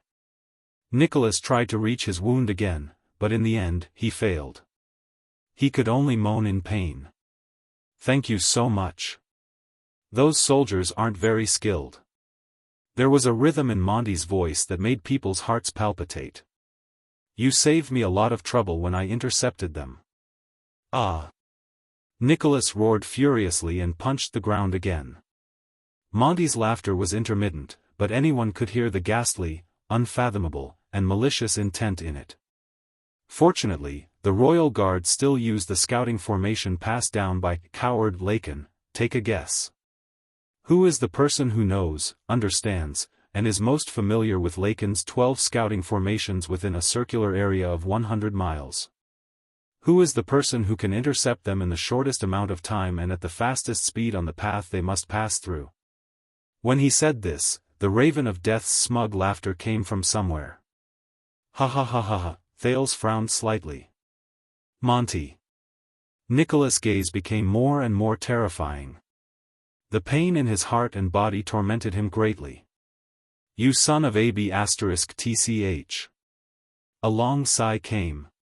It seemed to be the Raven of Death's sigh. Yes, Spiky. He seemed to find it a pity.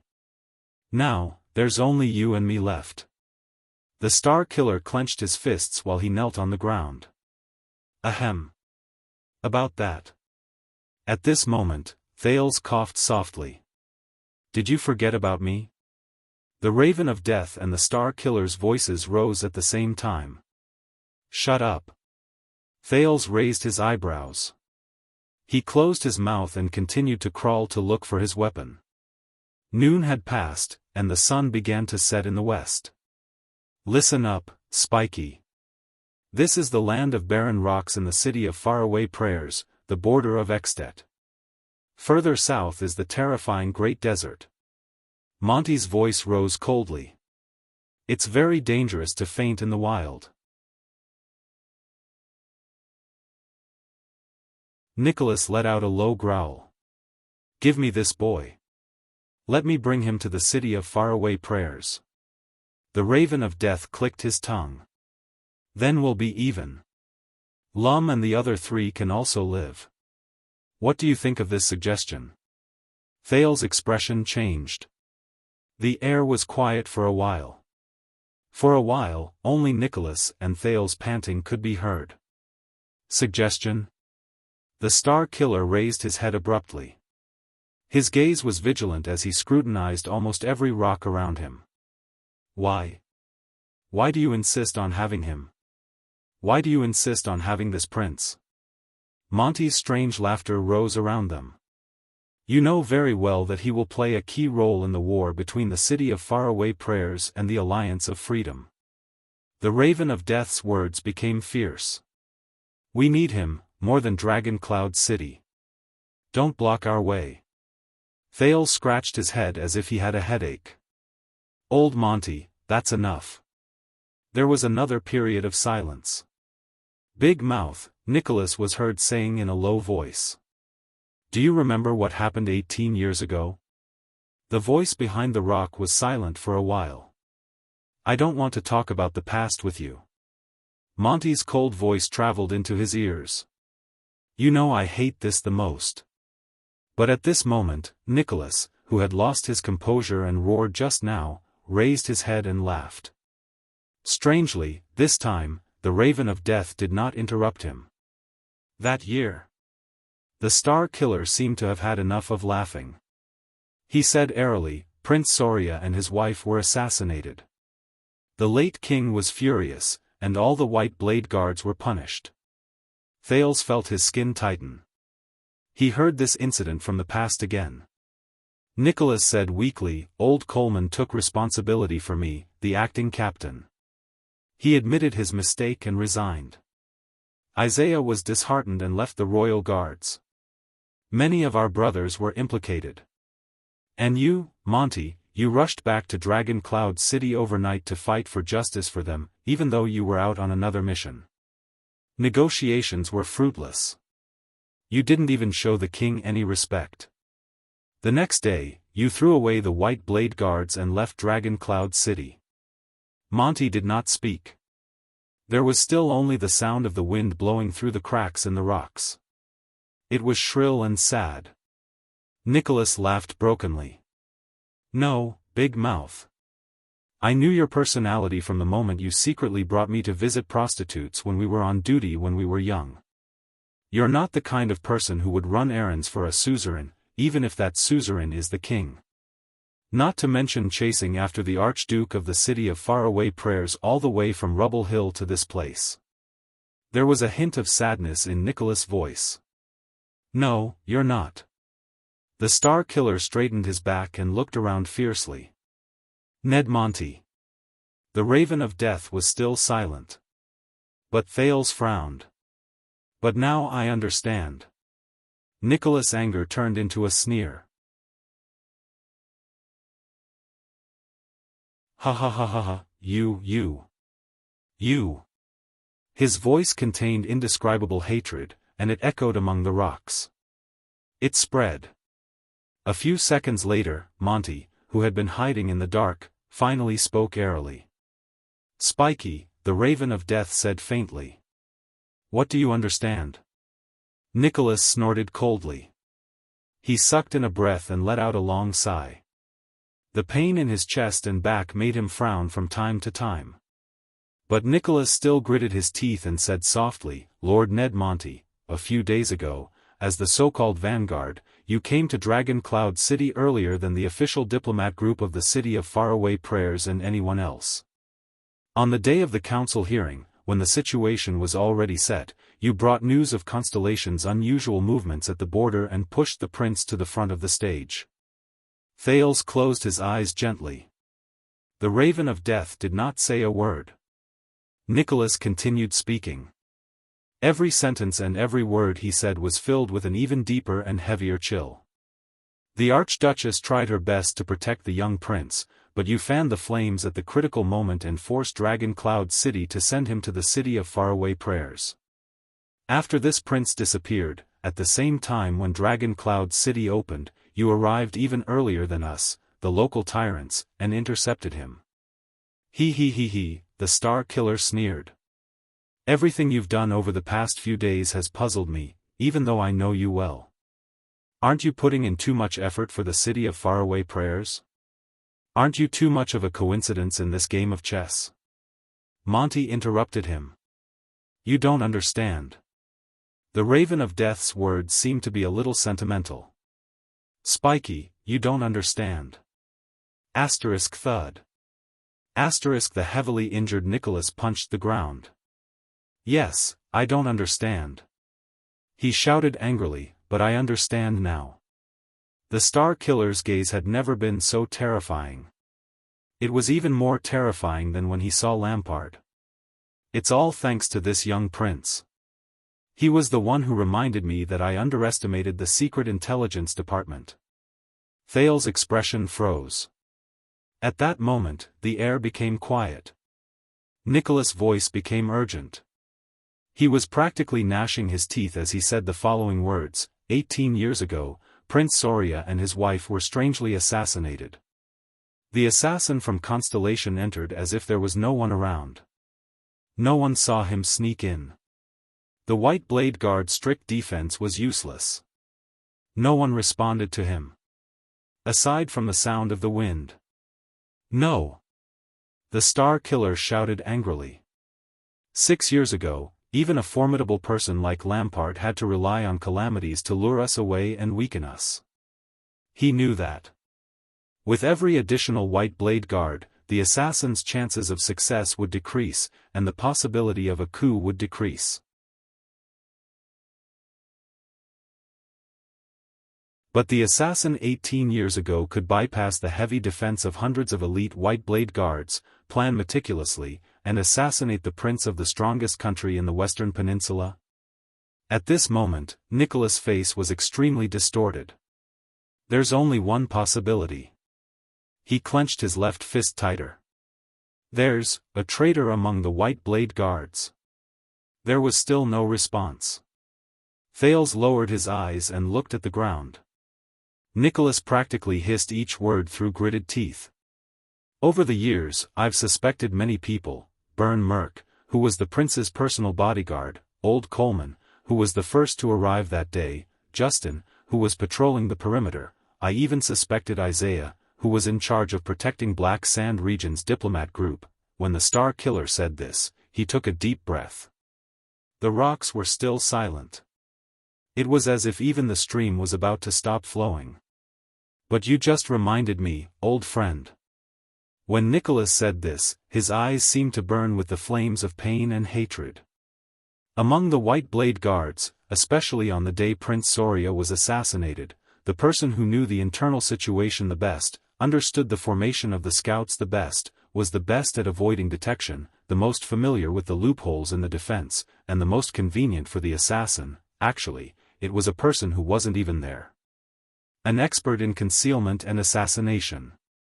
A person who hid in Extet, in Dragon Cloud City, by the king's side, and among the White Blade Guards for decades, Constellation spy. The air was so quiet that it could not be any quieter. No one answered him. It was as if everything around him had sunk into eternal silence. The Star Killer was still kneeling on the ground. But he no longer cared about the arrow on his back. Instead, his entire body trembled, his eyes struggled, and his facial muscles twitched slightly. He looked like he was about to wail, but also like he was about to roar. His gaze was incredibly complicated: disgust, pain, regret, resentment, sorrow, sadness, despair. It was endless and mixed together. In the end, Nicholas shuddered and sucked in a deep breath. A mouthful of the coldest air in midsummer. When he thought of this, Thales could not help but shiver a little. "What do you think?" he asked the person behind the rock softly. "Big Mouth, Ned, Monty, the sworn brothers who joined the White Blade Guards with me." The former commander of the White Blade Guards, Lord Sorry. Nicholas' voice became more and more indifferent. Finally, he restored his expression to the coldest, most apathetic, most merciless, and most competent version. "Or should I call you, the Raven of Death from Constellation's Secret Intelligence Department?" Thales gently grabbed his long sword. He sighed a little at an angle that no one could see. Silence. Still silence. Another gust of wind blew. The whistling in the crack became more and more sorrowful. Then, a voice that was not so harmonious broke the silence. The sound of a bough being knocked rose clearly. "You know, I've changed my mind about the suggestion just now." The Raven of Death's voice traveled into Thales' ears. He still sounded calm, relaxed, and at ease. Spiky, but this time, his words were filled with a dark, murderous intent that made people shudder.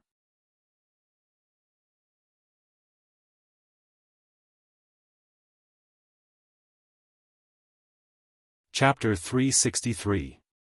All these years, in the face of the Raven of Death's extremely callous words, Nicholas responded calmly, "Monty, this is the first time you didn't argue with me." It was as if he had lost all his emotions a moment ago. "You don't even want to defend yourself?" However, the only thing that responded to Nicholas in the crack was the soft sound of the wind. And whoosh. When he heard the sudden sound of a crossbow, Thales' breathing froze. Nicholas' body swayed violently.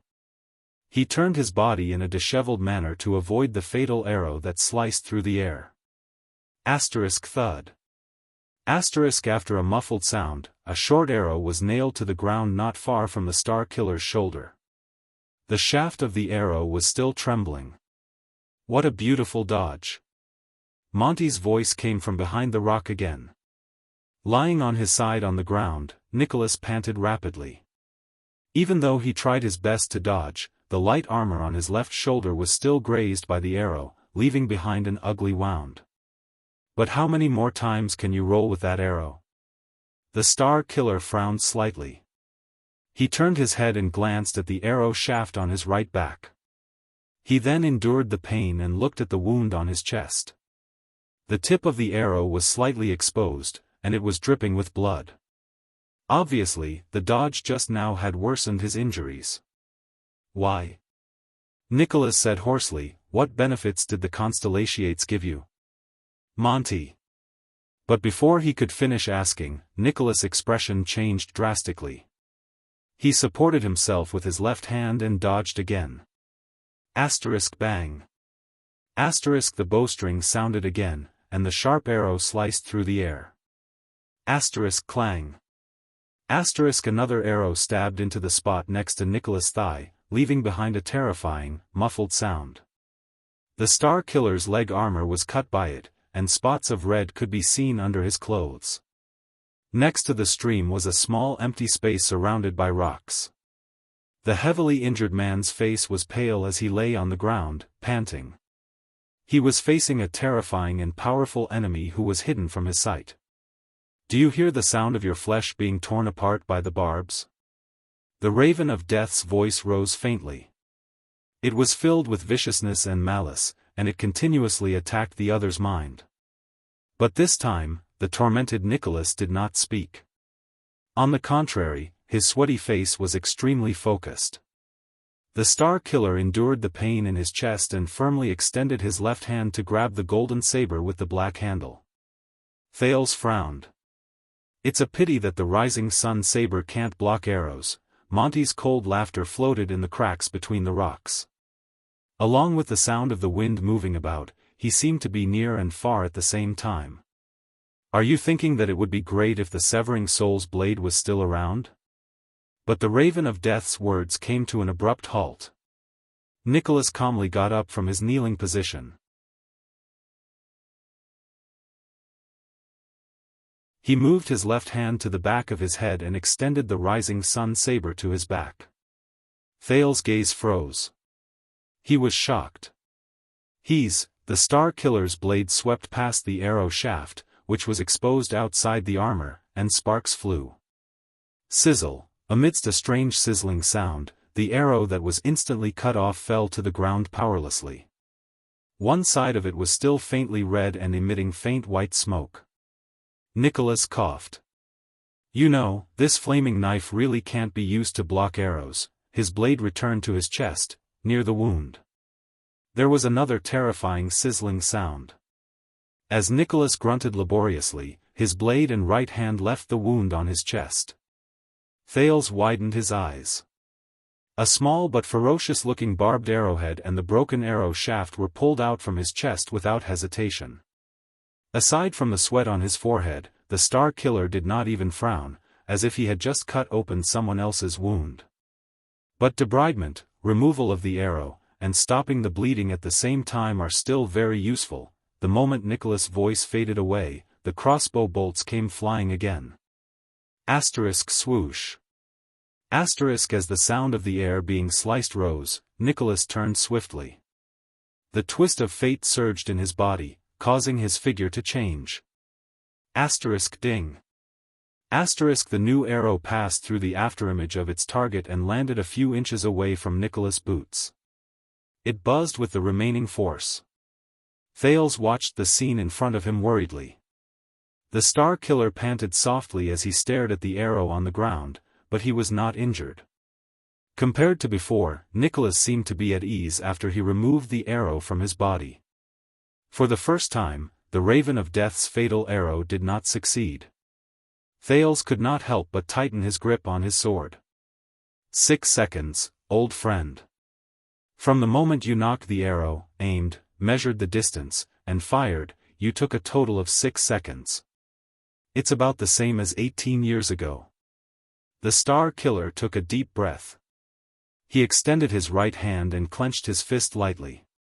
Even though he was not as agile as before, he was no longer impeded by the arrow stuck in his body.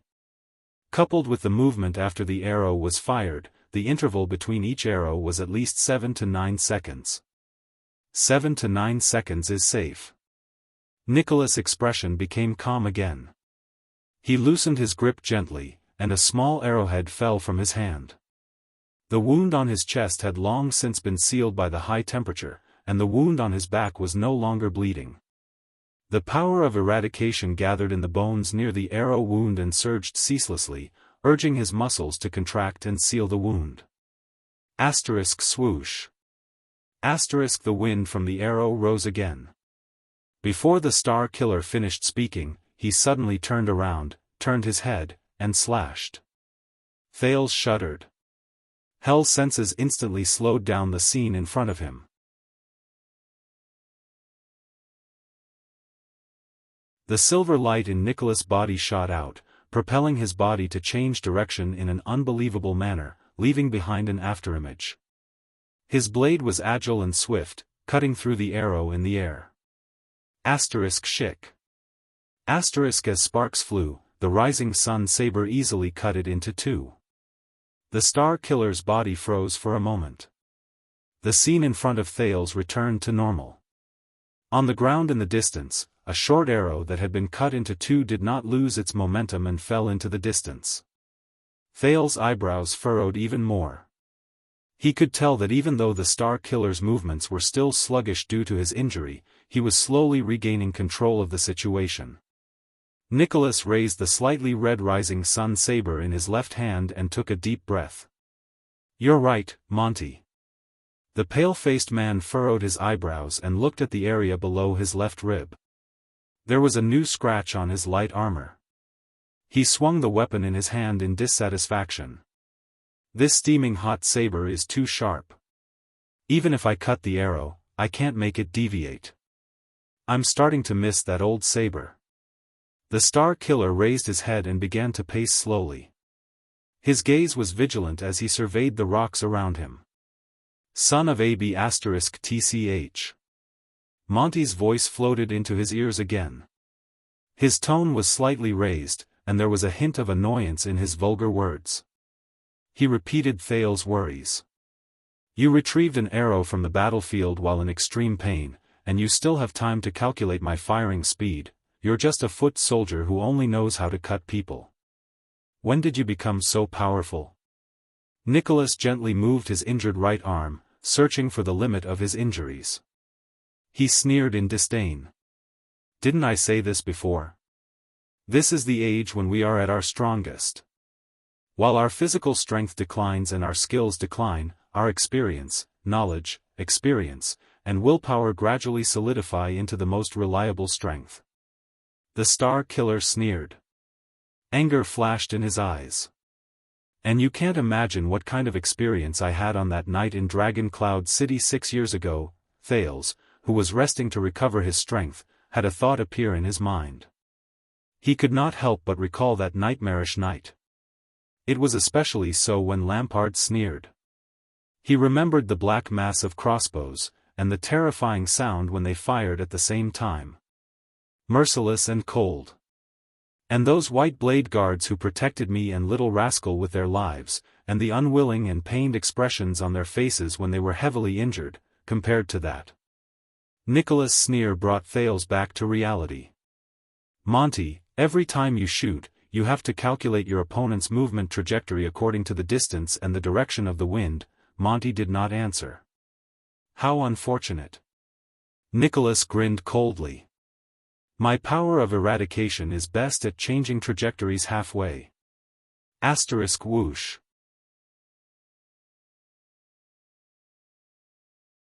Another muffled sound was followed by the next arrow. But, Thales solemnly saw the twist of fate in Nicholas' body flash slightly. He instantly stopped moving forward and bent his body backwards.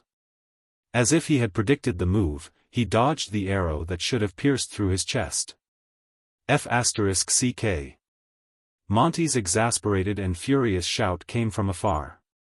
Nicholas responded to him by shaking his head indifferently. "Come on, Monty. I almost know where you are."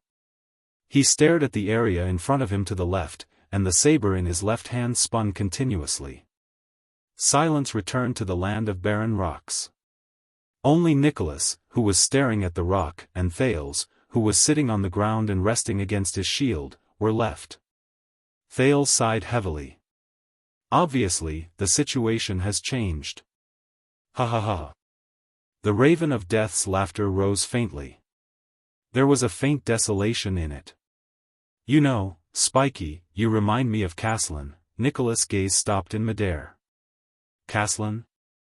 A heroic old man who persuaded him to drink appeared in Thales' mind, but the prince never saw him again. It was said that the old man died in heroic Spirit Palace in the end. Every time Caslin and Terend fought, the inextinguishable Flame, who had fierce attacks, had the upper hand, and was about to defeat the iceberg. Monty continued, counterattack, trap, lure the enemy. Caslin always had a way to deal a fatal blow at the last moment, turn defeat into victory, and defeat Terend.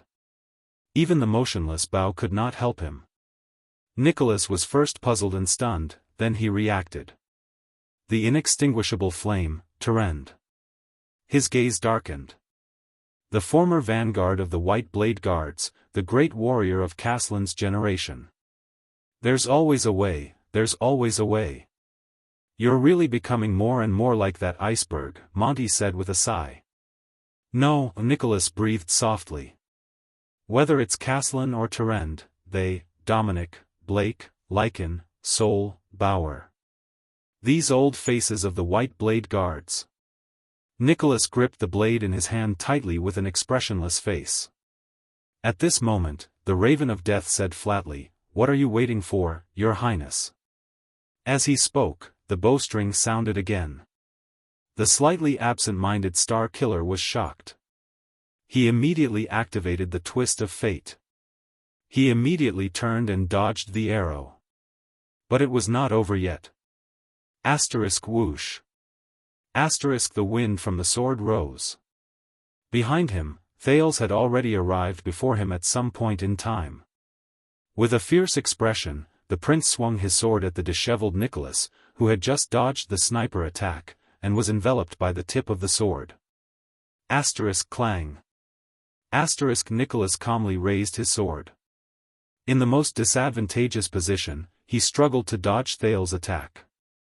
Thales gritted his teeth and used the momentum to ram his shield forward. Asterisk bang. Clang. Asterisk Nicholas' right shoulder pushed against the shield, and the blade in his left hand blocked the prince's subsequent thrust.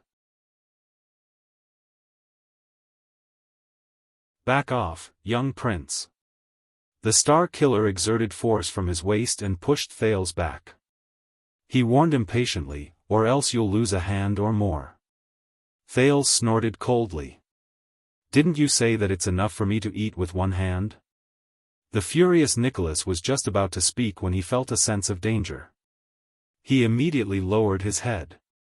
Asterisk whoosh. Asterisk another crossbow bolt flew through the air. It slashed past the back of Nicholas' left ear, bringing with it a scorching wave of air. "See, you don't actually have to worry about me." Thales exhaled and assessed his remaining strength. He said solemnly, "Your real opponent is on the other side." Nicholas let out a low growl. His gaze was hostile. The wound Thales made on his face was still bright red. The second prince thrust his long sword at him again. The Star Killer had just raised his saber to block the attack when he noticed that something was wrong. Just as he expected, Thales' long sword, which was halfway through his thrust, suddenly made a turn and bypassed the Star Killer's intercepting blade. It was a feint. A feint made by the Twist of Fate. Damn it! The Star Killer cursed in his heart. That's my move. He quickly took a step back and dodged Thales' sword, which had changed from a thrust to a slash. Thales, who had forced his opponent to retreat for the first time, curled his lips. As expected. The right side of Nicholas' chest was heavily injured. Even though he had temporarily suppressed the injury, it could be seen from the fact that he had to use his left hand to use his saber. The Star Killer's dominant hand, footwork, and balance were greatly affected. He was far from being in his best condition. Thales exhaled. Fighting against this terrifying man is no longer as stressful as before. Thales placed his sword on his shield. His gaze was fierce. He knew that he had two great advantages. First of all, unless absolutely necessary, Nicholas was unwilling to kill him. Otherwise, it would be meaningless for the Star Killer to chase him all the way here for Dragon Cloud City. Secondly, this was not a battle between Thales and Nicholas, but a battle between the Raven of Death and the Star Killer. They placed all their attention on each other. The Prince of Constellation was at most an arena. So, as long as I try my best to create trouble for him and make the Star Killer reveal enough flaws, then the Raven of Death hiding in the dark can. Do you want to continue playing? Nicholas looked at him angrily. Then open your eyes wide and watch. The next moment, the saber in his left hand immediately appeared before his eyes. Thales raised his shield, but his heart immediately skipped a beat. With his hell senses, the power of eradication in Nicholas' body surged. He swung his saber and instantly changed direction. Twist of fate. It's this again. The twist of fate that allowed him to instantly change direction and reverse inertia. It had a miraculous effect regardless of whether he dodged or attacked. Thales instinctively activated the sin of Hell's river and imitated the silver needle-like glare that erupted from his opponent's bones. He forcefully pulled his shield back while his joints let out muffled sounds and pain, and changed direction to attack his opponent's true direction of attack. At the same time, he swung his sword with his right hand and stabbed the enemy. He was prepared to play the game of, you change, I change too, with the enemy. His shield and Nicholas' weapon swept past each other in the air, and a barely noticeable sound was produced. Asterisk ding. Asterisk no, wait. Thales looked at Nicholas' fierce expression and could not help but feel his heart race. A bad feeling rose in his heart. It's not that simple, asterisk whoosh. Asterisk the saber whistled, and its momentum was piercingly cold. Thales was shocked. This time, the dead face did not activate the twist of fate. He did not use the special effect of his power of eradication either. He did not change his body and inertia, and he did not avoid Thales' sword. Instead, Nicholas roared furiously. Instead, he swung his saber and attacked with an indomitable will. Asterisk shick. Asterisk Thales' sword grazed past Nicholas' left shoulder, and blood splattered. But the Star Killer's blade did not care about anything else. It went straight to the middle. In the next second, Thales, who was still in a dodging posture and retreating in a disheveled manner with his sword and shield, felt a chill in his throat. He was terrified. When he came to his senses, the rising sun saber was already pressed against his neck. The twist of fate is the same as war. It's an art of deceiving the enemy. Nicholas did not care about the injury on his shoulder at all. His gaze was cold. But if you indulge too much in the deceiving effect of it and rely too much on feints and changes in direction to gain an advantage. The man did not continue. Thales sighed. He lowered his shield and held the hilt of his sword upside down to show that he admitted defeat. Nicholas tightened his grip a little and threatened with a cold snort, "This will be your end, asterisk shick." Asterisk another sound of a crossbow rang in the distance. The Star Killer's expression changed. At the same time, Thales swung his upside-down sword in a backhand motion. Nicholas' expression changed when he was attacked from both sides. He cursed, but he only had time to say one word, F***ck. The twist of fate in the Star Killer's body circulated again and forcefully twisted his body. Nicholas perfectly dodged Thales' backhand sword that was right in front of him, but his left arm was cut by the flying crossbow bolt, and blood gushed out. The unstable Star Killer gritted his teeth and took a few steps back. He moved out of the dangerous area and used the rising sun saber to stop the bleeding. I think what he meant was, Your Highness, you know how to deceive the enemy, and you also know how to fight with your life on the line. Monty's lackadaisical voice, which was replaced by a solemn and fierce one, came from the cracks in the rocks around them. But you have too little experience in battles. You don't know when to deceive the enemy, and when to fight with your life on the line. Thales' eyebrows twitched. The Raven of Death said softly, I have a suggestion for this. When the enemy is used to you fighting with your life on the line, you should deceive them. When the enemy is used to you bullying them, you should fight with your life on the line. Thank you for your guidance.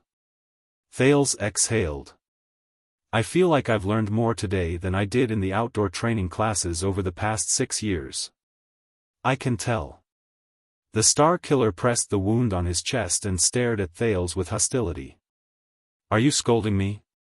Thales smiled in a friendly manner. Also, speaking of the training sessions, if I remember correctly. Thales stared at Nicholas and sighed in a rather resigned manner. 6 years ago, his left leg and left arm were shot by arrows, but he still fought for a day. He did not remove the arrowhead in time, so this problem was left behind. When Nicholas heard this, he froze. 6 years ago, this brat, he tightened his grip on the hilt of his saber. Thales said solemnly, during the training classes, compared to his right side, his left side's movements were slightly uncoordinated. Got it. Monty's answer was brief and very satisfied. Nicholas was silent for a while. You.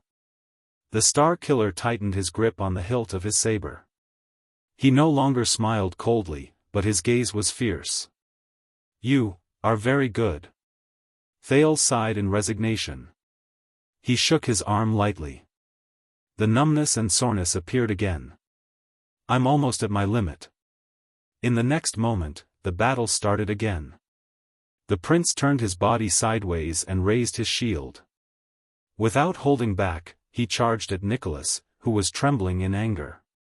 In response, the Star Killer lowered his body and swept his leg in an attempt to kick him down while he was charging forward. This time, Thales gritted his teeth and no longer used the twist of fate to dodge. He activated the Sin of Hell's River to increase his strength and maintain his balance. He lowered his body and stood on the ground to withstand the kick. Thud. Thales swayed, but he did not fall. He roared angrily and pushed Nicholas' saber away. Monty's laughter came from the crack in the rock. Look, he learned it. The Star Killer activated the twist of fate with all his might. He stuck close to the shield and spun around in a strange manner. He stretched his weak right hand over the shield, grabbed Thales' left arm, and pulled it in an ingenious manner. Thales lost his balance due to the pull, and his longsword missed its target. He moved past Nicholas, lost his balance after charging a few steps, and landed on one knee. But there were gains and losses. Whoosh. Nicholas, who was tripped by Thales, heard a sound next to his ear. He only had time to dodge with his upper body when he suddenly felt pain in his leg. Shick. His left calf was pierced by Monty's arrow. The Star Killer cried out in pain and cursed fiercely, Monty. CKU. The prince coughed in pain a few times. He got up and stared at Nicholas with a slight frown. He turned his head and said indignantly to the Raven of Death, who was hiding behind the scenes, Calf. Can't you aim for the vital part? Monty's voice rose, and he rebutted Thales rudely, I also want to look for the shooting field. Unless you want me to kill you as well. Before he could finish speaking, the sound of the bowstring being released was heard again. Nicholas' expression was one of grief and indignation. He dragged his injured leg and spun around with all his might. Whoosh. Fortunately, the arrow only grazed past his thigh and tore his armor. Once the arrow was shot, Monty said slowly with a mocking tone. I will shoot you as well, your honorable highness. Thales was speechless for a moment. He shook his head in resignation. Forget it, next time we will bet, but before Thales could finish speaking, he suddenly felt a chill behind him. In his shock, Thales turned his head around.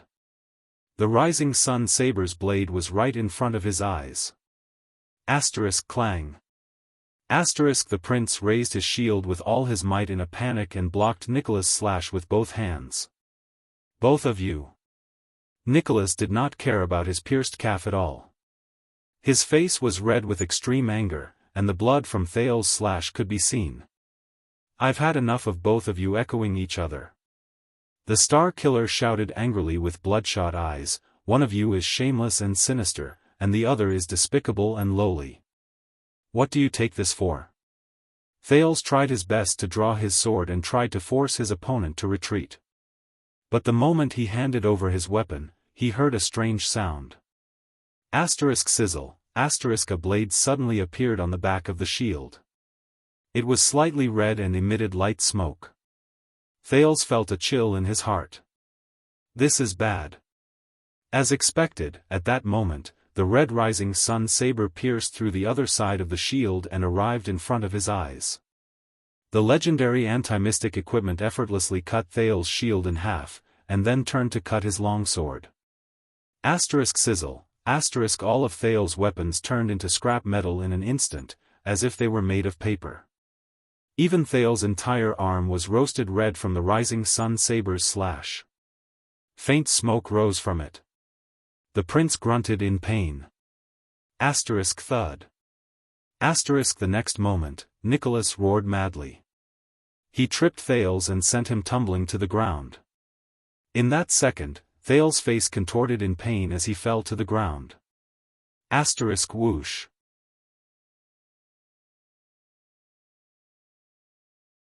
Asterisk the sound of something slicing through the air rose again. The Star Killer instinctively leaned forward and bent down, sticking close to Thales' back to avoid the arrow, which was filled with murderous intent. Asterisk rip. Asterisk it was the sound of flesh being torn apart at high speed.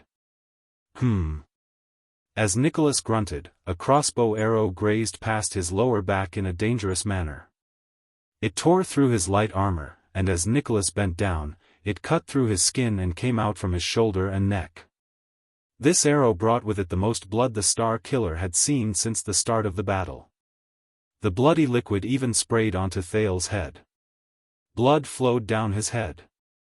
Thales breathed in laboriously. His mouth and nose were filled with the stench of blood. It reminded him of many, many bloody nights. Such as the abandoned house, King Street, and Shield District. However, not only did Monty's arrow not stop the Star Killer, the intense pain seemed to have encouraged Nicholas' madness. Nicholas knelt on Thales' back and trembled as he straightened his body. Monty, Monty, Nicholas roared in grief and indignation, Monty. Motherf asterisk cur, the Star Killer was in so much pain that his teeth chattered. His eyes were bloodshot, and his voice was intermittent and hoarse. But he could not find Monty even after a long time. He could only lower his head in anger and look at Thales on the ground. Thales struggled with all his might. He supported himself against the ground and wanted to get up. But he had long since been pinned down by the experienced Nicholas. He could not even turn his body around. I've forced him into a corner. I can't find Monty. Nicholas' eyes were filled with uncontrollable anger. But I caught you. Yes, I won't kill you. He swung the back of his saber down with great force and hit the back of Thales' left hand, which was pressed against the ground. Asterisk bang. Asterisk Thales' entire body trembled. He felt a sharp pain in his left wrist. Asterisk crack, asterisk the clear sound of bones cracking could be heard. Thales howled in pain. He struggled with all his might, and his right hand was grasping at something behind him. He seemed to have lost all feeling in his left hand. All that was left was pain. But the prince was immediately punched in the back of his head by the Star Killer. He saw stars. But I mean what I said. The Star Killer's eyes were bloodshot. He swung the back of his saber down again. Asterisk crash, asterisk this time, Thales' right knee let out a terrifying cracking sound, and he felt a sharp pain in his heart. The prince's cries of pain grew more intense. His back arched upwards as if it was spasming, and he struggled more and more crazily. But Nicholas still pinned him to the ground. The Star Killer gritted his teeth. As he listened to Thales' screams, there was an incomprehensible delight in his eyes. I will give you, he roared furiously and pressed the teenager under his knee down. He raised his saber again. Leave your right hand behind. The next moment, he swung the back of his saber down for the third time. Asterisk crack. Asterisk Thales' left tibia was broken with a crisp sound that was terrifying to the ears. The prince was in so much pain that he could barely scream. His shoulders hit the ground from left to right, and he trembled helplessly. Time seemed to have slowed down. Thales breathed in a daze. He was trembling. At that moment, under the intense pain, he felt as if he truly felt death approaching. This is, in the end? Monty. Nicholas crawled up from Thale's body and raised his head abruptly. He roared with a ferocious expression and looked around. Come on. Come and kill me. Asterisk whoosh. Asterisk another twang from the bowstring came from the right. Sensing the threat, Nicholas did not hesitate and swiftly activated the twist of fate. The Star Killer's body leaned forward, and an arrow pierced the ground powerlessly. But it was not over yet. Huh! The vigilant Nicholas tensed up. A short sword and a figure pounced on him from the sand and dust on his left. So, the arrow on my right is just bait.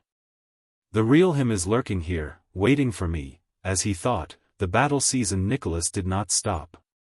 He activated the twist of fate again, and the rising sun saber in his left hand changed its momentum. He swung it fiercely in an unbelievable manner. Asterisk sizzle, asterisk the sharp legendary anti-mystic equipment cut the person who appeared on Nicholas' left, as well as the short sword in his hand, into two. But the moment Nicholas turned his head around, he was immediately stunned. The only thing he cut was a short sword, and, a light armor? *T. It's not the left. Before Nicholas, who felt a chill run down his spine, could think further, a pair of thick and powerful arms with a deep chill and murderous intent stretched out abruptly from his right, in an unstoppable manner, from the direction of the arrow just now. The enemy's left arm went through Nicholas' left shoulder, wrapped around his neck, and latched onto his throat with the crook of his arm. At the same time, the enemy's right arm went through Nicholas' right shoulder, latched onto the joints of his upper arm with his left hand, and pressed down on the back of Nicholas' head with his right palm. Is it the left? Or the right?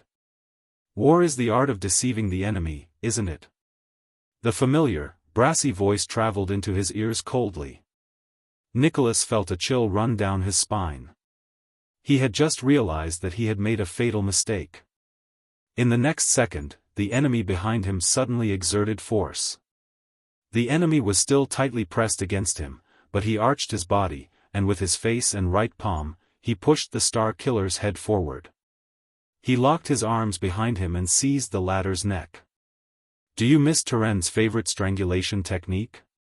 3 seconds to end the battle? 1 second. Nicholas' face turned pale. His vision swayed.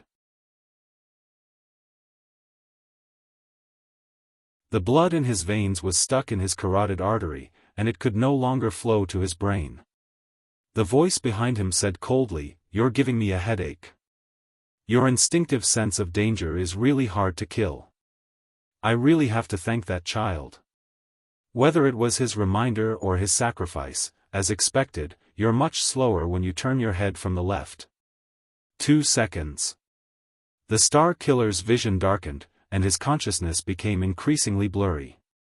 He had just pulled the rising sun saber, which he had swung backwards, back to his chest.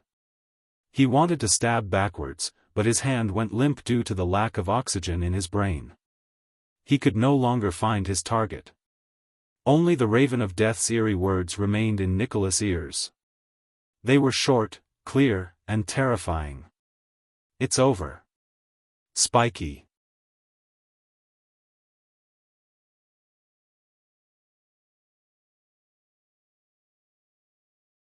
Chapter 364.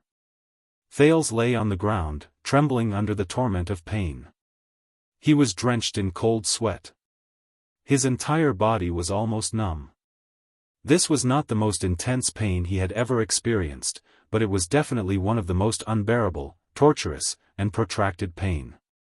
His left wrist, left calf, and right knee alternated with needles, blunt cuts, and even oppressive pain. It came in waves.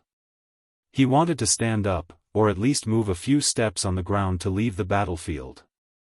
However, if he moved too much, the pain would spread from his wounds to his brain, and it would be magnified endlessly. He could only shut his eyes tightly and try his best to breathe. He did not even care about the fight between the two men.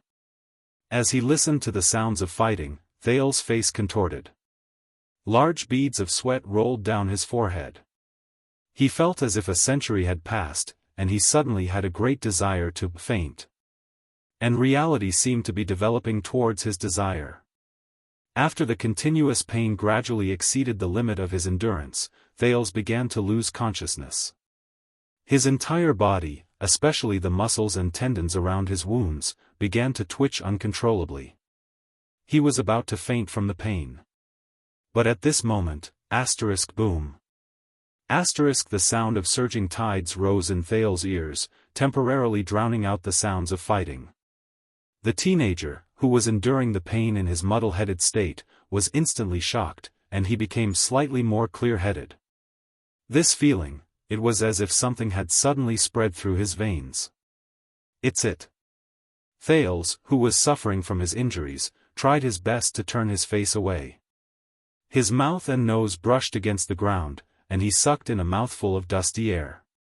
He coughed laboriously, and then he understood. That was the sin of Hell's River. It was the most dangerous power that Black Sword had warned him about. It was one of the companions who had accompanied him the longest through disasters and pain. It was also one of the most unforgettable experiences in his life. Boom, at some point in time, the sin of Hell's River, which had been passively summoned, surged uncontrollably. It was like a fierce beast that had been released from its cage. It was extremely excited, and it let out a roar before it hunted its prey. Its voice grew louder. Thales seemed to have an illusion. Pain, dizziness, and weakness. The sin of Hell's River was like a fish in water in this heavily injured state. The power of eradication was like a river flowing over a dry and cracked riverbank, invading every cell in its master's body without restraint. Including the brain. At that moment, Thales took a comfortable breath. It was as if his entire body had been placed in warm water. The pain turned into a gentle numbness that temporarily disappeared from his senses. Time seemed to have stopped again. Thales lay weakly on the ground and stared at the yellow rock wall in front of him with lifeless eyes. It was very strange. What flashed through his mind was the battle just now. Nicholas' sharp blade cut through his shield, broke his longsword, and swept him to the ground. The scene of the blade that would determine his future misfortune replayed in his mind over and over again. He shouldn't have stopped. Thales thought hazily as his consciousness blurred. The sin of Hell's River was like the flames of hell. It licked his wounds in an active manner and brought about a prickling sensation. Yes, he shouldn't have stopped. Thales gritted his teeth. An urge to get up and fight surged in his limbs. When his weapon was rendered useless, he shouldn't have stopped. He could have gone against the flow and continued to let the rising sun saber pierce through his shoulder. Then, he could have pushed the broken sword in his hand forward. Nicholas' blade was unstoppable. He had placed all the momentum in his body on it. He must have been too weak to defend himself and had no time to push it towards his opponent's neck. I might have to pay a huge price, yes, but Nicholas will definitely suffer a huge loss. He will be miserable. Thales smiled subconsciously in his daze. He clenched his right hand subconsciously, as if the broken sword was still in his hand. As he thought of this, the sin of Hell's River surged cheerfully again and let out a roaring sound. Yes. I don't need to dodge. I can ignore defense and give up on retreating. Forward. Only forward. Towards the enemy, Thales trembled as his vision darkened. He coughed violently, and his mouth and nose were filled with blood. Blood, he felt the feeling of his broken blade piercing through his enemy's artery, felt the heat of his enemy's blood gushing out of his neck, and felt the despair of his life gradually draining away. He fought fiercely in blood. Until death. Thales slowly closed his eyes and grinned. Next time, if there is a next time, just do it, boom. As his last shred of consciousness disappeared, the sin of Hell's River surged with a bang. Not far away from Thales, Monty's expression was stiff. His entire body was tense, and he locked his arms around Nicholas' neck. He felt the other party struggle at the last second. However, the Raven of Death was slightly stunned. Nicholas, who only had a little bit of consciousness and strength left, raised the rising sun saber with his trembling left hand. The hilt swayed in his hand. In the next second, Monty suddenly saw a flash before his eyes. A strong golden red light that was as bright as the sun shone from the golden blade. It was so piercing that Monty's vision instantly darkened. Ah! The Raven of Death shut his eyes tightly and could not help but let out a grunt. But he, who had already become an instinct to kill, did not waver in the slightest. Instead, he arched his back and leaned forward again, increasing the strength in his hands. He locked down the Star Killer's neck. Just a little more, that's enough. Monty's face flushed red as he thought in pain with his eyes tightly shut. But he soon realized that the rising sun saber did not just bring a strong light. Monty's arms trembled violently. His skin, which was pressed against Nicholas' skin, suddenly became extremely hot. It was not scalding, nor was it burning. It was a burning pain that went deep into his bones. Monty could not help but scream in pain. He could no longer keep his arms in their original position, and as if he had lost all feeling, he let go of Nicholas in an instant. He staggered backwards. Bang. The Raven of Death fell on the ground in pain, but he could no longer care about anything else. He could only desperately slap his hands and the flames that had ignited for no reason on his chest. No. Monty stared in disbelief at the unconscious Star Killer, who was kneeling on the ground. The latter's skin seemed to be enveloped in a layer of golden red light, and waves of heat came from him. Before the terrified Monty could understand what was going on, the burning sensation on his body increased in size. Suddenly, many parts of the Raven of Death's body caught on fire. It was as if an invisible, blazing flame had instantly enveloped Monty. F***CKU. Monty roared in pain. His body, which had just gotten up halfway, fell backwards again. Not only these parts, but also his head, shoulders, legs, waist, chest, damn it, spiky. The Raven of Death fell on the ground. His expression was one of pain, and he rolled around madly without stopping. He tried to extinguish the flames that had ignited in a strange manner.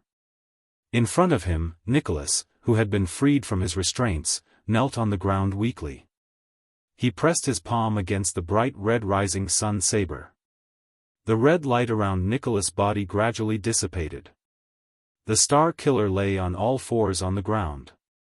His body trembled, as if he had not breathed air for a few lifetimes. He breathed in big mouthfuls of air, feeling the energy that he had been lacking surge into his brain again. Even his fingers were trembling. Nicholas' face had never been so red above his neck. It was as red as blood. For a time, only the Raven of Death's pained cries and his rolling on the ground, as well as the Star Killer's panting without caring about the price he had to pay, could be heard in the field. A minute passed. Monty finally extinguished the last bit of the flames on his body, but he looked incredibly wretched. White smoke rose from all over his body, and his clothes were covered in burn marks, especially on his arms. The Raven of Death moaned in pain, and an unpleasant burnt smell spread into the air. Nicholas was still lying weakly on the ground. The barren land around him had long since been charred black, and a small amount of light smoke rose from the man's body. Both men fell to the ground. One was weak and could not get up, and the other was badly burned. What was that? Monty lay on his back on the ground, exhausted. His entire body trembled, and he spoke with his last breath, "I've never heard that the rising sun saber can be used like this." Nicholas raised his head in Monty's direction with great difficulty and shook his head vigorously. His gaze was unfocused, as if he had just recovered from the nightmare of his neck being locked. He panted laboriously and used the last bit of his strength to lie down on his side. the legendary anti-mystic equipment, will be affected by the user. In different people's hands, it will more or less adapt and change, just like the power of eradication. Nicholas' expression was unfocused, as if he had just been tortured. He squeezed the rising sun saber, which no longer shone, with all his might. He spoke weakly and intermittently, "I've seen Tolja use the rising sun saber as a mystic gun, and in a narrow tunnel, create terrifying flames and explosions." Monty grunted hoarsely. He struggled to get up. "Don't move, Monty." The Star Killer lowered his head. His voice traveled into Monty's ears faintly, and his words were filled with fatigue. "If you don't want to be burned to ashes." "I can't control it well."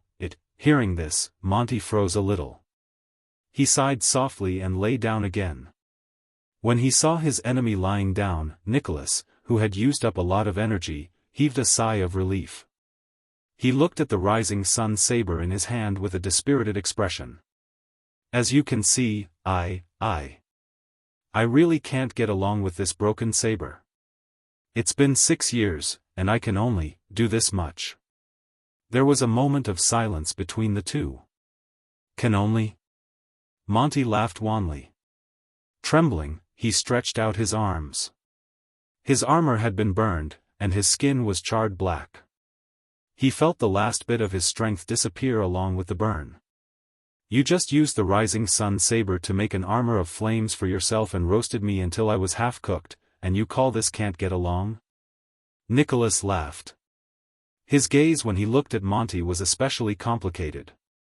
"No, you haven't been a captain before. You haven't read the records in the Legend of the White Blade Guards. The Severing Soul's blade once fought against the Night Wing King's tens of thousands of Eastern Peninsula's army on its own.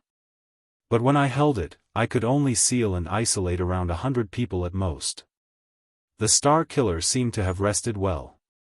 His speech became fluent, and he said dejectedly, "The rising sun saber, which is said to be able to burn everything, has become an armor that uses flames to protect and defend itself in my hands. I'm guessing that even the Soul Slayer pike, which once created a no-man's land that spanned hundreds of miles, in my hands, can only become the tip of the pike, which can keep the living away from it, and those who get close to it will die." Nicholas raised his head and flashed a bitter smile. "Otherwise, I wouldn't have wanted to fight in such an ugly manner." Panting in pain, Monty's gaze froze. "What?" The Raven of Death stared at his opponent in disbelief. "Are you saying that the current situation was something you planned from the very beginning? You lured me to show up and used the rising sun saber to end the battle?" "Impossible." Monty stared at his old comrade, his old superior, and his old captain in a daze. For a moment, he felt as if he no longer knew him. Nicholas lowered his gaze and pursed his lips. "From the start of the battle, I was at my greatest disadvantage. You gained the upper hand and hid in the dark, while I was badly injured, and my combat abilities declined. Plus, this terrain." When the Star Killer said this, he looked at the seemingly unconscious Thales in the distance and pursed his lips. "This is the battle you're best at, and the most advantageous battlefield. Even if I searched for another 20 years, I wouldn't be able to find you. I wouldn't be able to counterattack, and I could only suffer in vain. And with that brat's interference, I wasn't confident that I could survive until you ran out of arrows." Monty's entire body stiffened. "I could only grab that brat, pretend to have lost my mind, and risk taking 2 of your arrows. For this, I even sacrificed my leg." Nicholas seemed to have finally gotten rid of the after-effects of having his neck locked. He slowly sat up and extended his hand to treat the injury on his calf. "I tried to lure you out and kill me in close combat." Monty gritted his teeth lightly. The Star Killer stared at the miserable Monty with a burning gaze. "Of course, it was still very risky. The timing of your appearance was too cunning, and the lock formed too quickly. I didn't even have the chance to counterattack, and I almost fainted." Monty sucked in a deep breath.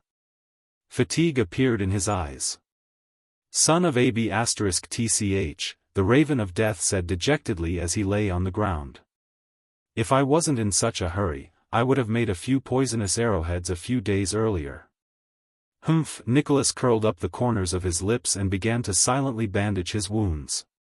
Do you know why you lost? Monty did not speak. He clenched his burned fists slightly. You've been a scout for too long, and you're used to maintaining an absolutely safe distance. Nicholas seemed a little sentimental. His hands paused for a moment. You're used to attacking from behind and killing with one strike. I guess you've almost forgotten what it feels like to fight and bleed while you're face to face. Is that so?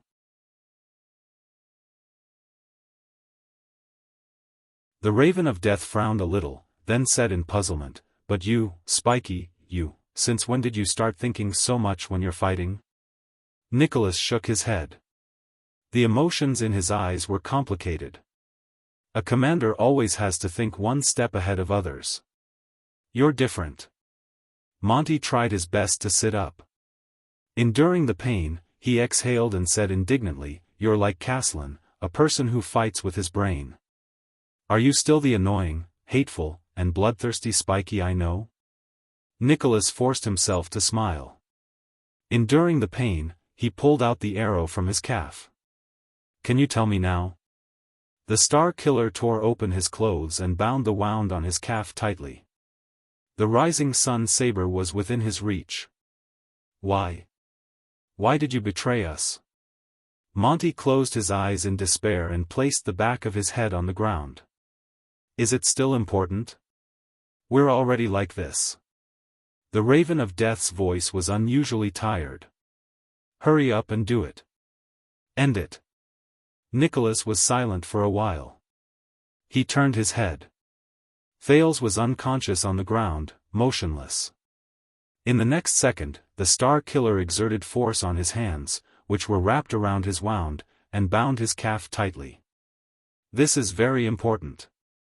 Because I'm your captain. The Star Killer's gaze was as sharp as a knife. He slowly shifted his gaze from the wound to Monty, as if his gaze had a physical form. I'm your leader. Monty roared with laughter and shook his head slowly on the ground. Ridiculous, you sure like to reminisce about the past. Nicholas suddenly raised his voice and interrupted him. Because I'm the commander of the White Blade Guards. The leader of the White Blade Guards. His expression was contorted, and he gritted his teeth. I should be the one who leads, protects, and urges you. Ned, damn you, Monty.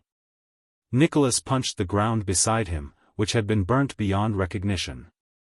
He loosened his teeth and panted softly. The man's pale face darkened. And if anything happens to any of you, it's my responsibility. I failed. The Raven of Death shuddered slightly. Nicholas put his hand into his breastplate and squeezed a small stone tightly. He tried his best to keep his expression unchanged. His voice was slightly choked. And I need to know why. I need to know. Nicholas paused for a while before he spoke dejectedly. Why?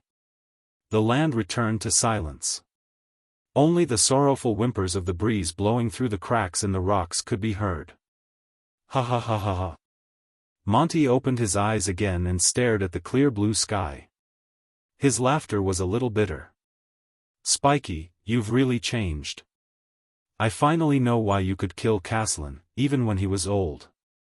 Nicholas did not answer. He just tightened his grip on the stone. I can tell that you've surpassed Caslin in all aspects, be it in terms of fighting or fighting. The Raven of Death's gaze was unfocused. Even when the ground shaker was at his peak, he was just like you now. You don't stand out in any way, you're usually inconspicuous, and you look normal, but when it comes to actual combat, no matter if it's good or dangerous, whether you attack first or later, no matter what kind of enemy you face, as long as they stand on the ground, they can't win against you. Monty laughed in spite of himself. It's worse, but it's also better. Nicholas punched the ground again. There was slight anger in his voice. Don't mention him anymore. After today, you'll have plenty of time to repent in front of him. What answered him was Monty's forlorn laughter. Ha ha ha. Here comes the problem, Spiky, do you worship him and the iceberg that much? The Raven of Death laughed so hard that he could not catch his breath. But have you ever truly understood him? Nicholas frowned a little. Monty tried his best to lift his upper body. He shifted his weight and leaned against a low rock. His chin was burned, which made his smile look even more ominous. Do you know what kind of existence Caslin Lampard really is? Nicholas' heart sank. He remembered the day 6 years ago when Caslin stopped breathing forever in Heroic Spirit Palace. Monty sighed softly. His eyes were filled with endless sorrow and sentimentality. I really miss that day, Spiky, the day we officially swore the Oath of Blades and officially became new guards from the Royal Guards. Nicholas seemed to have understood something. He raised his head as if he was deep in thought. Monty said airily, at least, we still had a choice that day. And after that day, my future and my life no longer had light. He was lost in thought. You're tuning into the Unparalleled SwordWill YouTube channel. Don't forget to subscribe and join us on this journey to catch the most captivating stories.